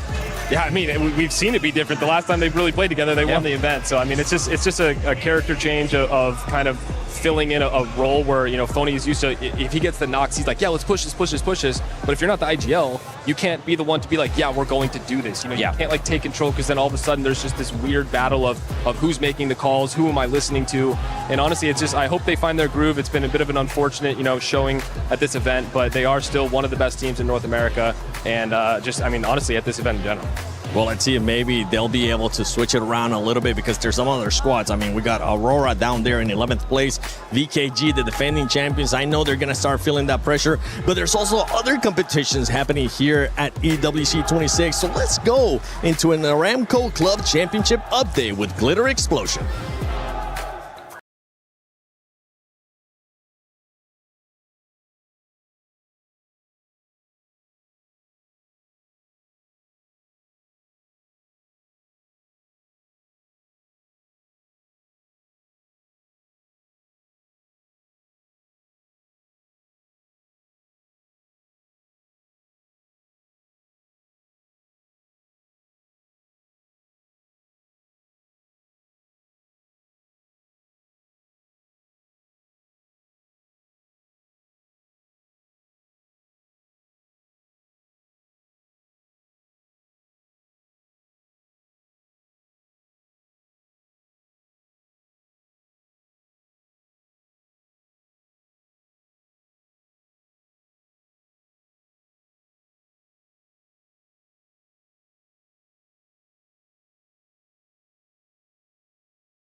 Cursa team.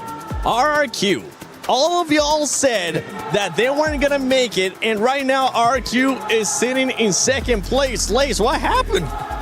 Oh, I knew this was coming to haunt me. I definitely did, and even Twitter knew it was coming to haunt me as well. But the reverse curse worked, and I'm so incredibly happy anyway. So let's go RRQ. Okay, Snipe, just quick. Are they gonna make it? Yes or no? 4 games left. I mean, if they they get first, second, or they get 15th and under. So right now they're sitting at the top of the leaderboard. It looks like it's looking good for them. Okay, all right. I see you going there with that. Not sure answer. It's okay. Well, let's see what's going to happen here on the 7th game of survival stage at ALGS at EWC 26. Dan Gaskin and Onset. Take it away. Can RQ make it or no? It's a good question. We'll have to wait and see if they can make it. Of course, we've only got 4 games remaining. 1 more on Storm Point before the back end is dominated by World's Edge. 3 back-to-back World's Edge will conclude our series, Dan. I want to know who you've got your eyes on, though, because we are in the latter stages of this series and we're going to have to send some teams home. Interesting that the desk is talking about RRQ, because it is one of the squads I wanted to focus on. They have been an incredible Storm Point team throughout this tournament and still are, clearly. But World's Edge, they've been pretty dreadful. They've only found 4 points on World's Edge so far. This tournament has been their worst map by far. They have to capitalize here on Storm Point to ensure they put enough points on the board that they can stay in those qualification places without relying on putting too many points in on World's Edge. Who else you got your eyes on? I know you were looking at a couple of teams for different reasons. Give me the juice. Well, who are you looking at? The same situation for Wolves. They're a good Storm Point team, but struggling on World's Edge, so they'll be a team that definitely needs to prioritize Storm Point points as well. But then on the other side, you've got Dinos. Dinos are currently leading, right? They are a team who have looked incredible.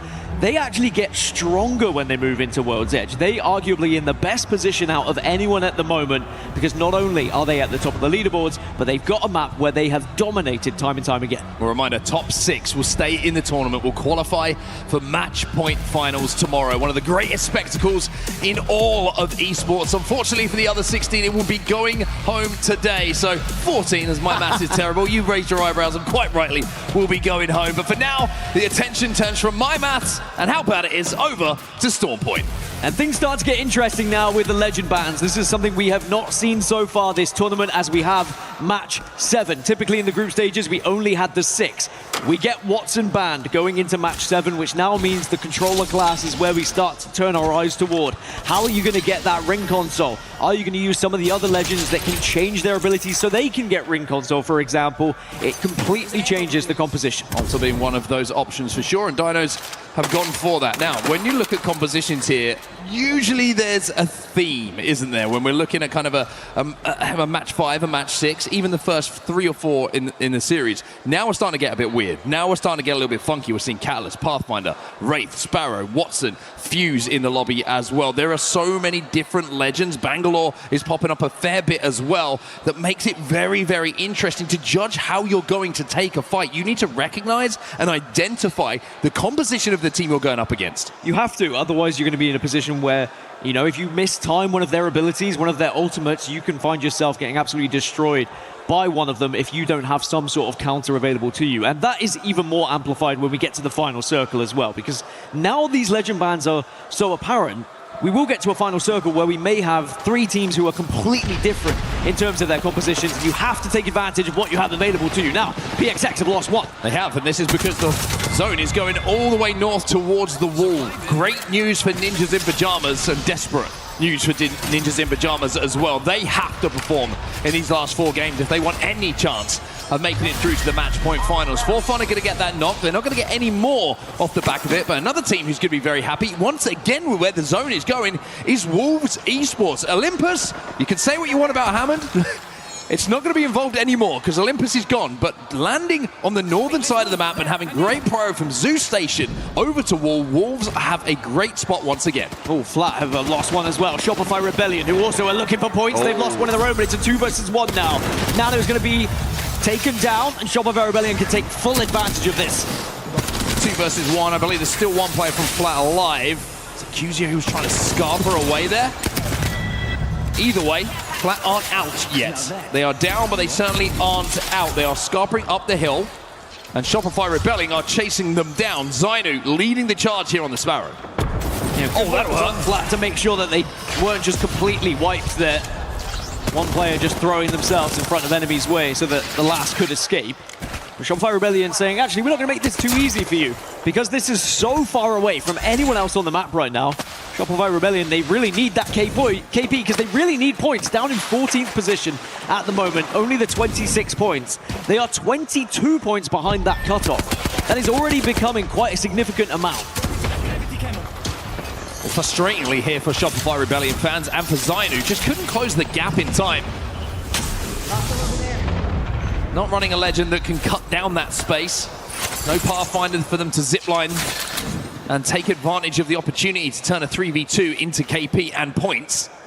So it looks like Flat will survive. Good job actually from Nano on the Wraith to pull out of there and not only escape himself, but also get a teammate back up. Survival is so important in some of these fights, and you really do have to have someone who bears that in mind when you get into those engagements. And it is a fight or flight moment, and there are definitely some times when people retreat too early, but in that instance, Flat have done well to stay alive. We're back over a little bit closer to where Zone is going and the northern side of it. Neo are trying to work their way uphill at the moment, and Zipline Mafia, who are deep at the back of the zone, are not going to make it comfortable for them. Numerous reticles are going to be trained onto Neo as they try and force their way towards zone. Being held up elsewhere means that Neo are now pinched. Aqua's down. Kazak gets that kill, has to grapple back, but that's the beauty of being on Pathfinder. Just worried about some other bullets coming astray from another side as well, but Zipline Mafia doing well. Oh, the last bullet connects.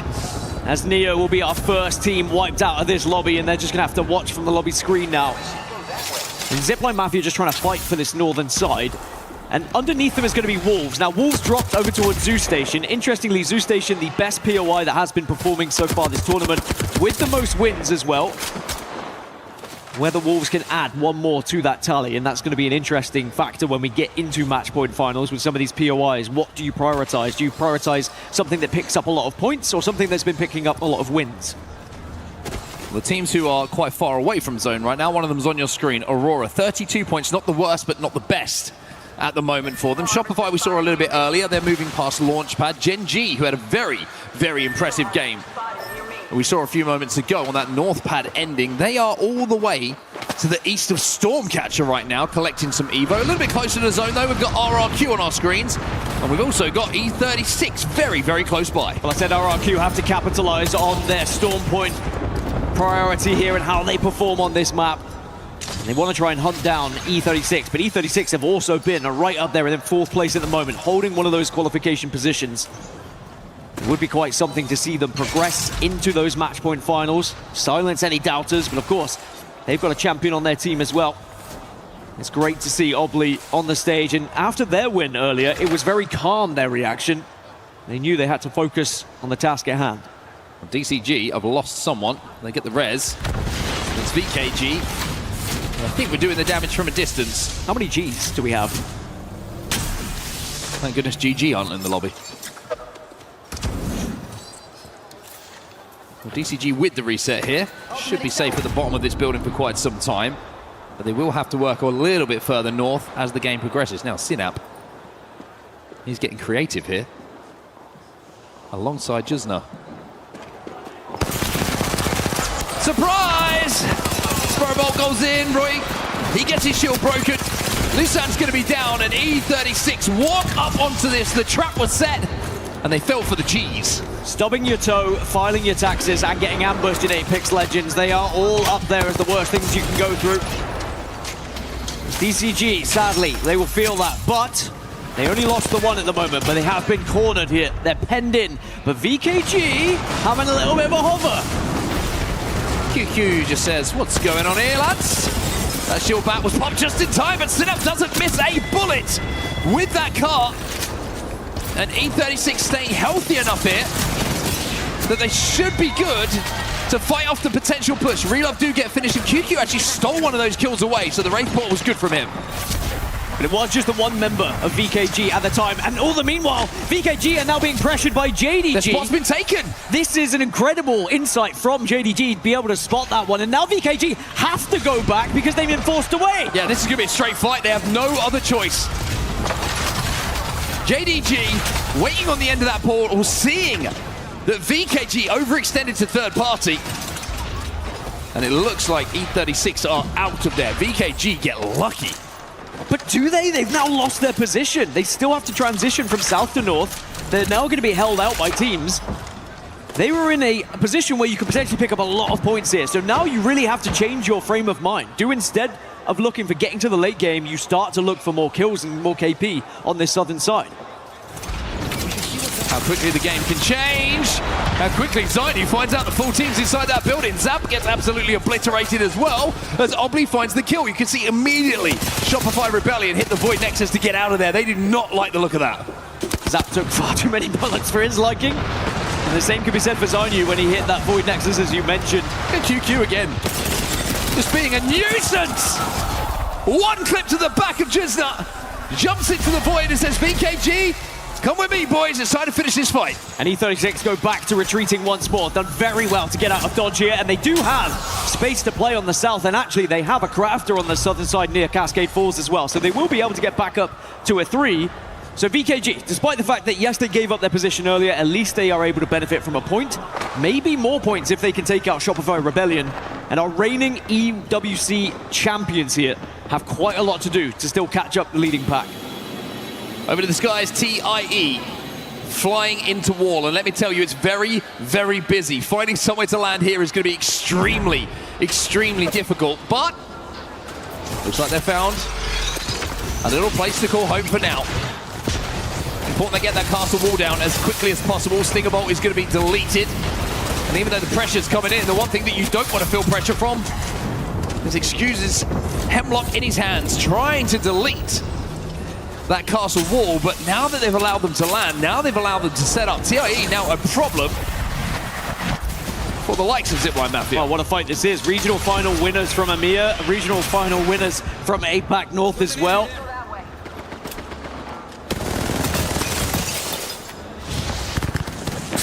For TIE, I mean, for FCAM, what a career it's been of ups and downs, but always historic moments at LAN. Can it be another one? Uh-oh. Well, they're getting zone wrapped. And it's Aurora who move all the way from the north side, round the zone, taking a little tick of damage on their way to do so. But now they can walk downhill with everybody in the lobby in front of them. Well, Aurora, they have a lot to do. 11th place, 32 points. Let's jump into a listening and see what the comms are like for Aurora. This guy's playing again. This guy's playing split as fuck. When zone close, we can fight these guys. I think we can fight them now. They have high ground, no one else. Yeah. And but this guy's not gonna trip it. They're fucking rampart. Yeah, they're not. I think with our comp, once the zone close, we can kill them. It's free, no? Okay. We just play here and here. They have the same role, but they have Axel. We can try to pinch them. Come. Yep. Can you slow walk on the left side? On the left side? Yeah, okay, do it. Do me to distract him. No, no. Actually, you can later. Watch out for Sparrow Qs. Do it now. Do it now. Be careful. Okay, I'm picking. Close. I'm going to drone. Breaking it. I broke it. One is nice. I hold it. Look, nice. I'm killing. He's ulted me, guys. Battle. Another drone, guys. You have to break it. Okay. I can. I'm killing. All good. We are not getting backstab. We are not getting backstab, but I'm watching. Okay. I'm playing with you, effect. I have wall. Target over there. I'm with you again. Okay, I'm walling off. Well, you heard the comms, you heard the plan. Not as effective as they wanted it to be, though. Gen G survive even after really good initial damage from Aurora. Aurora have to be careful now because this fight has been a little too long. And TIE are taking a look at it, and actually a few teams are as well now, but there's the first knock. There's Ziki. He's fallen. Aurora weak, though. They have to be careful here. They have to make sure they stay healthy enough to get a reset. Hiyaka now has to use the Bangalore smokes to try and get to his teammates, but you mentioned TIE. They're moving in to look at this, and Gen G aren't finished out yet. It's a 1v1. Aurora are dead. Trying to force the fight onto Gen G. And it's the same thing that's happening. Gotcha. Forcing another fight, taking too long with it as well, and not being able to finish it off. But now, TIE can potentially reap the rewards here down in the tunnel, but they have to be careful too. When they extended down to this southern side, GK just took the position away from them, but Zipline Mafia say, we'll take the fight with you instead then. Kazakh just stands above them and goes, hello, boys. Welcome to my domain. And now he decides, there's a few too many of you. I don't like the odds of this fight. Smart man. Backs up instead to the rest of his teammates on Zipline Mafia. It's like at a pub. TIE wrapping back towards their initial spot. Gen G is still alive, by the way. E36, though, might not be alive for very long because VP are pushing them. Flat been eliminated in the meantime. PXX, excuse me, were taken down about a couple of minutes ago, and now Ender Force 36 will be joining them. The south side of zone is starting to close. It's getting very, very busy. Pricey has to smoke off the LOS here to try and get Easy Flash back on his feet. Well, VK Gaming have done well to stay alive on that southern side. They are amidst quite a few teams, though, as are VP. VKG now with the scenery they've been able to put themselves in. They actually have a few angles that they can hide behind. And VP, sadly, are just dropping one by one. They are using knockdown shields now to avoid the gunfire from For Fun. Taskmaster is last alive. One of my favorite wraiths in the world to watch is on your screen right now. That's QQ. Jumps into the void to get back to his teammate Kasa here. They haven't quite finished off VP as yet. 3 KP already for QQ. But something I want to highlight, when we're talking about zone, when you're talking about Godspot, and you're talking about a team that needs it, Ninjas in Pajamas are set up for success. The only team in a building inside a zone. And we've had a few moments already this tournament where NIP have definitive moments in their tournament, and it is another one right here. They are presented with an opportunity to put big points on the board to catch the lobby leaders. Because already they find themselves 14 points adrift. Now TIE, who were pushing Gen G earlier, are going to move into zone, and again it's thanks to a Wraith as well. Well, GK is trying to bully them because they realize they have to go to the north, but Zipline Mafia and Kazakh showing what Pathfinder can do. The rest of his teammates have joined him, but they're trying now to pinch GK Esports and they're going to have to Wraith Portal out themselves. A couple of evacs are going down, and with the two teams in front of them moving, it's time to take the disguise here for the Zipline Mafia, and they know how to do it better than anyone. Yeah, this is going to be ugly now for these southern teams. I'm expecting about 4 to go down on this next rotation. There's just not enough room for all these teams to play. Well, the thing is, this is a blind evac. Remember, there's no Valkyrie, no passive scan. They're just going to be looking at what they can see and hoping they find something from their POV that looks open. For fun, not having fun. They are getting nuked up on this high ground. Nades left, right, and center. Tyler left on his own now, trying to play behind the knockdown shield, but here comes Shopify. Zap cleans it up, and Shopify get the KP. Shopify Rebellion starting to put some points on the board, and maybe can capitalize on some of these teams that are arriving late, as well as For Fun Esports. With that elimination, they are just outside of the top 6. Gen.G losing players, as are VP. Dino's also struggling on their move in, and this is what I was talking about. It's all hell breaking loose on this approach. Gen.G, VP eliminated from the lobby. Kazak trying to pop a battery behind this knockdown shield, but Shopify Rebellion are queuing out, looking to finish this off. That Stinger Bolt is going to sting Kazak. He's got to pop the battery, but has he got the time to do so? Just about, I think. He's still there, and he gets that bat off, but it's the last member alive. Sadly, there's going to be a team that comes in from the Reds. Shopify Rebellion say, look, maybe we can get in and pick off a few more, but then they know when to retreat. As Zipline Mafia, actually with the attention turned towards Shopify Rebellion, will be eliminated. As Dino's down to 1, what can you do, Chaos? Pricey goes down, but Dinos will go down permanently. 9 squads now remain, half the lobby has been eliminated here. Can RRQ get a reset here? Easy Flash has to back up himself to try and get healthy, but this is the building where everybody wants to pay the rent. VKG up on the high ground. Inside of the building, JDG, and just outside the duo of RRQ. And RRQ would love to try and create more of a gap between themselves and 7th place. Remember, they're in 1st right now. It's a 14-point gap between themselves and 7th. They want to extend that as much as they can going into the next, because they have been underperforming on World's Edge. But Easy Flash and Pricey still as a duo. Now, Shopify Rebellion have a difficult journey here because they're being pressured from the north of Wolves Esports. One thing that certainly helps the difficult journey is having this weapon in your hand. And maybe even this weapon as a backup. A Kraber L-Star double care package combo. It's one thing to have them, but you've got to put them to use. It's where you go from here, though, if you try and head north. Wolves have got such good eyes. Now you've got to use those void passages just to stay alive. It's looking pretty dicey here for Shopify. Only probably desperately waiting for a smoke to come back. They get the smoke down. VKG have been eliminated in the meantime. Wolves down to just 1. Crazy Kong, the last standing member. As Ninjas in Pajamas now make their play to play the roof of that one building that might hold their success in its hands. Wolves are gone. RRQ also eliminated. 6 squads now remaining, and somehow Shopify reset here. Yeah, Wolves going down was massive for Shopify Rebellion's chances, but it's NIP at the moment in the best spot you could possibly be in.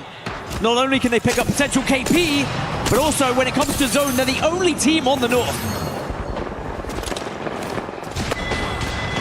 Shopify Rebellion try to make a desperate play for somewhere safe in zone, aren't able to do so because KNC were holding down this spot behind the Newcastle wall, behind the Rampart walls as well. And you can say the same about so many teams in this lobby, but with the game slipping away, you have to make the most of this. Well, 3 teams have the same composition. Wolves, they're eliminated from the lobby, but they also had that Wraith, that Newcastle, and Rampart available to them. That's the 3. And then for JDG, they're running the Sparrow, as are NIP. And there's 1 Caustic. JDG still running the Caustic. Just think about how much that gas can affect this final circle. And then NIP have the Catalyst. They also have the Fuse. Fuse ult, Motherload in this endgame could go crazy. Team 2 are going to be safest for the longest, TIE and GK Esports. They are center zone. Deployable barrier here. Contact with target. Now for NIP here, because they control the whole north and they have a cat, they can just Dark Veil, cut off the entire sightline, make all of the other teams fight, and then just mop things up. That's the simple terms. F-Chan's gone down. JDG are making the play here to try and swing and clean this side of zone onto TIE, but the Newcastle wall, the Rampart walls make it so difficult to do. Damadao with the Kraber in his hands, but only 2 bullets to work with here. He wants to peek and see if he can pick up a big shot. But KNC cannot connect quite now. That's probably the one team you don't want to be looking at here. Sheila! NIP are not the focus if you are Kinatrope. You've got to worry about GK because Sheila is here reigning supreme. NIP now make their move though. JDG, 2 of them will fall to Cole and Vayne. The piercing spikes go out. JD Gaming will follow. And the last teams remaining right below where NIP find themselves. The Dark Veil will cut off the zone as NIP wait for GK and TIE to do the heavy lifting. It's just patience, but GK, there's a Wraith behind. It's a portal that could change things. But Cole's aware.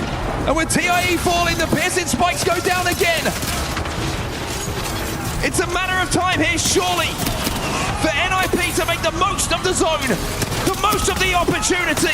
As Strop goes down, Ninjas in Pajamas come to life. And they get that win that they so desperately needed here, and they push themselves up into those qualification spots. 4th place NIP now hold. And ever since they had that northern side, it was as simple as just being patient as always with Apex Legends. The Dark Veil came out at just the right time. I did like the attempt from GK to do something different with the Wraith portal. Maybe you're able to bamboozle them a little bit. But NIP, they stay calm, they stay focused, and they get the points they needed. But there are still 3 matches remaining. It is not job done yet for any of these teams in the top 6. So many teams in the last 4 or 5 matches have made the most of an opportunity when the zone has come their way. That's another great example. We saw it from Wolves on Olympus. Gifted a lot of zones. NIP get gifted one here, and everybody is making it count. That has been the difference maker for so many of these teams.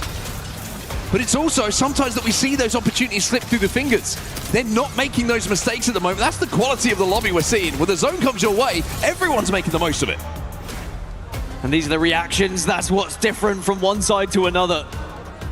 And even though GK would have known they were never the favorites in that fight, they will still be proud with the amount of points they've been able to put up. Come on, fist bump Keon, please. Don't leave him hanging for too long. As GK, even though they didn't win, they are still in 2nd place at 63 points. And we are starting to create a little bit of a gap from our lobby leaders to the rest of the chasing pack at the moment. I mentioned RRQ in 1st on 64. Wolves are in 7th on 50. That is a 14-point difference. Now, sure, that can very much be caught up in one game. But if we still see RRQ putting up points, putting up 6 every single time, they do start to get towards that 80 that we were suggesting may be a rough cutoff point. But it's a 25-point game for NIP. Our incredible America's winners, when we looked at how they dominated through the region. They struggled here in group stages, but now in the survival stage, they're coming to life. GK Esports, 11 points for them. Not a huge amount of KP alongside the placement. As we look down at the bottom, there's a couple of teams there which we've talked about struggling a bit, and they're continuing to struggle. Now let's talk about the cutoff down. Let's talk about the overalls. Let's talk about the series, because that's what really matters here. Remember, top 6 will stay in the tournament, will qualify for match point finals tomorrow. Everyone else will go home. Talk to me about the cutoff. So Team RRQ at 1st, GK in 2nd, Dinos 3rd, NIP 4th, Enter Force 36 are 5th, and Zipline Mafia are in 6th. Now 52 points is where Zipline Mafia currently sit. We were guessing around 80 points. As Graceful was alluding to, it might drop down to somewhere in the 70s as well. It's always difficult because it depends on how many points are being gained by the top rather than the bottom. But somewhere in that region of 70 to 80 is what we're thinking that cutoff could be. So there is still plenty of points to be had, and 3 matches, a lot of time to gain said points as well. Those who are close to chasing it, Wolves Esports, For Fun Esports, and JD Gaming, as well as Shopify Rebellion, they close out 7th through 10th at the moment. Ninjas in Pajamas making the most of the opportunity. Huge amount of damage, kills and assists. And this is what we're talking about right now. Remember, Zipline Mafia, as it stands, the final qualification spot for match point finals belongs to them. But look at the total points. Look how close it is with not many games remaining now. 52 points is where we stand. Wolves just 2 behind, then 1 behind. It is so close here. A little bit of a gap between 9 and 10, an 8-point gap between JD and Shopify Rebellion, but Shopify did put up some points to keep themselves in the conversation. The further you get down into this table, though, the more you get worried. When you look at PXX and Flat, you're starting to think the tournament may be over for you. You're going to have something huge in the next 3.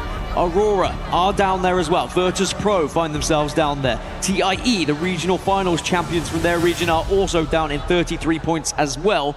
And interestingly, for TIE, it's the placement point difference versus kill point difference as well. We're going to have to see how the games progress. We are starting to get to the end of our survival stage. We'll find out what happens in the next game in just a few moments. We'll go for a quick break. We'll be right back.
To the Esports World Cup 2026, and now we head to World's Edge. The survival stage continues with just 3 matches left, and they will all take place on Old Faithful. World's Edge is the battleground. And interestingly, depending on how much you've been following ALGS throughout Split 1, we did not have World's Edge online, but we do have it here at LAN at EWC 2026. But these teams, they know it, they're well versed in it, they've practiced it and played it enough.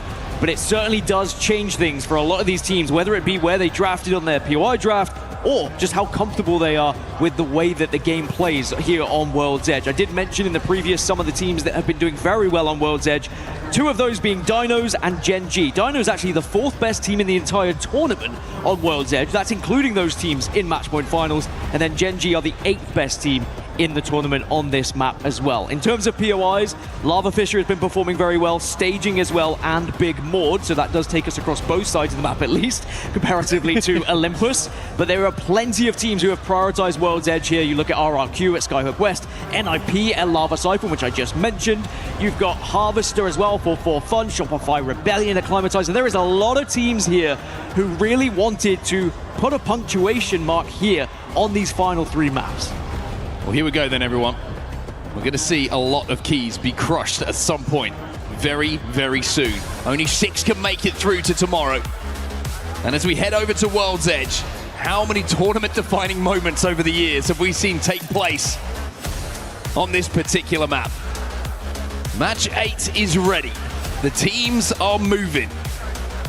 And one thing to highlight here, we talked about some of the repetitive, predictable zones that we've seen so far throughout the tournament on other maps. We've seen some surprises on World's Edge. We've seen some strange pullbacks. We've seen the zone bouncing around a little bit. And I wonder if teams and coaches just had to refresh their brains when it comes to how these zones are going to play. And thank goodness it evens it out, right? That we get a map. Actually, we get some differing zones, but a team that's going to have a lot of eyes on them now. NIP in 4th place. They hold one of those qualification positions, of course, but still 3 matches, still a lot of points to play. Now, zone-wise, we are heading over towards the Fragment area, maybe even a little bit further east than that as well. So this could be great for the likes of Enter Force 36, who are over at Overlook. They will have the quickest route down to No Name, whereas Aurora and Kinotrope are going to be battling out on that western side at the moment. Now, as you look at the Legend selection as well, we didn't speak about it, but Sparrow was banned in match 7. Again, another character that can just hit those survey beacons so easily. Oh, Fuse now is the highest selected Legend. Anyway, Kinotrope under fire. Already a fight going down, no surprise. A lot of teams already moving through Monument and Fragment. And Aurora descended this one. That's going to be 2 dead on the side of Kinotrope, and that's going to be Aurora picking up a couple of points. Now, boy, do they need them. Everyone's still on their feet. VKG having a look at this. LQ's moving in. Cass is having a look at this as well. Flap's just been eliminated, by the way, off screen. That's Gen G getting busy already. If this is the pace we're going to play out, I'm going to need an oxygen tank. Well, Aurora under fire from another squad now. VKG trying to third party here, but What is Effect, happening? can you do the job? No! Effect goes down, and Hiarka, suddenly there's a lot of responsibility to finish off this fight. It's going to be a 1v1. Hiarka trying to play behind the knockdown shields. Where's the last remaining member? There he is. It's QQ, and he's got an armor advantage as well. Now, do they have the time to finish this one off cleanly? Hiarka's burning. Hiarka's struggling. Aurora are gone. That's QQ to the rescue. That is 2 1v1s for Hiarka now, where he just hasn't been able to come up clutch. A lot of pressure on that young man as well. Didn't want to take the fight, saw he had an armor disadvantage, saw he was on altar and thought maybe I can get away and get the rest of the team up. How different would have that fight been if it was a controller player, perhaps one of your fraggers like Effect in the 1v1 instead. But Aurora are now going to have to turn to matches 9 and 10 to try and catch up here. It's a big task, a big ask for them. Ninjas in Pajamas hold one of those qualification spots at the start of this game. But it can change very, very quickly if you go out early. There is no worse feeling than holding a spot, thinking you're going to match point finals, and then dying early and having to see the rest of the lobby eat those points up that you could have had. They made the most of the zone last time we saw them on our screens, but that was on Storm Point. Now we're on World's Edge. They've got a little bit further to go. So 11 fuses in the lobby, which is what I was saying before all that commotion started happening as well. So expect a lot of bombardments happening in terms of how many grenades can be popped out as well. And here is one of them. Shopify Rebellion Zainu on the fuse, and they are taking a look towards No Name right now. Virtus Pro currently reside in those houses. There are available buildings here. And Shopify Rebellion, I think, have noticed that, so they're just going to move down and probably claim one. Dorito's free, but it's not the best building. By the way, Kinotrope have just been eliminated as well. PXX. Damadow's the last player to go down for Kinotrope. We saw him involved in that early scuffle, or should I say, saw Kinotrope involved in that early scuffle. That Dorito building isn't prime. Zap's taking a bit of damage on the crosshair. Has to be very, very careful. It looks like Shopify want to try and take this. A little bit of a risk considering how many teams are in and around Fragment probably having a look at this. Well, and the fact there are buildings available they can play, but perhaps they just feel like VP are in a winning position, a winning building. And Shopify Rebellion do need points. They're in 10th place. And perhaps they feel like just surviving until the late game isn't enough. They need to be finding a win. Hostile spotted. Ninja in Pajamas is going to be safe here for quite some time. Eventually, they're going to have to look to go through the likes of Wolves Esports, but SR versus VP continues, and the Motherload is doing some damage here for Taskmaster. However, Prestis is down. Zap's going to swing. That's 2. That's VP down. That's why Shopify wanted to fight, because they win it clean. That's a huge win for Shopify Rebellion. Not only do you take the entirety of this area now, and arguably one of the more comfortable buildings to hold, you get points on the board and you eliminate another team in the area. I mean, if it doesn't pull all this way, then maybe Shopify Rebellion don't fancy staying, obviously. As Gen G, now we can check back in the replay they had in the initial engagement with Flat. It was a very quick wipe in the end. But where does Shopify Rebellion set up? Do they continue to hold, or do they wait for a little bit of information that they could gather from No Name? I think they're just going to wait for zone to close. Everybody else is going to be stacked up on the fragment side of where this zone is. Shopify just trying to clear their backs, essentially. They will walk in. They can let the lobby take care of itself if it pulls anywhere near to where they are. And even if it doesn't, they've got the walk-in that they can look to third-party all of these teams that will be coexisting. So Shopify in a really, really good spot for now. And if it goes to the north, they also have the option of just wrapping up to the epicenter high ground. So lots of options available for Shopify Rebellion. Away from the zone. It's going to take a look at Neo heading into countdown through the skies. And a landslide is RRQ. And Neo, another one of those teams who are almost in Hail Mary territory. Going into match 8 here. If they were to fall early, it's going to be very difficult going into 9 and 10. Well, that doesn't give us much more information. It is still going to be hovering around both, and Shopify Rebellion are going to head back up to the eastern side right now.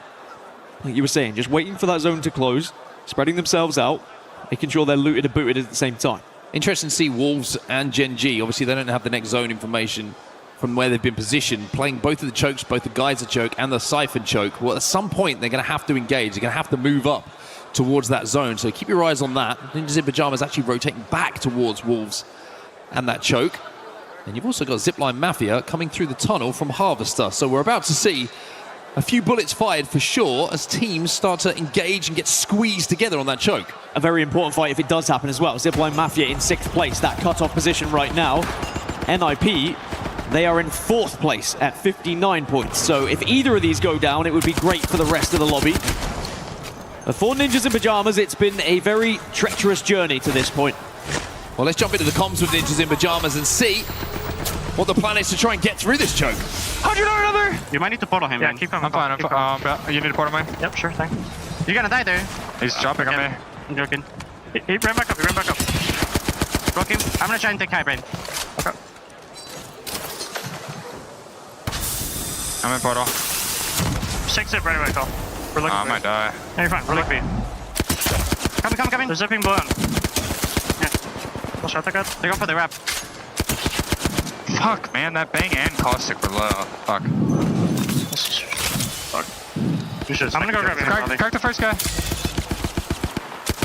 I mean, should we not just mirror them, bro? Are they not gonna fight? There's a team here, also.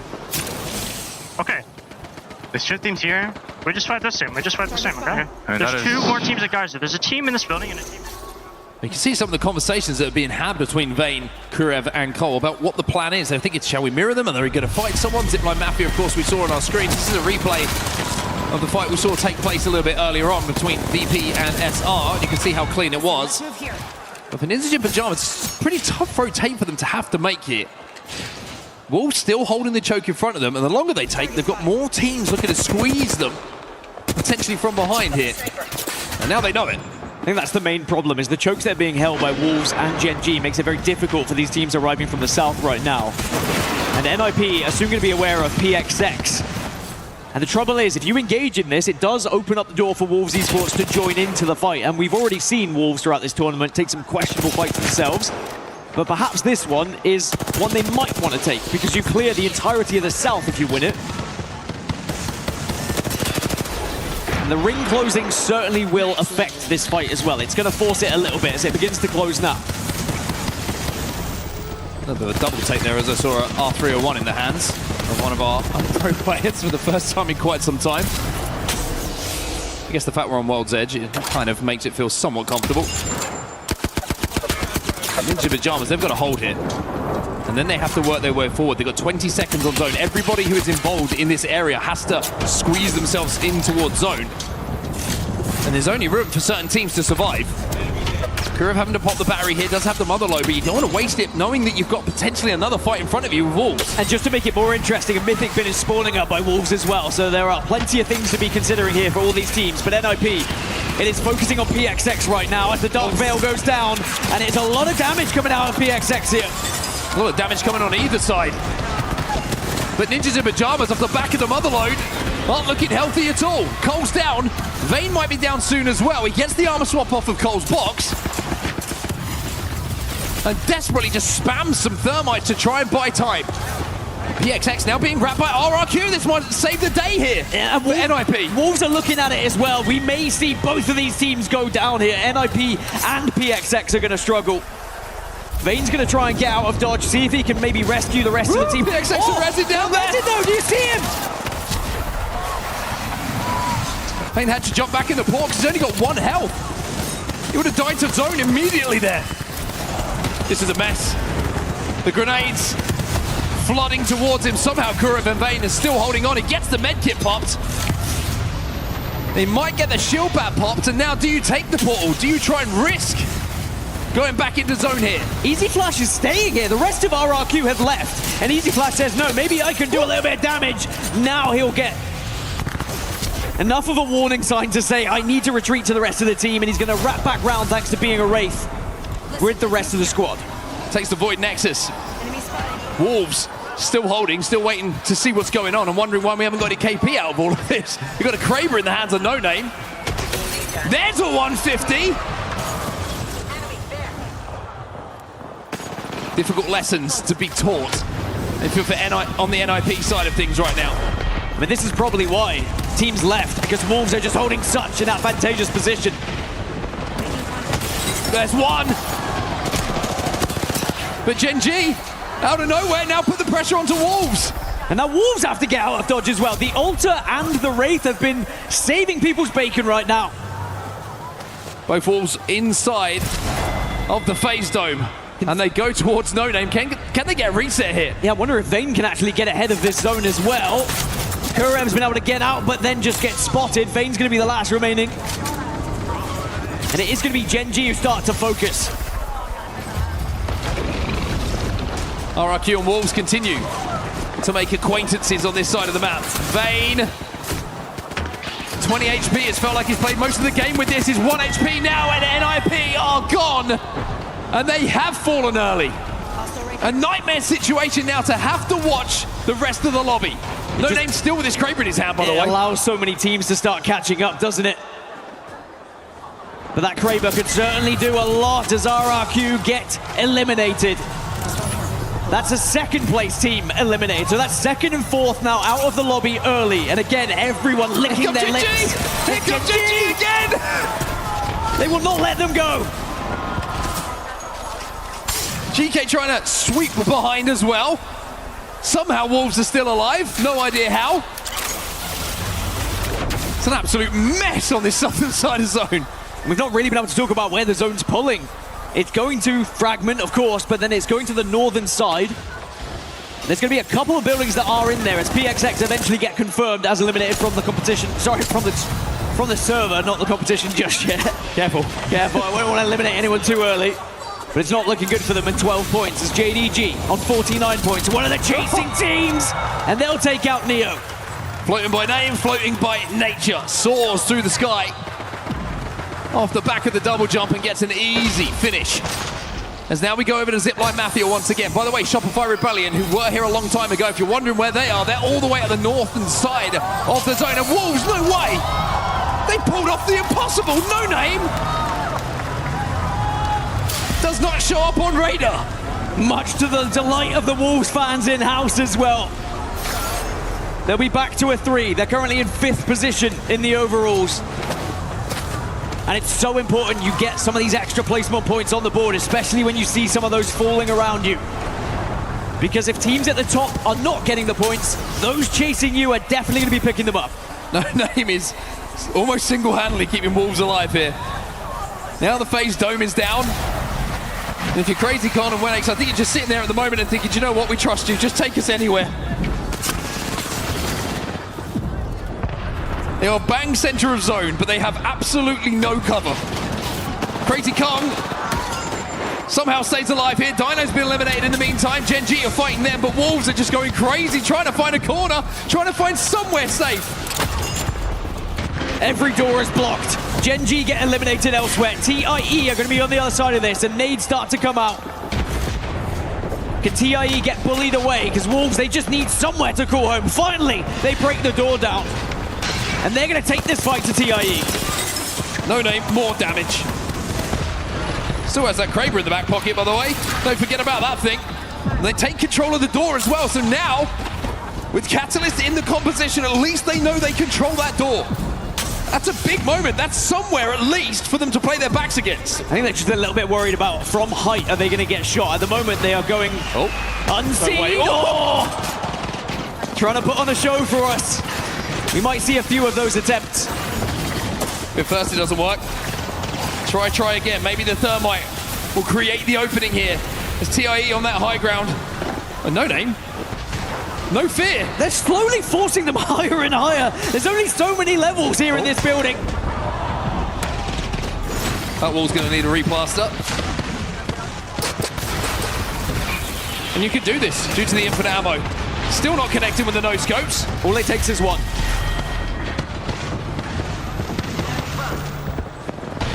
This is the one. I feel it.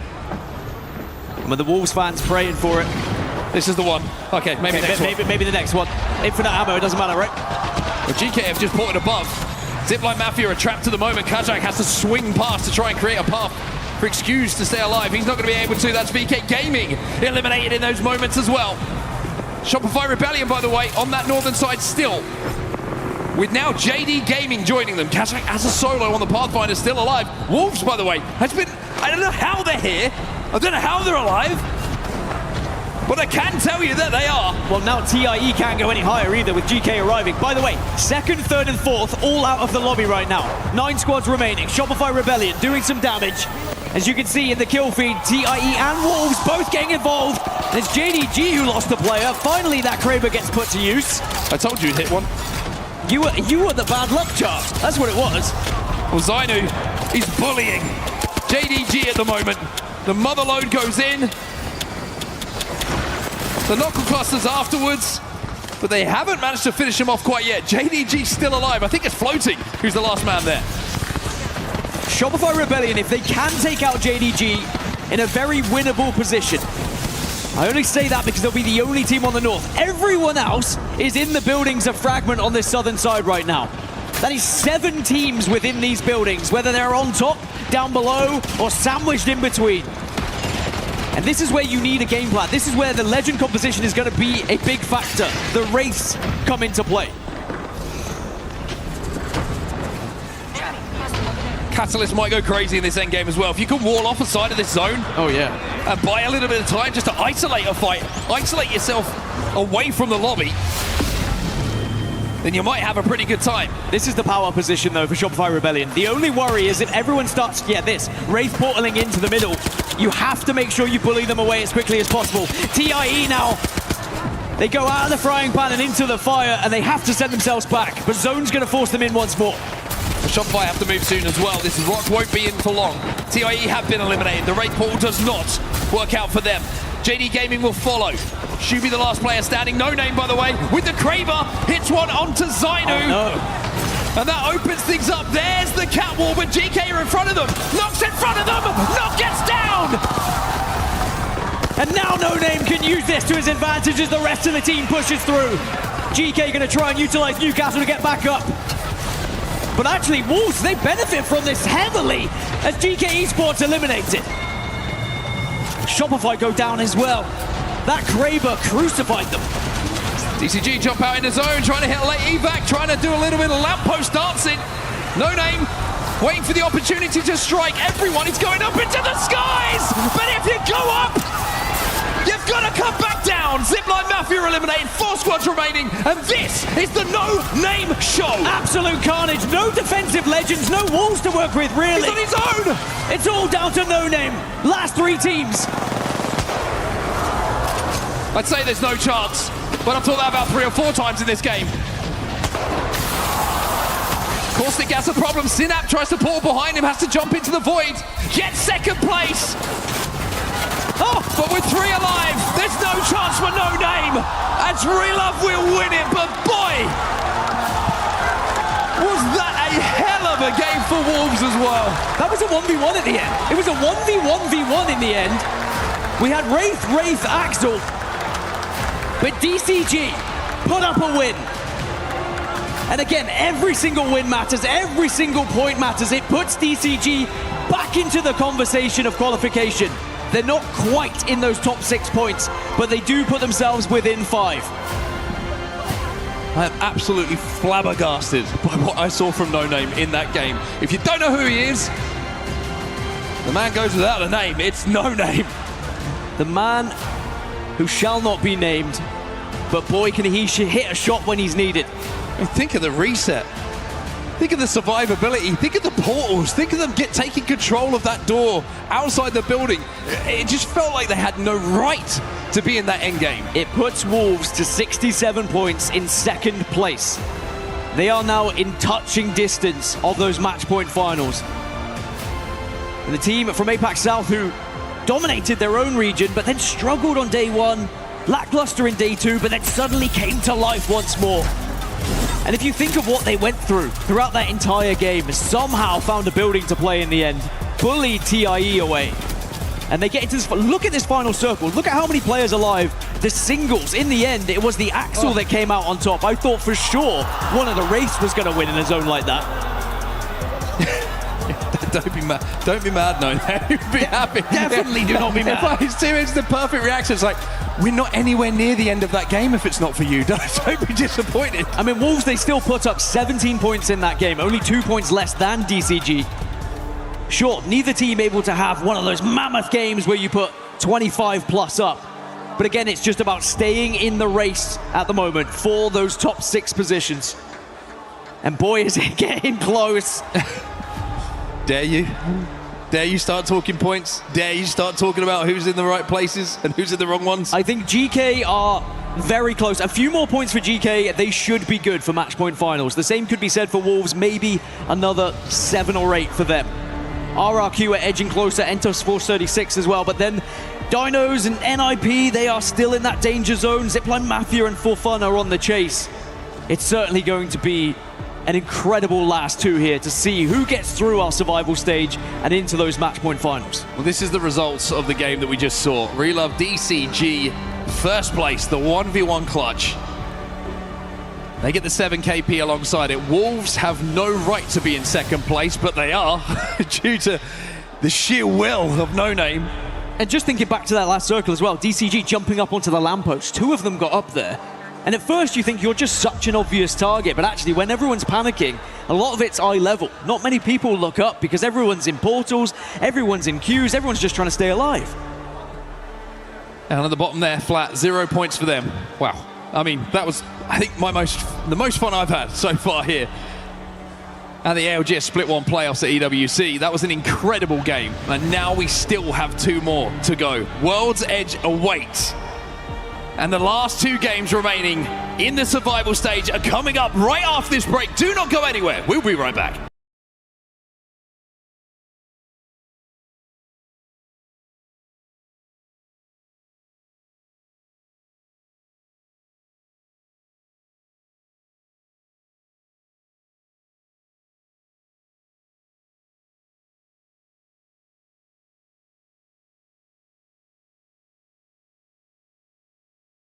CG with the win, and in dramatic fashion, we've got my main man, coach of TLN Pirates, but a pro that you've known well before, Nasky, here in the building, ready to give his insight on what he's been seeing so far, and of course his experience in the tournament. Nasky, welcome, my man. I mean, you can barely call me a coach, right? My legacy is as a player.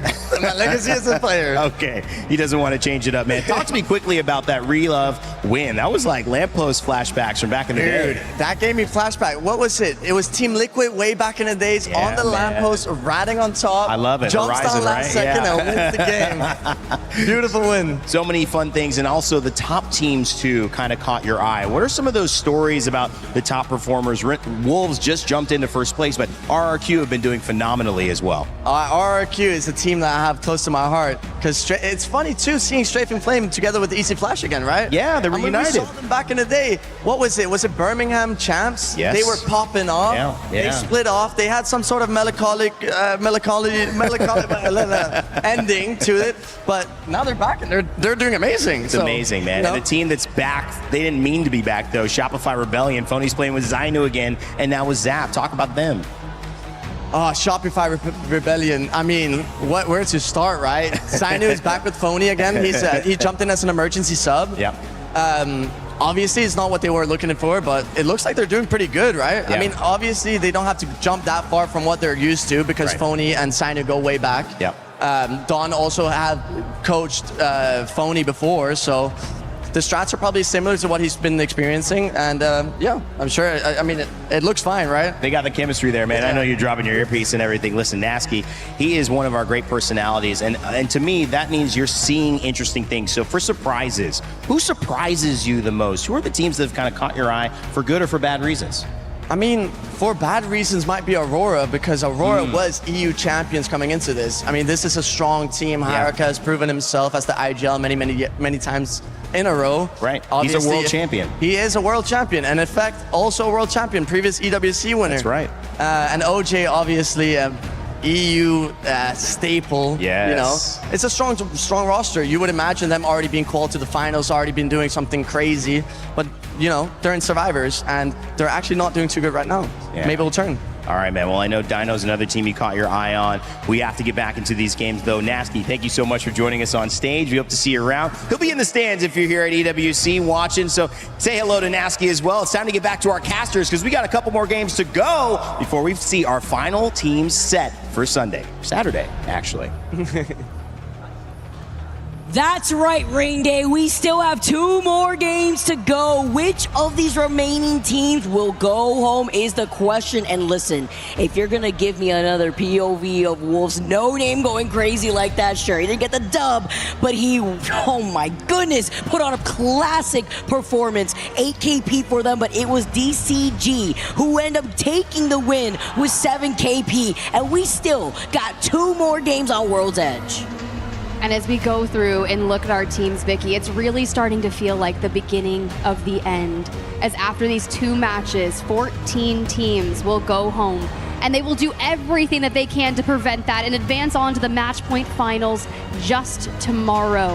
Here to have on your screen, 16 kills for Ninjas in Pajamas of their 38 total, currently situated in 6th place. Knowing that the benchmark is 60 points and trying to break through that, every team behind them just a handful of points keeping them in there. Even 11th place, Shopify Rebellion with 50 points. Just a win. Like, I'm talking like a 15, 20 point win and something happening in the teams just above them. You're in that top 6, Vicky. It's just crazy to see how tight it's looking for a lot of these teams, Tiv. You know that these players are feeling the pressure. You talk about the cutoff, you talk about NIP reeling with 60 points. I mean, the 2-point difference alone. I mean, even if you look on the other side of the team, Shopify with those 50 points, Gen G who are now ramping up, it took them a bit of time, but the fact that they've been able to try to match pace with the rest of these early placement squads who were able to find that aggression. We got game number 9 out of 10 on the horizon, guys. I mean, we've lost out on Fuse. We've lost Sparrow, Watson. I mean, what's next at this point? Maybe the Bangalores. I mean, we saw some of them, maybe more Axles. We're going to have to find out. The fact that Newcastle has made it this far is also crazy. Yeah, it is quite interesting that Newcastle lives to see another day, but with that initial ban coming through and losing out on Fuse, it's the resurgence of Caustic. Caustic to be able to give them access to the ring consoles. Thanks for the good look at the circle and where we're headed towards. Dinos from staging will be able to have a quick rotation. You can see JD Gaming already dropping the evac and focusing on where they want to play from. For Virtus Pro and PXX that are over in Lava Fissure and Countdown, that ring console that Countdown has, you're going to want access to that, which is exactly what PXX is poised to do. Really good call out when it comes to getting the information, especially looking at how this zone is pooling. A little bit of a difference maker here as we move over to Lava Fissure instead of going over to the outskirts of Fragment East and taking to the skies. Wolves, man, their fans are going crazy right behind us, and for all the right reasons. No name on the Wraith going back to back, rolling out with the Bangalore, by the way, and the Cat. It's crazy too to see, as you already see, feeling some of that pressure when shimmy-shitting his way inside this building, having to cover his back with the nade. Needs some help here, hopefully gets it, because it's NIP who tried to isolate him. And PXX, who have laid siege towards VP here, have pushed them out and taken down Ozus. With one already down and another bleeding, Virtus Pro have left the lobby. Here's the deal, Vicky. With 2 matches to go, and if you're in like 19th place like PXX are, the rookies from APAC North, what do you have to lose at this point? Exactly. You set fire to the lobby. Time to cause chaos. This is literally the perfect time right now. This is what I love when it comes to our ALGS lands. We get a little bit of a mix-up on the rule set where these teams are playing so desperate when you have 2 more games to go. PXX had nothing to lose. They sent it onto VP, who honestly, being on that later half of the overall standings, I mean, not even having an opportunity, it's going to be literally a miracle. I don't think it's going to happen here. But now you take a look at the teams who want to soak up more of these points, the teams who are so close to making it in this top 6. Ziplining around is going to be Zipline Mafia, Kazak being on that pathy, playing off with the Bangalore from Excuse as well as the Cossack from Weak Q, but you could see the pings coming in. They're isolated in the Lava Siphon, but there will be Flat who are trailing right behind them eventually. NIP, by the way, do manage to trail behind Wolves after trying to harass that player up on the low ground. You see the side-by-side. We did see this fight just earlier from this replay. It's going to be PXX harassing VP, while Aurora on the bottom left, this is what's happening live. They're facing off against BK Gaming over by Monument. But it's the wrap-up here for this fight in the way that a lot of these teams are trying to collapse on one another, because honestly, the Aurora versus BK Gaming isn't the only one. It's also E36 and Shopify with a 3P of Genji. The fact that you have Aurora and VK Gaming fighting, it's like your 2025 champions of EWC and your 26 champions, or 2024 and 2025. I forget what year it is sometimes, but you're right. Shopify Rebellion up in the north. Genji Esports seek to disengage here. And honestly, sometimes you do just have to kind of focus on getting information and prioritizing that before you get to that end game. For the majority of our teams, they've already gone out west, and collapsing out here near Monument and Fragment will be difficult. Well, Keon is frying DJ, unfortunately with the Sheila. It's happening with a lot of these teams trying to get aggressive. Shopify Rebellion are looking down at Genji, who wanted to get the ring console information isolated before they move up E36. If they take out Neo, could easily split their attention into harassing Shopify, unless Shopify hear the shots and probably want to go in for the 3P. But having to be careful knowing Genji right behind them. This is the fight that we were expecting. E36 in trouble though. Neither of these 2 players have these Evo shields. They go take the portal. He's got the Sheila. Jumping around the corner isn't going to be enough. Neo, who needs this KP, find a double knock instead. They eliminate Ubli, and now you could see the Solo who's trying to run for their life. Can Shopify be the saving grace to involve themselves in this fight? And this is where the game can make or break you. You're in 4th place, inside the top 6 by just 4 points. Down to a Solo, a regain needed. But what options do you have to make that happen? For now, the Wraith as the Solo. Synap will do his best to get the dynamic duo back. We turn our attention deep into zone with Tai up here on the Mirage Etoile. Umi-chan cut down from amped cover in the distance. A lot of the poke pressure, right? And Chaos feeling that pressure. Playing off this low ground, we've seen zones like this end up pooling on the outskirts of Mirage Etoile, while TIE are down to a duel. Epchan looking to heal up. Danger close. They should be able to get Umi-chan back in for now, but they do have JD Gaming. That is the team that is staring down them from that height on the zip. The issue is here, you're going to be looking at a couple of different teams as people look through. Dino's out in the distance by Tai, for fun, and GK that have been so consistent in acquiring points across all of our maps that we've seen. But to the north we go again for WRG Neo. Jen with a survey beacon. Oh yeah, getting that scan too, because now they know E36 are right around the corner. You see Neo on the other side here, as they are going to be able to TP through. Thanks to having that Void Nexus activated, you could hear the shots off the Hemlock, but being able to find Akba on this fight, he says, take me back. He did get the crack, doesn't want to overextend everybody. Playing a bit scared, the Kickstarter. Jigsaw does have that Axel. Trying to miss out on the Nitro Gate before the Kickstarter comes in from behind them. Some revenge from Genji as Jigsaw sends out his own. And now they're looking to try to take this Void Nexus before canceling it because you have Aqua being able to find that knock onto Asia. Needs some help from Juxo, who's trying to pump his shoot up behind him. No way! Coming in is going to be E36 re-involving themselves. They see the opportunity. They hear the fights. This is going to be that 3-team pile-up over by Epi. You tell me that you immediately focus on resetting and diving back into the fight on the reset. Genji, a moment of reprieve as Asia hits the med kit and focuses on that path that we have. I see that we have a couple of options, right? You can go Skyhook and come in through the north. You could drop down, carve through Monument, but this is what awaits you out of the south. Kazakh there with the zipline to the high ground. Can they lay siege to GK? Keon, 1 HP. This is important for Zipline Mafia, being one of those teams outside the cups at 58 points, at 7th place overall, underneath NIP, who are at 61. They take the high ground here. They take another KP with GK leading the path with 71 points. This is big. Playing ring around the Rosie, around the amp shields. Keon holding up for dear life. Help me as GK get eliminated. This is great for Zipline Mafia. Looking on the other side and trying to stay alive on Pride Rock. They've now cleared the southern side of the zone. They're feeling the pressure from the teams trying to poke at them from afar. Wolves, TIE, Flat are now rotating on the bridge outside of staging, but it's the pile up over on the outskirts of Lava and Countdown. And Dinos, another team, NIP, the 6th place. 1 point is keeping them inside the top 6. And for now, we remain inside. Dinos and Flat. Another story as we see Chaos go down. DJ immediately investing the portal. J Future only surviving by the mobile shield. Right here. And trying to escape, but where do you go?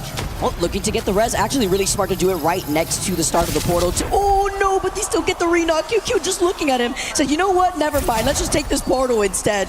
Where can I go? But it's still risky no matter what because Flat are now looking at this. They heard the res. Now they fully send it. They're looking to get some KP, but I mean, they're in dead last. This is just a grief them at the end of the day.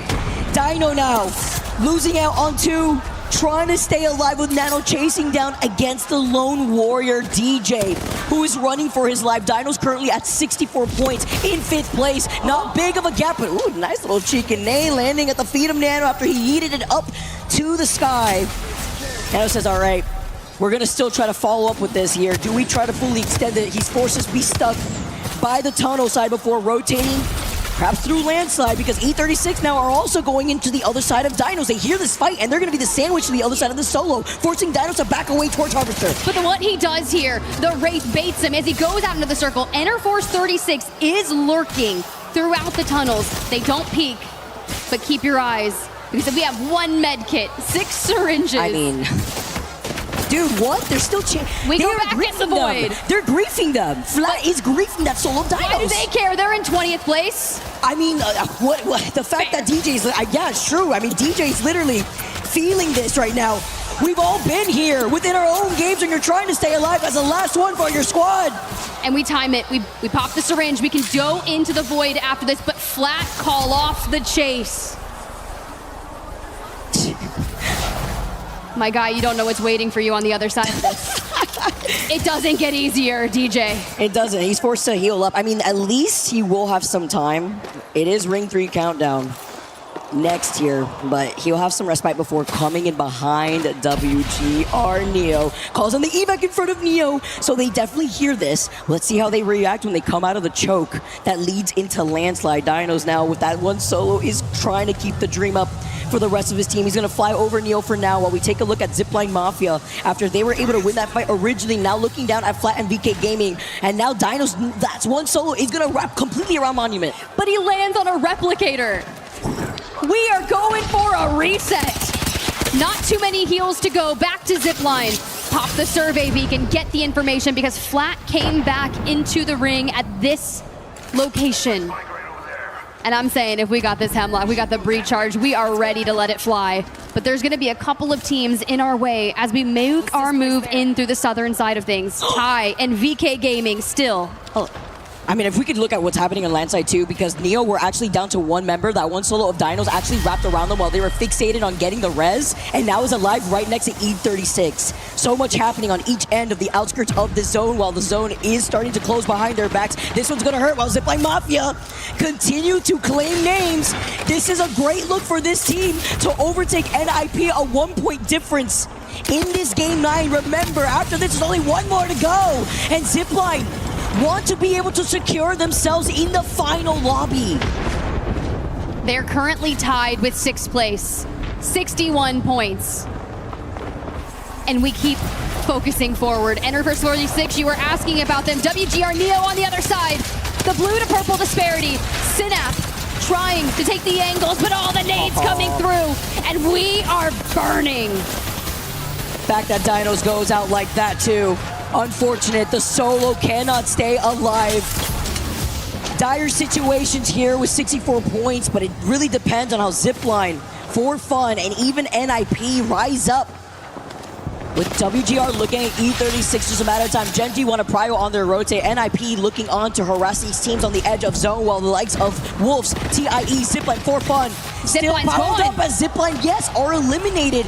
They got the 61 points. They're still tied with NIP, but the difference is NIP are still alive. They can further themselves as Wolves with the Thermite TPing back up. Tide now get eliminated. 14 squads left, and Wolves playing this safe with 69 total points. They know they lead the way. And Ty fall also. But falling in 7th is Zipline Mafia, Vicky, like you said, with one game left to get them into the top 6. And one game to further it as BKG sets their sights, but it's just LQ, last standing. He knocks another. The Newcastle goes for the res. Controlling not only that, but the mobile shield. And back to the fight we go. He gets it. No! VK Gaming get eliminated. Our former EWC champs are out of this lobby in 13th. This is tough. I mean, they literally only have 40 total points, sitting in 14th. No matter what, though, now Genji, who have been rising up, have an opportunity to slide in. They get that knock originally. You can see the portal happening right in front of E36. They're trying to keep it up here, too, because round 4 is closing behind their backs, and they have to start moving, and For Fun are waiting for them on the other side of the edge of zone. Just know you're getting griefed at this point. It's going to be open. It's going to be scary, and JD Gaming are center zone in the building holding. But all these teams fighting for positioning there. If you have a Newcastle, you're feeling better. Here comes Genji, NIP, a fight for the life. Talk about having the Newcastle. Kurev gets the blast with the EVA 8 double tap in hand. Oh my goodness, that nade! Genji do get eliminated though. The entered force 36, now Showface right behind him. And now NIP feeling pressure, but right behind him, having to be careful. It's going to be Synetic. That may be the insurance that they need off the longbow. Now you have the Kickstarter you have to worry about. Synap taking to the skies, having to drop down, hide behind these Newcastle walls, trying to get the reset and the res. For Fun, now Showface, but E36 are sandwiched between DCG and For Fun. He's trying to break the wall. He's trying to rip their cover away from them. And you even have the caustic ult for Fun. Focusing on what they need. Enter Force 36, get amped covers up. Their wall still being poked and prodded. Amped covers going down. And we are turtled. Stop harassing us, please. We're trying to stay alive. They break down the barrier. DCG also trying to scoop that up because it's all about this KP. One mobile shield from a Newcastle holding them, and they're sending it full fire. How do we get out the race with a portal? He keeps them alive for right now. They do get the knock temporarily, but this portal play, Synap could be the savior. Oh no! Not there. A horror movie for Synap as he tries to keep E36 up. He gets the TP, he gets Hoobly, and they're looking to get this red, but now they look behind him. This is so much pressure that they're feeling, and For Fun are not letting loose. Because E36 haven't had a moment to reset. For Fun is just sending it back to the portals. They go straight into the hands of Deep Cross Gaming.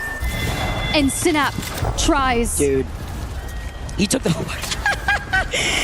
They're still chasing him. Everybody was looking at this team. He's still running for his life. The fact that they took the portal back, by the way. Synap, the fact that he gets behind this crate to pop this med kit. The Wraith plays are immaculate. 10 squads left and Aurora get eliminated next. JDG getting some KP. Same thing for Wolf. Shopify to follow. And with Wolves holding the other side of the tracks, you're looking at Synetic, RRQ holding the building, holding the roof. You see the catwall coming up, blocking vision to allow this safe rotate, to allow them to move up on For Fun. And are we gonna drop piercing spikes to prevent the climb up? Piercing spikes to on the low ground. And For Fun have a moment to breathe. You see Synap portaling in the distance yet again in the void. And for now, we hit the back of the Arc Sword! The caustic barrel! And leave me alone. Oh my gosh, he's right in front of Straight from Flame. Straight from Flame does not see him. Hey, oh my RRQ goodness! didn't see Panic. He never saw Panic. Synap is still alive for E36. He's seeing the action. He knows he's out of the line of sight of the team right across from them. Wolves now closing the gap. He's trying to coexist. I mean, No Name is going to definitely see him. The fact that he hasn't seen him. Oh my gosh, he's hiding behind the bottom lip of the building is insane. That's our Wraith. That's our Wraith. That's our Wraith, let me tell you. Synap right there, but the breach charge from No Name. Does he know that Synap is there, or are we just sending to the building? No, because he's looking at RRQ. Yeah, that's why they've been trying to harass him. I mean, the fact that they got the knock onto Straight from Flame, he gets back up. But that's why No Name is creating this space for the rest of his team. Okay, KNC, they built a house behind the amp barriers, behind the Newcastle wall, and floating. Has been finding himself catching this KP. Naughty to follow up to find Chappie. With 8 squads left, they're not giving up this house. Final zone, and a lot of these teams have congregated over to the north side, while that Solo still stays alive for now. Chappie is the next victim of a lot of these split up teams. KNC now down to a duel, but once again, E36 down to that Solo. And a lot of these teams, NIP too, utilizing that Nox grenade before moving up now. It's going to be Wolves to the portal. And they portal to the truck. For Fun at their backs. Ninjas in Pajamas on the low ground, fighting Deep Cross Gaming. They grab the knock on the one, Xiaoqia here. And they hold steady behind the wall, throwing the caustic barrel on him. Here comes Keenatrope for the third party. Welcome to the Dutch oven. Cole putting down the barrels, dancing around the Newcastle wall. Vayne looking behind him on the Wraith as DCG fall. 7 squads left. Cole has had one heck of a performance until now, where NIP get eliminated. KNC keep themselves up. That Solo's still alive for right now, but Wolves, they're out for blood. They're hungry. 6 squads left, looking down at For Fun. And JD Gaming, you saw Naughty there disappear back into the building for a reset. And as Wolves cover the piercing spikes to prevent Synap, I feel like we should be... No, he stalled out! It's Easy Flash who finds him. Hey, it's free KP, but he lived, and that is what matters when it's so close to the top, so close for our top 6 right now. RRQ, no one to look at them. Wolves get eliminated. For Fun, really only have to worry about RRQ as they face off against each other on the south side, and Keenatrope trying to dive it on to JD Gaming. And it's all about who gets sent first. And this infinite ammo behind the amped cover of Easy Flash. He's on path. He's going for the zip. He's going for JDG. Oh, what an aggressive play from Easy Flash. It cost his life. Was it going to be worth it here? Now Straight from Flame taking the portal here. The Reds coming in from Nags. Fun now trying to stay in this fight in the last two squads as JD Gaming go out, and so does For Fun now as they are your Game 9 winners. They moved up. The patient play was immaculate. Now they're sitting in second place in the overall standings with that performance alone. For Fun, 9 kills, 3,300 damage. A game when they needed it most to launch themselves up the series. For Team RRQ, a brilliant game there to get into the end. 13 points for them. JD Gaming from the outside looking in, trying to get into the top 6. Was it enough, Vicky? I mean, getting that dub with 9 KP, they played that so safe. I was wondering here, man, RRQ,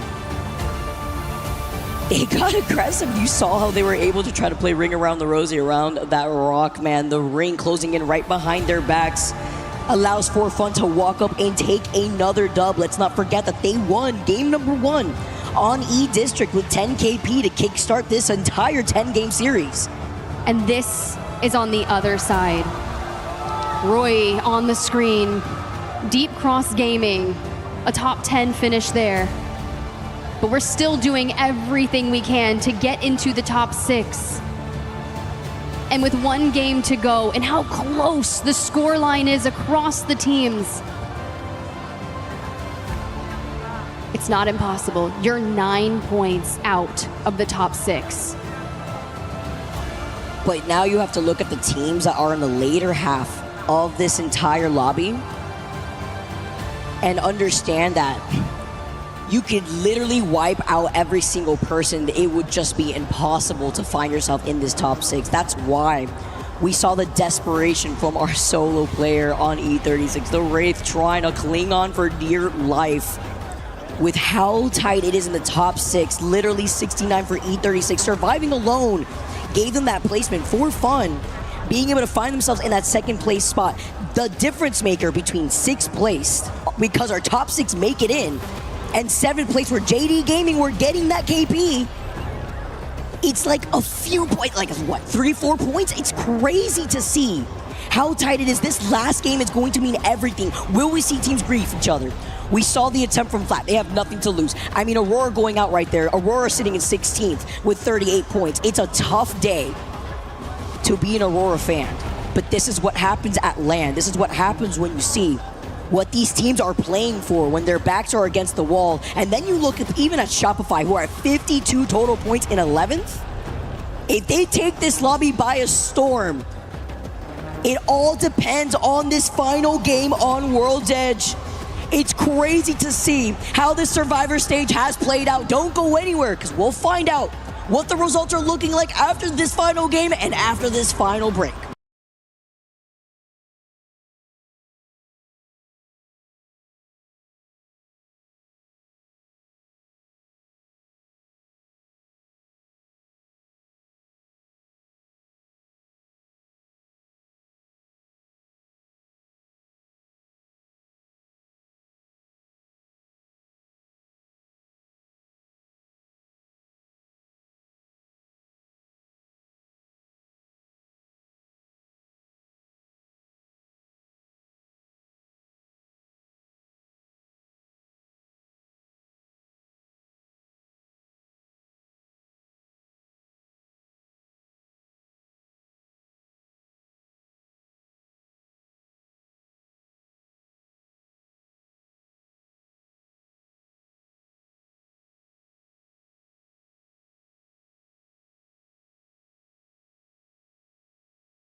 Better than this, because we're going into the final game of survival stage, and boy, are the stakes high. I mean, you heard the caster say how close everything is. We'll take a look at the overall in a little bit, but we're gonna talk about an outstanding performance in No Name from Wolves. He was almost able to clutch it 2 games ago, by the way, but still, insane performance when they needed somebody to step up.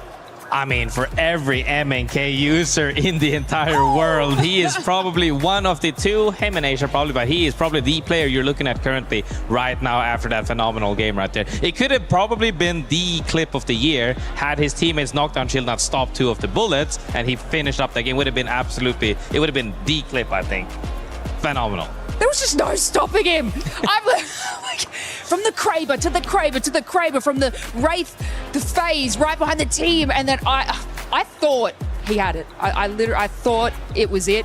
I got you guys were sitting near me. I got out of my chair, almost spilt like my food all over me. But it was such an immaculate start to finish. And, you know, even though he didn't get the win, and you could see actually No Name, you know, just sitting there in his chair, shaking his head like he just lost, but did all of this. So it was kind of like, man, you need to congratulate yourself, obviously, for that entire play. But yeah, it's still kind of a crazy feeling just to miss out so small on that win. And you're absolutely right. I mean, I thought he was going to be a little bit excited.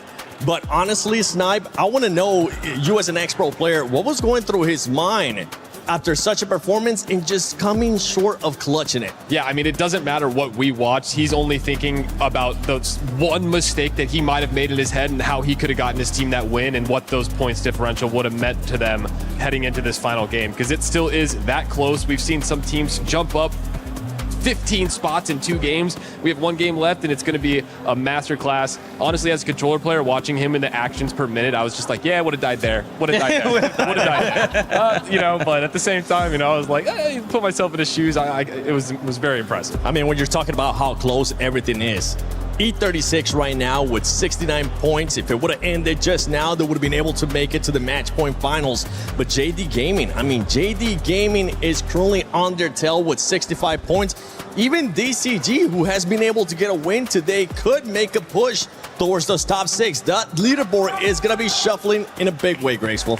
I mean, even seeing when we get to the second page as well, probably another 5 teams could potentially still make it, because when you get a win and you get to add all the kills as well, and depending on which team soaks the points as well, as we can see right here, even from 40, I would say, you can even do it. Copium, even Aurora could make it if they drop a huge win, but realistically, that's probably not going to happen. The teams in the probably 5th to 10th are going to make it happen, but it's going to be really, really tight. Yeah, I mean, we've seen No Name being able to step up for Wolves. Aurora, I know it's a little bit of copium, but Effect would have to put up a lights-out performance tonight. Yeah, I mean, we have a lot of teams we're looking at, the Shopifys, the Auroras, a lot of teams that we know have the talent. But could we just give a huge shout out to For Fun for the first team to have 2 wins in this, game 1 and now game 9. So they're definitely having fun. They most likely secured themselves, but there is still a chance if, a lot of teams don't show up in this game. But honestly, it's really good for them. I think they're one of the bigger underdogs heading into this. A lot of that roster has had very unfortunate events leading up to this, not making any grand finals in the past few events. So for them to come out firing in the most important tournament with the stakes only at the top 6 moving on is very impressive. I mean, even then, I've teamed with Tyler. I've known Nags for a long time. In Cinetic, we had him pop off already in Pro League. And him saying himself that, hey, all I had to do was believe and play the way I wanted to play, which was actually a fragger, he said, and that's why he went full on roller. He swapped from MK to roller, very common in this competitive esport, and he just made it happen, and they're here right now, pretty much stamped their tickets to the finals. What better way is it to make that happen? Yeah, I called them the consistency kings, didn't I? And you can see it now coming to fruition because, they're slow and steady. Yeah, they got the wins under their belts, but honestly, that is what you need to play. And then, you look at RRQ and Easy Flash going in there, doing something crazy with the Pathfinder and failing from there. So, they've been playing their game the whole time. Yeah, and Graceful, right now we're looking at the Band Legends going into the final game. Yes. What's currently popping out at you? I mean, the biggest thing is Alter got banned so late, actually, and we saw Dinos get use out of that for the longest of time. RRQ as well played it for quite a bit. So I think that some of these teams is ahead on a strategic level. The only thing is that, sure, the final stage tomorrow could be longer, could be a little bit shorter, but seeing that you have to, being able to pull that off in that moment, not just following what everybody else is playing, but saying, hey guys, why is Alter, she's not banned, let's just roll with her for as long as we can, and it really paid off huge. Yeah, I mean, honestly, one of the biggest things about that is the game Dinos won, the Stormpoint game out by Northpad. They were the only Alter in the lobby, and they won the game. And I'm thinking to myself, how is this character this underused at this I stage? specifically remember Snipe saying, why are they not using this broken character? Yeah, literally. I was like, it took till game 9. We kept talking about the legend bans, and for that to move on, we used to see that character banned 1st or 2nd back, not even 1 or 2 events ago. And now we're at this point. So we talk about it'll be really interesting to see the comps coming out into this game 10 because of so many legend bans. Yeah. I mean, a lot of these players are probably digging pretty deep into their character pool and how they can perform, so it'll be interesting to see what we come up with. Yeah, now we got to think about some of those teams towards the bottom, right, that have absolutely nothing to lose. That can just cause chaos in this lobby. Aurora being one of them. We've seen some of the other teams as well. Which team do you guys think is going to cause even more chaos going into this last match and maybe stop some of those top teams that are trying to be in there in the top 6, just a couple points away from getting into the top 6? I mean, honestly, obviously I'm rooting for Aurora, but it's wearing me thin at this point. I am really stretching thin, trying to believe and cope. But I would like to say this game is going to be absolutely crazy. We saw 14 teams circle 2 zone yesterday. Today, I mean, they might as well be 10 because the teams that are already pretty much secured into finals are feeling super happy, relieved, and they can just play for fun, honestly, and just go run everybody down. Whereas everybody else on the bottom is absolutely terrified, but they literally have to throw haymakers because now you need like 30 points, 40 points to secure a spot. That's no easy win. Grace, I got to ask you a question. Since we've been here, this last game, we saw a lot of the teams that were in the bottom 5, they all desperate and died early. There was a lot of the middle of the pack and the top that were still left. If you're going into this last game and you're one of the teams that's kind of sitting in the middle, are you going for the kills, or are you thinking that so many teams are going to be desperating just get to the end game? I mean, the teams that might be on the cusp of 60, in the 55s, 60s, they should just play for, like, as you said, go into zone, just play it easy, make sure to hold space properly to get those points on the board. And at that point, you're kind of playing into hoping that it doesn't shuffle too much. Everybody beneath that, play ranked, boys. This is literally ranked at this point. You just got to drop 20 kills as a team to make up for it. I mean, you have to honestly pull up. We saw a little bit of views. Pull out the Rev Octane, like just do something, because like you need a 20 bomb. The final game is ready. Let's see who's gonna be stepping up as we send it over to Barney and Luti. Ladies and gentlemen, we are fast approaching, dropping into our 10th and final game of the survival stage. It is now or never. It is do or die. And so let's set the scene, okay? Between 10th place and 6th place right now is just 9 points. So everything can change in this map. So we're going to talk about our bubble teams for a second. That's from 5th to 8th, where everything can move. So if you hear your team name, make some noise. In 5th, we have Ninjas in Pajamas, E-Star. In 6th place, we have Enter Force 36. In 7th place, we have JD Gaming. And in 8th place, we have Dinos. Currently, and it's gonna get spicy, Luti. Yeah, ça va être en effet extrêmement tendu, mesdames et messieurs. On y est, les Français, je compte sur vous. C'est la toute dernière game. C'est maintenant que ça se joue. Ladies and gentlemen, this is the last game of the survival stage. So please be ready because make some noise. It's now or never. Let's head over to our casters and get this game underway. Final game, everybody. It is the Survivor stage. It's do or die. JD Gaming know what is at stake. We saw their powwow, 65 points with their backs against the wall to achieve being in the top 6. They're right outside of it, Tiff. This is it right here. Not only that, but Keshera was giving the boys over at Dinos in 8th place a conversation, advice from his years of competitive experience. Those boys were 10th in the Americas Split 1 Pro League, and now they're fighting for a chance to get into the Split 1 match point finals here at the playoffs. Who's gonna grief who? This is what I always look out for. Who is going to grief who? Because Aurora now are already chasing right behind KNC currently. As it's gonna be the little trade-off here in Monument, but then you highlight the teams that desperately really wanted to stay alive. I mean, Kino Cho being at 13th with 44 points, I mean, it would literally be a miracle, right? So then when you have this face-off right here, it could just be an open season for the teams who want to get some easy KP. It's going to be Hierarcho who's going to be able to now try to send it over to the other side of the wall. But Aurora, man, this has just been a different story for a team that led the way within their EMEA region of Pro League. It's no Rev Octane, but breaking out the Mirage, the Axel, the Bangalore.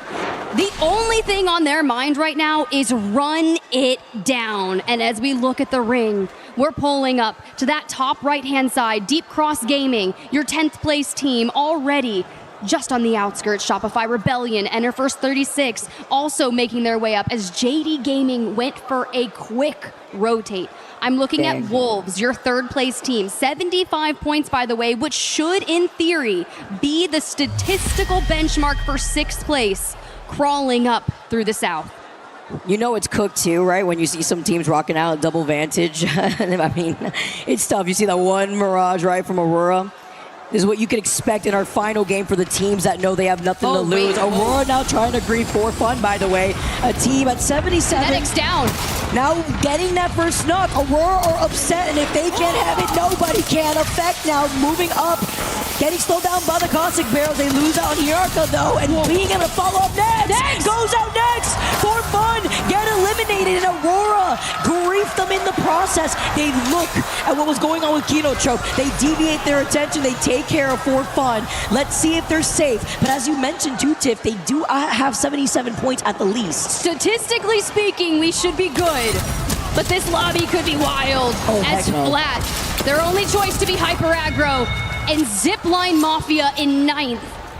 Find one of them. Getting a little bit of revenge for the Dino boys, I ain't gonna lie, because Flat was trying to grief them, and it actually set Dinos back a little bit because they're sitting in 8th place overall with 64 points.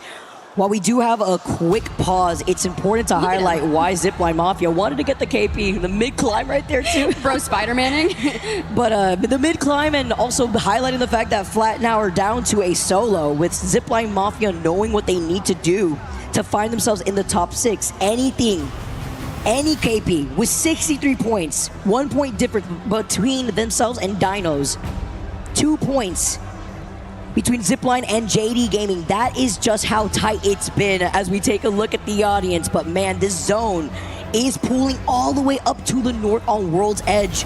The cheers from the Zipline Mafia fans, man. We saw them try to take that fight over by Pride Rock on the outskirts of Mirage Etoile. They knew what was at stake here. All the way from Kazakhstan to support the boys at Zipline Mafia. They just need 6 points to get into that 6th place slot. But honestly, Vicky, the fact that you have to kind of prey on the downfall of other teams in this lobby to fall so that you can take their place is one of the craziest things, but hearts are gonna break today. Happens to every single LAN, and it always saddens me, but this is what happens when you want to climb your way to the top. This is the level of competition that we have on our hands.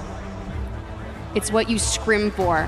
It's what you wake up early for, or 20 minutes before scrims if you're some people, it happens, right? But you lock it in. You give up everything in order to be your best, to get into those match point finals, to hoist that trophy, and back into the game we go.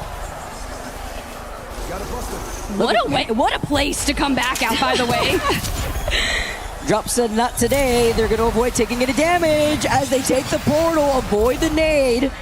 Heard that Arc Star, and Drop now moves up together with the rest of GK. This is the risky part too. When you're at 71 points, you know the teams that want to try to trail up from behind you, may not have anything to lose, want to be able to scoop you up, try to diminish your chances on making it within the top 6, but they do get away because PXX show face against TIE. We get to see Zipline now follow up on the double that they saw and take out onto Flat earlier before, but still down to a solo. That's what matters here. We have to see if they were able to get the reset, and it does look like they did.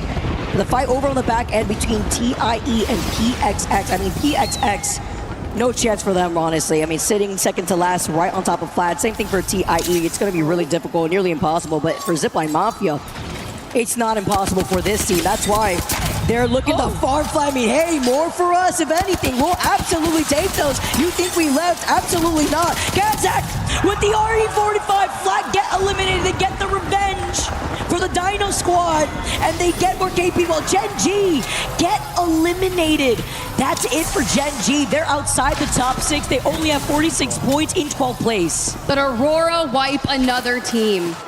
And if we're looking for 75, we're still 31 points outside of that number. But team by team, as they fall, they're channeling the Aurora spirit of old, the Aurora that shakes things up and causes chaos. But they're just getting started. What was this? Hello? Imagine doing that in game 2. I mean, maybe when they feel like they want some revenge, they want to grieve other teams, this is the different look of Aurora. I mean, they literally have to completely wipe out this lobby. Oh my goodness, the Cyber Park. Remember I talked about the Vantage? We have 2 Vantages in this lobby. And Neo running for their life as a solo. It's another one of these teams where really difficult last 9-game series. We've had 10 total games in the Survivor stage, and they are literally trying to survive. Dino 2, being one of the teams on that cusp, they still need to show face. You see Zyno on the other side with Shopify Rebellion on the other end with 52 total points. But the way that they're bunkering down from the other side, while Cole from NIP do find floating, that's going to be a really important fight to look at between JD Gaming.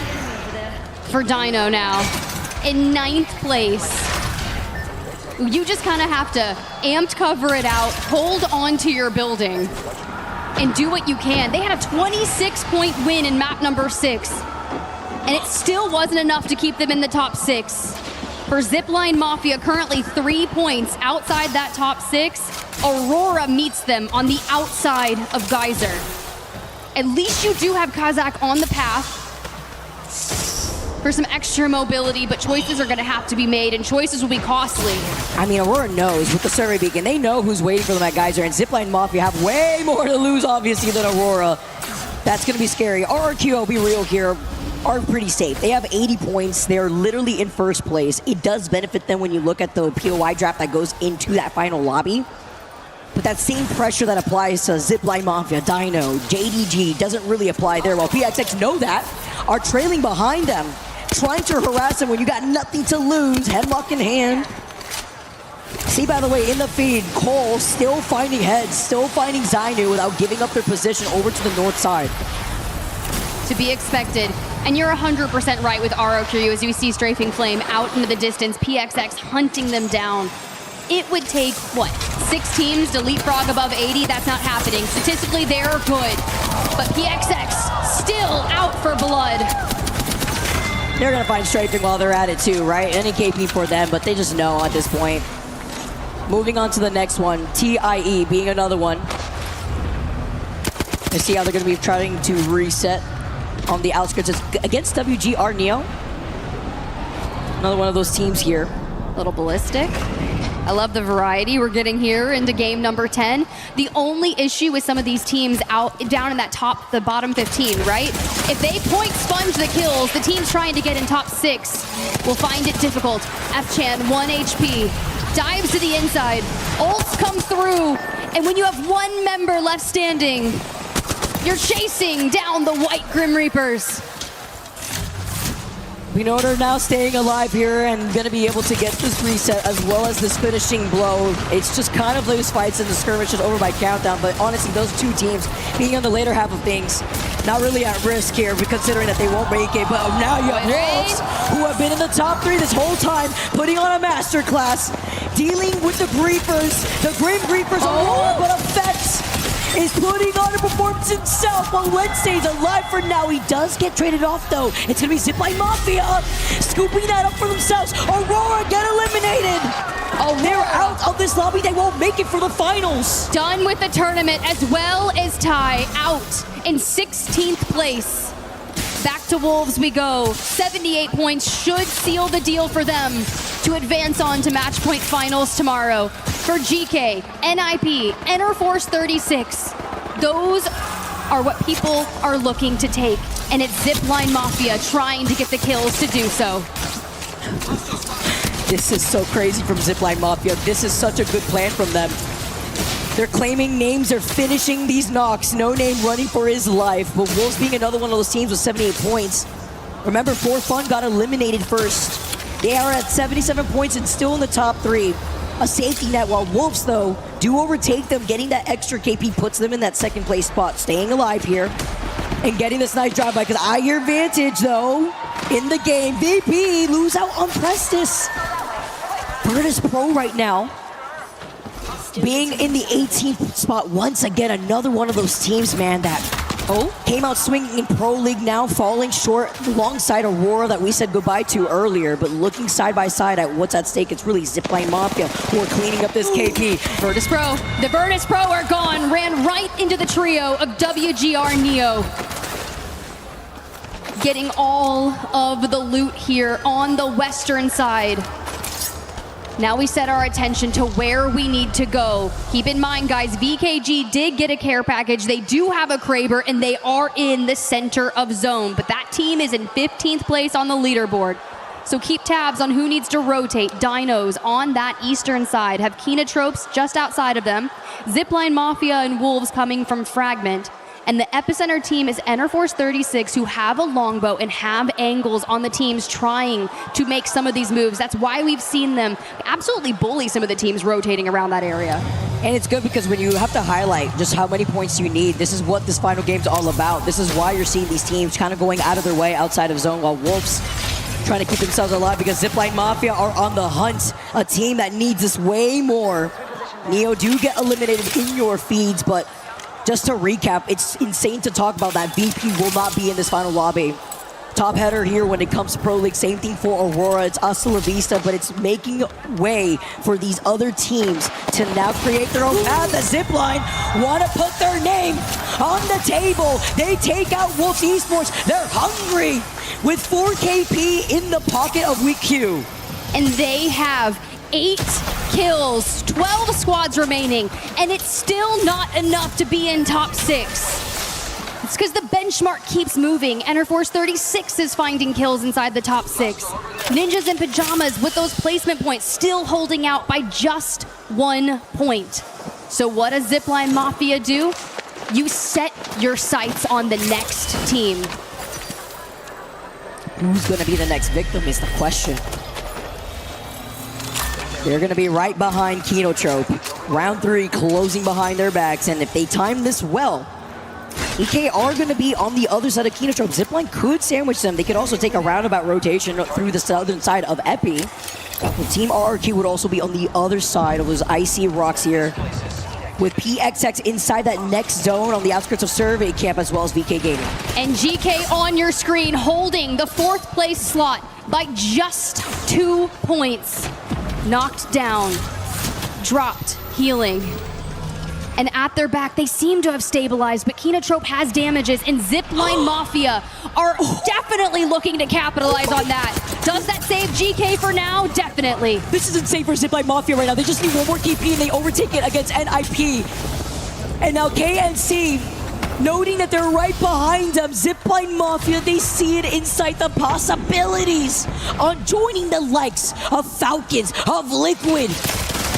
It's here, and now Chappie may be the next victim, but Royashi taking a different off angle. He's up on the high ground. Zipline Mafia fully healed. Has a 3-man. They get the next knock. The Caustic Gas, though, does answer back and is able to get the knock into Xyz, but it's fine. They have the number advantage. Zipline, because like playing this safe. Same Chappie. They need to finish him off. GK now show up, though. Has Kenotrope get eliminated. This is very risky right now because GK can move up. But we're in 5th, and here comes GK. GK, who want to solidify their spot in that top 6, did not let it go here. Everything rides as 2 players. It's just Kazakh last alive. It's the Pathfinder. Oh, do we get a res? Do we go back to a duo? He pulled it off. He pulled it off. He pulled it off. Let's see if they can even get closer to that. Oh no, there's another team in the vicinity. That's Team RRQ, who are now actually moving away from the edge of zone. It's one member of RRQ. I believe they may have scanned the survey beacon over by the middle of Epi. They see them from right below them, and they're griefing them. This is scary for Zipline Mafia, who are now overtaking NIP. Top 6, they have 72 points, and it doesn't stay alive. That may be it. It depends on what NIP have instead. Because NIP now, with 72 points, find themselves above. Man, they had to stay alive. Their RRQ stopped their chances. And with NIP still alive or feeling pressure from VK Gaming, I mean, placement alone, this sets up NIP to feel a little bit more secured. And this is the next fight. Your 4th and 6th place teams could collapse here on this rotation. GK trying to not make a lot of noise. You see NIP, you see some dinos, they're down below. And Vayne with a Kraber in hand. Honestly, with NIP winning Game 7 earlier, that's it, because they would have won anyways if there was a tiebreaker in this top 6. So NIP overtaking Zipline. It's hasta la vista to Zipline too.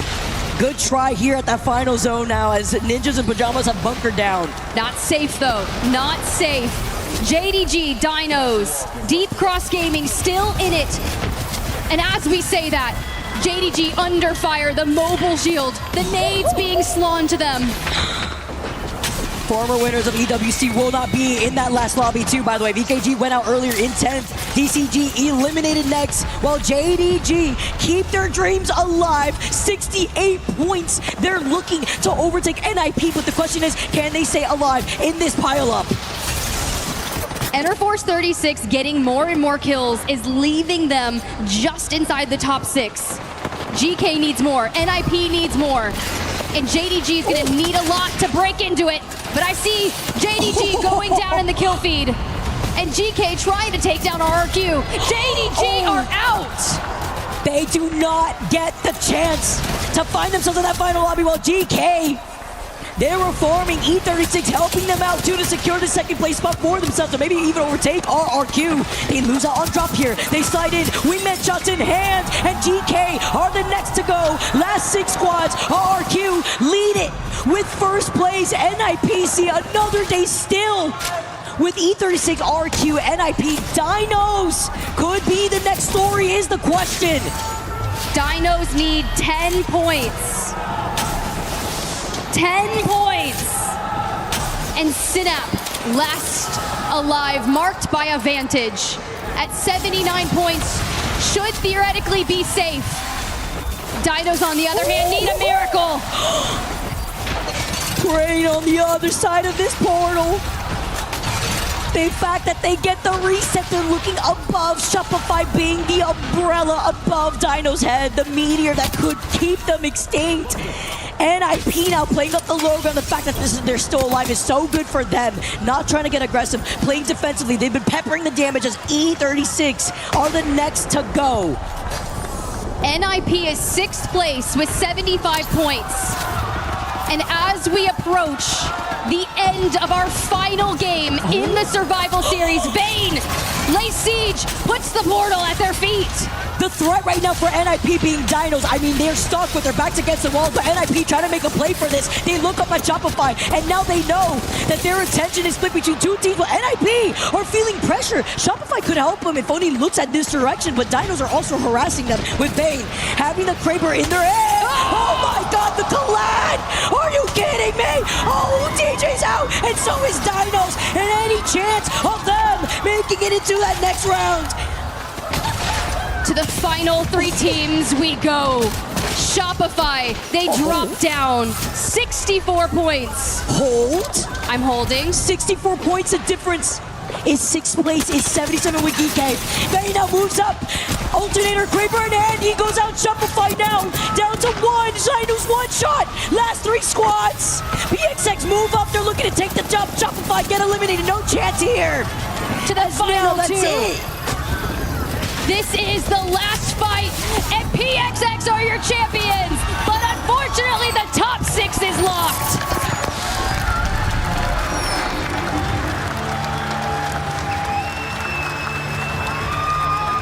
What a survival stage here in Paris. The 10-game gauntlet is over.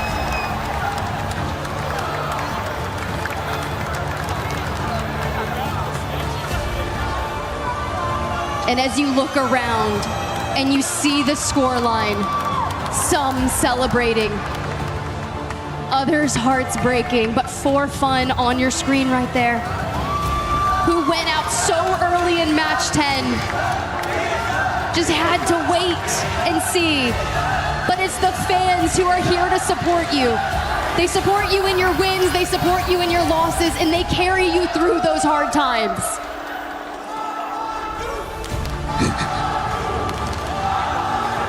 RRQ chants, as they deserve, the team who has taken first place in this Survivor stage with 89 total points. NIP surviving till the end allows them to overtake the 2nd place spot, overtake E36, where now they are in 2nd. E36 at least find themselves in 3rd. But our last 6 teams who will be in our final lobby, RRQ, NIP, E36 Wolves, For Fun, who was the first to go out in that last game, have a bit of breathing room. They tied that together with GK, who are the last team for our top 6 cutoff.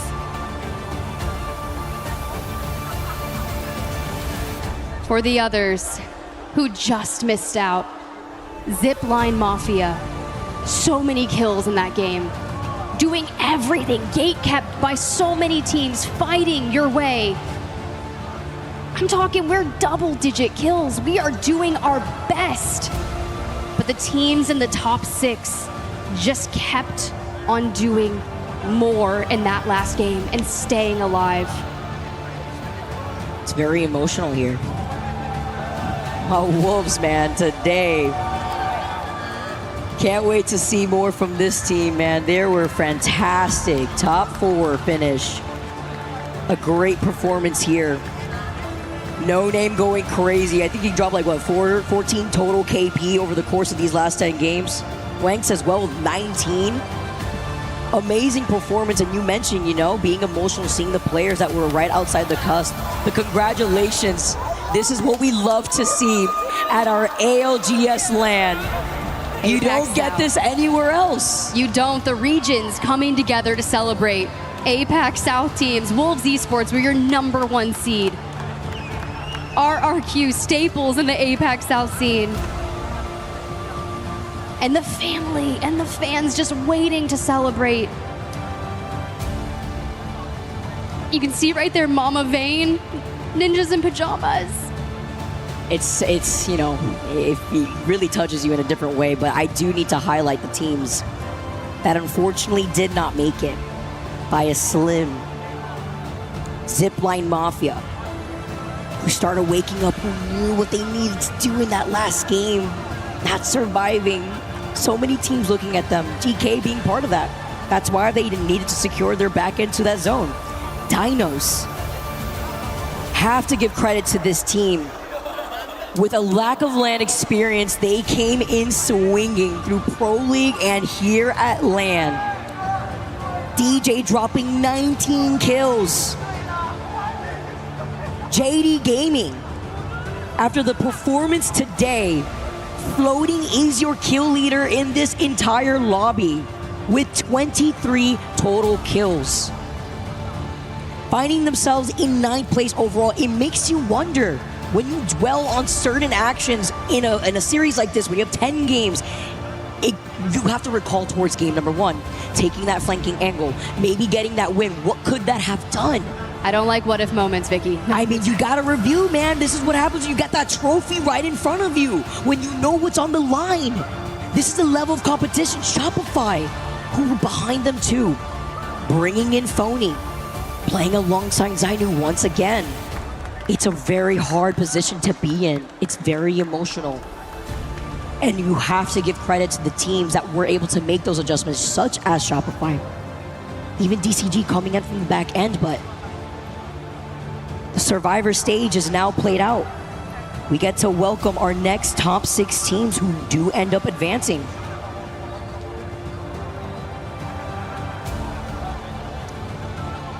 Well, while everyone celebrates or gets everything together, let's get down to the stage. Barney has an interview for us.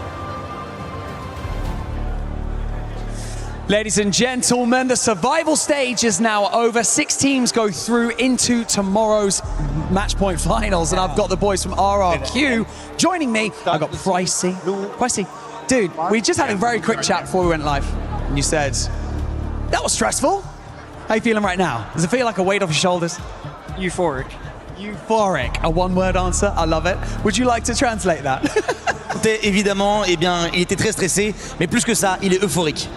I guess one of the more important questions is, how does it feel to know that your team can perform under pressure going into tomorrow? It definitely feels great. Last 2 days haven't been great for us, obviously. Choked a pretty easy winners run, and straight into the finals, but being able to show up here, Flame was pulling out of his mind, Bar was doing Bar things and just killing everyone. Everyone did their part, and it felt great. Felt like a team. Il lui a demandé. Feels like a team. Sorry. Il lui a demandé évidemment ce que ça faisait de jouer sous cette pression. Est-ce que ça le rassurait pour demain? Il a dit évidemment, surtout que les 2 premières journées ne sont pas extrêmement bien passées pour eux. Mais alors là, autant dire que ça s'est vraiment très bien passé. Ses teammates ont clutch de zinzin, ont fait exactement leur boulot, et du coup, il est confiant pour demain. Strafing Flame, tell me about the journey through the EWC so far this year. Obviously, Pricey said that first 3 days, in fact, were pretty tough. Today, you guys have shone. It's been amazing. But how has it been for you? Has it been a rocky road? Yeah, I mean, EWC so far has been a very unstable roller coaster. I think we start off the first day right in 2nd place, second place overall leaderboards, and then we just couldn't get anything going after that. And I mean, it's just about like the mental factor, right? Like we go into EWC with very little expectations, and then after the first day, we show like what we're capable of when we're playing not under pressure, and we dominate, right? And today we went into it with the same mindset again. It's like, if we go home, then we go home, right? It's like, I don't want to lose, but I'm okay with losing, and my teammates as well, like, did a really fucking good job, like, I guess taking that mentality to heart, and we played like what we were supposed to, you know? Like, these guys' names explain themselves. Like, if you ask any competitor, they know about these guys. These are two of the best players in the game, and we just, you know, kind of played like it. Last little question, bro. Like, if you have to shout out to someone who is here but didn't make it, if you have one team you want to shout out for them because they didn't reach the top 6, who you want? Gen.G. Did VKG make it? Yeah. No, VK didn't make it. VKG, Gen.G, Aurora. I think those 3 teams, I really would have hoped that they would have made it. Maybe see you next time for them. Yeah. All right, gentlemen, we're going to take a little stroll. Come with me, because you, by placing in the top spot in our survival stage, have earned the right to crush 14 keys at one time. So hold on. Whoa, whoa, whoa, whoa, whoa, whoa, whoa. Okay, we'll let you know. Luti, it's about that time. Whoa. You're scaring me, bro. Do you want to happen it? Okay. Yeah, you press that button. And press that button. Here we go. And the iris is now open. It's all popping off. Here we go. Flame in 3, 2, 1. Send them home.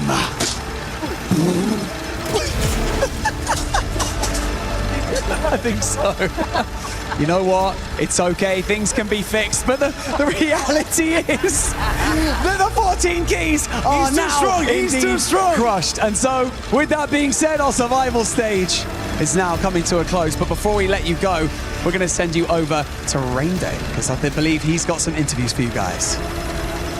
Well, 20 teams stepped foot into the arena today, knowing that only 6 would find a way to the mountaintop, at least a chance to climb it with tomorrow's greatest day in esports, as I have liked to call our match point finals. 6 teams have just moved on, but it was without any hesitation that they said they could do it. Anyone in this lobby had that opportunity. But of course, it means despair is on the other side of those who will not be joining us. However, this survival stage gave us all of the drama, all of the excitement, all of the passion that you expect from an Apex Legends esports LAN. And what better way to kick off the anticipation for tomorrow's match point finals than to talk head-to-head to 2 of the teams who have just booked their tickets. Of course, I'm talking about NIP. Yeah, you can make some noise if you want. Representatives all around the house, all around the world. NIP, what an organization. And of course, GK Esports as well. This is a team that has been there. They know what it's all about. I've got Cole right next to me. I'm looking at him, and I think I'm going to start with you, Cole. You guys, man, that last game was something. I was worried for you back there. GK was out, waiting, watching. I'll get their perspective, but from your eyes, what was it like going through that final zone? I mean, I don't even really remember it, to be honest. I was just so hyped about getting second, and just knowing we called. Before it even ended, we knew we were called, so it was a great feeling. Listen, I told you I would retire the nickname McLovin, but you are playing like the guy that everybody took note of when you were coming from the Challenger circuit. How does it feel to just be on your game right now? It feels great. I'm just glad we pulled it back from the first 2 days and we're able to make it. And also, this is about the 4th time you've said that. It's just so good. Bring it back, Cole. Bring it back. Okay, I got to switch over because he was getting mad at me. Keon, this is a group that I talked to you about earlier. This is a group that just feels right, fits your play style. These guys feel like they are home for you. You guys have made it into that match point finals. It's time to make history, but what does this moment mean to you making it out of Survivor stage? I mean, we were down, but, you know, we're not out. You know, that's all that matters, you know. Bad draft, it doesn't matter. We had a bad draft coming here, you know, and we kind of figured it out going in to this elimination round, so we're excited. Noct, I want to talk to you a little bit because you've been there with this gentleman right here. I'm going to step in between you two. Dropped. You guys have teamed before on Optic, obviously representing GK now. the journey, the brotherhood means something to you, but also just getting results here in this moment has to mean something to you as well, Knock. Yeah, we always find a way to make it really hard on ourselves to get to finals, but usually we perform there, so I'm excited for it. Dropped, I want to talk about family, because you got some family supporting you, huh? Yeah, my dad's here supporting. Yeah. How does that feel? I talked to him in the stands. He said some kind words. I won't reveal them to you. He said them on tape, so maybe you watch back the show. What does it feel to you knowing that someone like that is rooting for you in these moments where 1 point can make the difference of going home and a season being done or having a chance at $2 million? Yeah, no, it means everything. My dad being here, he supports me no matter what. And as long as I'm doing my best. So I just always know that, and I always do my best because of that reason. Second place, you guys have both been there. Seen that stolen away by some heroics from Sweet, who's no longer even playing in Apex Esports right now. Knocked, is this finally time to climb the mountaintop tomorrow? Hopefully. We got some good momentum going in. I feel like we played pretty well today until the last 2 games, so yeah. All right, I need to get a little bit of spice heading over here. Keon, I might ask you a question about these guys in a second, but let me do this with Vayne and with Kurev, because Vayne, you've been here before. You've actually been a champion, but there's been a little bit of a conversation about that championship because it was online at that time. We didn't have a chance to meet all in LAN. We didn't have a chance to do it in a way that we would have loved to due to things we can't control in the world. Does this help that feeling of saying, I deserve to be there, I deserve to be in these finals, moments like this? Yeah, for sure. Winning an online championship is great, and then a couple months in, it's like, it was online, it was this, it was that, but it feels good to be on LAN and to keep improving. And I'm not the most experienced IGL, but, thanks to my team for believing in me and letting me make mistakes and just, rolling with the punches, and we'll get there, so. And your mom is here? Yeah, my mom's right there.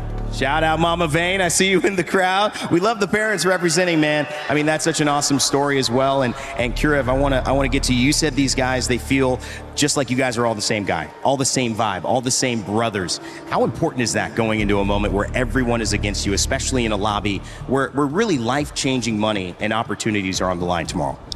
There's literally nothing better than just being able to just come here, play the most hype tournament there is, for a lot of money, plus within your literally the best teammates you could ever had, it's not only a friendship, but just fucking when it comes to doing the work and stuff, they're always serious and stuff. So there's no better feeling than that for sure. It's been so great talking to you guys. Now I'm going to get a little bit of a conversation with Keon, just quickly previewing tomorrow. Obviously, you got a team right here who fought the same battle that you did. And to me, I think there's momentum coming into a tournament after going through adversity. Who are you worried most about heading into tomorrow? And it can't be we're not worried about anybody. We love our own game. That's the right answer. But who is a team that you have your eyes on, that's going to bring it? I'm rooting for everybody in NA when it comes to grand finals. Obviously, we're rooting for ourselves. Anybody would answer that. I don't know. I think any team that's won a LAN, that's who I'm worried about. I want those guys to not win another. You know what I mean? I'm ready for a new champion to rise up. And then the only other thing, Crypto, bro, get that guy out. Cole, with Keon saying it's going to be them, what do you have to say to that? Because obviously this is a good team. They just went through your journey, but it can only be one of you. We've said it before we even came. We're here to win. That's all I'm going to say. I like it. There's the mama support right there. I absolutely love it. Gentlemen, this is one of those moments that you don't get very often. Soak it up. Enjoy it as well. I'm going to leave you guys here. One final word to your fans, to your friends, to your family, whoever you want to make it out. Cole, I'll leave it with you. Thank you, everyone who roots for us, and thank you for believing in us, even when times are tough. And we'll go to Noct here, because I think I've kind of hit this moment. Big moment for you, man. And what do you want to say, final moments to GK or to anybody who's been supporting you? Yeah, thanks to GK for supporting us and all of our families. We got some family here. Shout out to them and everyone back home.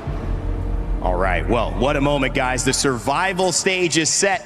It's done, and these two teams, along 4 others, will be playing tomorrow for $2 million and the chance to hoist this trophy. The ALGS Split 1 playoffs at EWC 2026 is only just beginning. You better join us.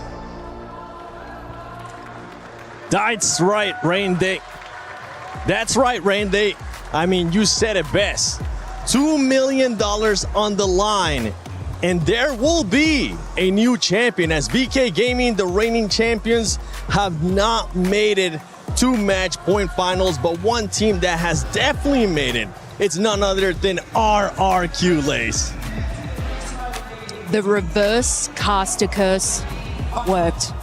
I don't know what I pulled in from the universe, but I'm staring deep into the camera to say it actually worked. What an exceptional performance from the boys. I got a chance to sort of message Partner really quickly to the coach of RRQ to give my congratulations, and also don't block me off Twitter because I said what I said. But look, their consistency, and you even heard it from Strafing before, saying that, yeah, we kind of choked in a fair few matches. So the fact that they could bring it together and kind of like reset that mentality, and because Partner basically said it's not the skill from this team, it's the mentality. And then Strafing's like, you know what, if we go home, that's okay. But they didn't want to. They're going through, and they get a chance at that $2 million. That's right. I mean, talking about consistency, this team has been really consistent. They have been able now to make it to match point finals. They have played groups. They have played survival today, and they haven't won a single match yet. They're going to match point finals. I mean, honestly, I think even Noct himself said that, the adversity, and sometimes they just mess it up for themselves. I think RRQ is a great example of that. The example being you're either just popping off in a game or two, or you have Easy Flash sipping straight into a rock and pretty much anything. But, however, when you can keep your head up and keep going through it, being through all the nitty-gritty, tenacity, patience, absolutely everything. You need to pull out absolutely everything to make it this far. And consistency or not, if you're at that top of the leaderboard, you can go really far in the finals tomorrow. Okay, well, Snipe, I know you haven't been hot on this squad, RRQ. You picked them to not even be here, but they end up being in first place. And you can see right there the top 6 teams that will be heading to the match point finals. But I got one question for you, Snipe, in regards to Team RRQ. Have you seen enough from that squad to possibly see them lift the trophy tomorrow and take home $600,000? Yeah, I mean, this team has had, they've been in the grand finals multiple times, this exact roster, and we know how Strafing Flame has been. They've had multiple chances to win some tournaments in the past, but I think what I've seen is that they have the capability to dominate a lobby and get top 2, or they end up in the bottom 3 to 4 and end up completely, fluking out. And I think that's just one of those teams where you don't know what to expect. I think Strafing might be the only competitor here that says, we're okay with losing. I have not heard anyone that would say that on that stage. So, I mean, maybe that takes the pressure off of them and makes it feel, like a little more natural. Yeah, maybe that's their own way of thinking, let's just have some fun. Let's go out there, do what we do best and see what happens. And, when it's flow state, it's flow state. We see how well they do. And when it's not going well, it seems like they have trouble finding a way to get out of that. So it'll be interesting to see tomorrow, but I mean, who knows? We'll wait. I mean, even then, 50 placement point is absolutely crazy. That means you're pretty much in every single end game at some point, whether that be in top 5, whether that be in top 3 or 2. You're still hitting every end game. So they know how to play the zone and having good macro in this lobby. But can that, can they keep that form up for tomorrow? Because those are 14 other teams that you have to adapt to their macro, their play style, and how they play. And a big heartbreak too here on the second page. You can see not only JNG, you see Aurora as well, Lace. They just weren't able to do enough, even though they were full sending it in that last match. Yeah, it was just too late, wasn't it? It was sort of like you had a fair few games to kick things off with 10 games. And on that 10th one, it just didn't make it enough. I think if they would have had that same kind of energy going into the first couple of matches, it would have been the way. It would have been the way. Now, going the opposite, right? We talked about consistency from RRQ, even though they really haven't been able to win a game.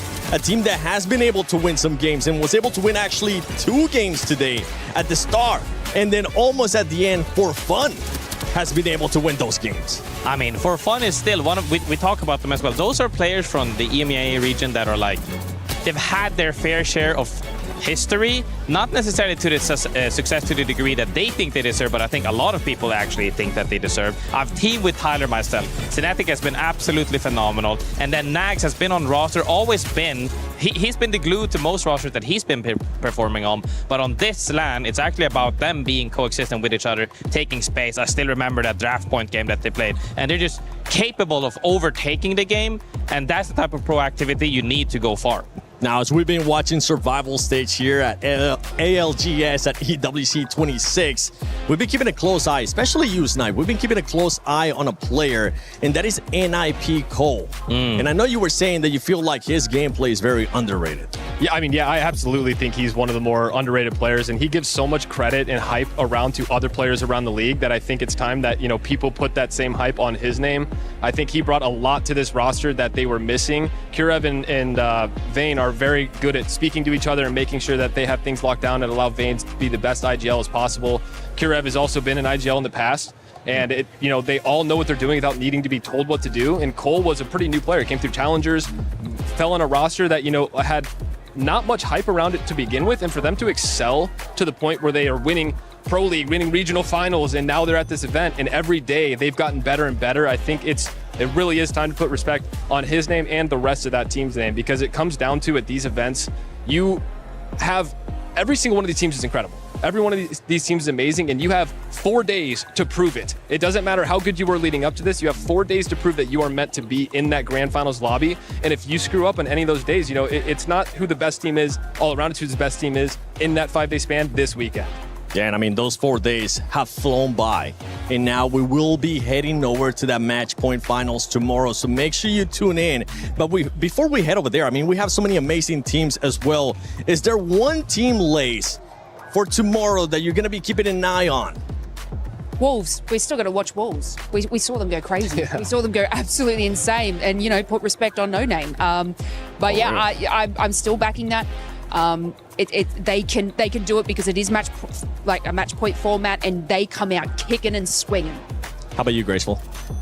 Bro, I think this is gonna sound really old and OG. You know me here. We're in a part of that history as well. I think Elite, because if they keep their momentum and they win this whole thing, we haven't seen anything this dominant since old TSM roster, I would say. We haven't seen any team just pop off a whole tournament and just crush it all this way, if they can make it tomorrow. Snipe, who you got? I kind of have, Liquid's been really hot, so I'll go with the team who's been up there as well, but I actually kind of have a question. Do we think Falcons is an underdog going into this final with how they've been performing this weekend? They had so much hype, but they also didn't perform that well in Pro League. They were 5th. In overall, and I've never seen them placed that low. They're usually, top 1, top 2 minimum, and then coming in, they're usually top of the leaderboard all through group play. It's like, are we underestimating them? Because they have been a little bit slow throughout this week. They win first game, and then they drop 0-0-0. They drop 14 after the next 5. Maybe that clutch moment is going to show up in match point finals. Make sure you tune in tomorrow. We will have a new champion. VK Gaming has not made it through. They have been sent home along with a lot of teams. And just to remind you, these are the teams that are going to be showing up tomorrow from Survival. You got Team RRQ. You got NIP, which has stepped it up in a big way, especially here in Survival. E36, Wolves Esports for Fun, and Geek K. They will be joining the other squads that have been waiting since group stages. I can't wait to see what's going to happen here at ALGS at EWC 26. We'll see you tomorrow for Match Point Finals.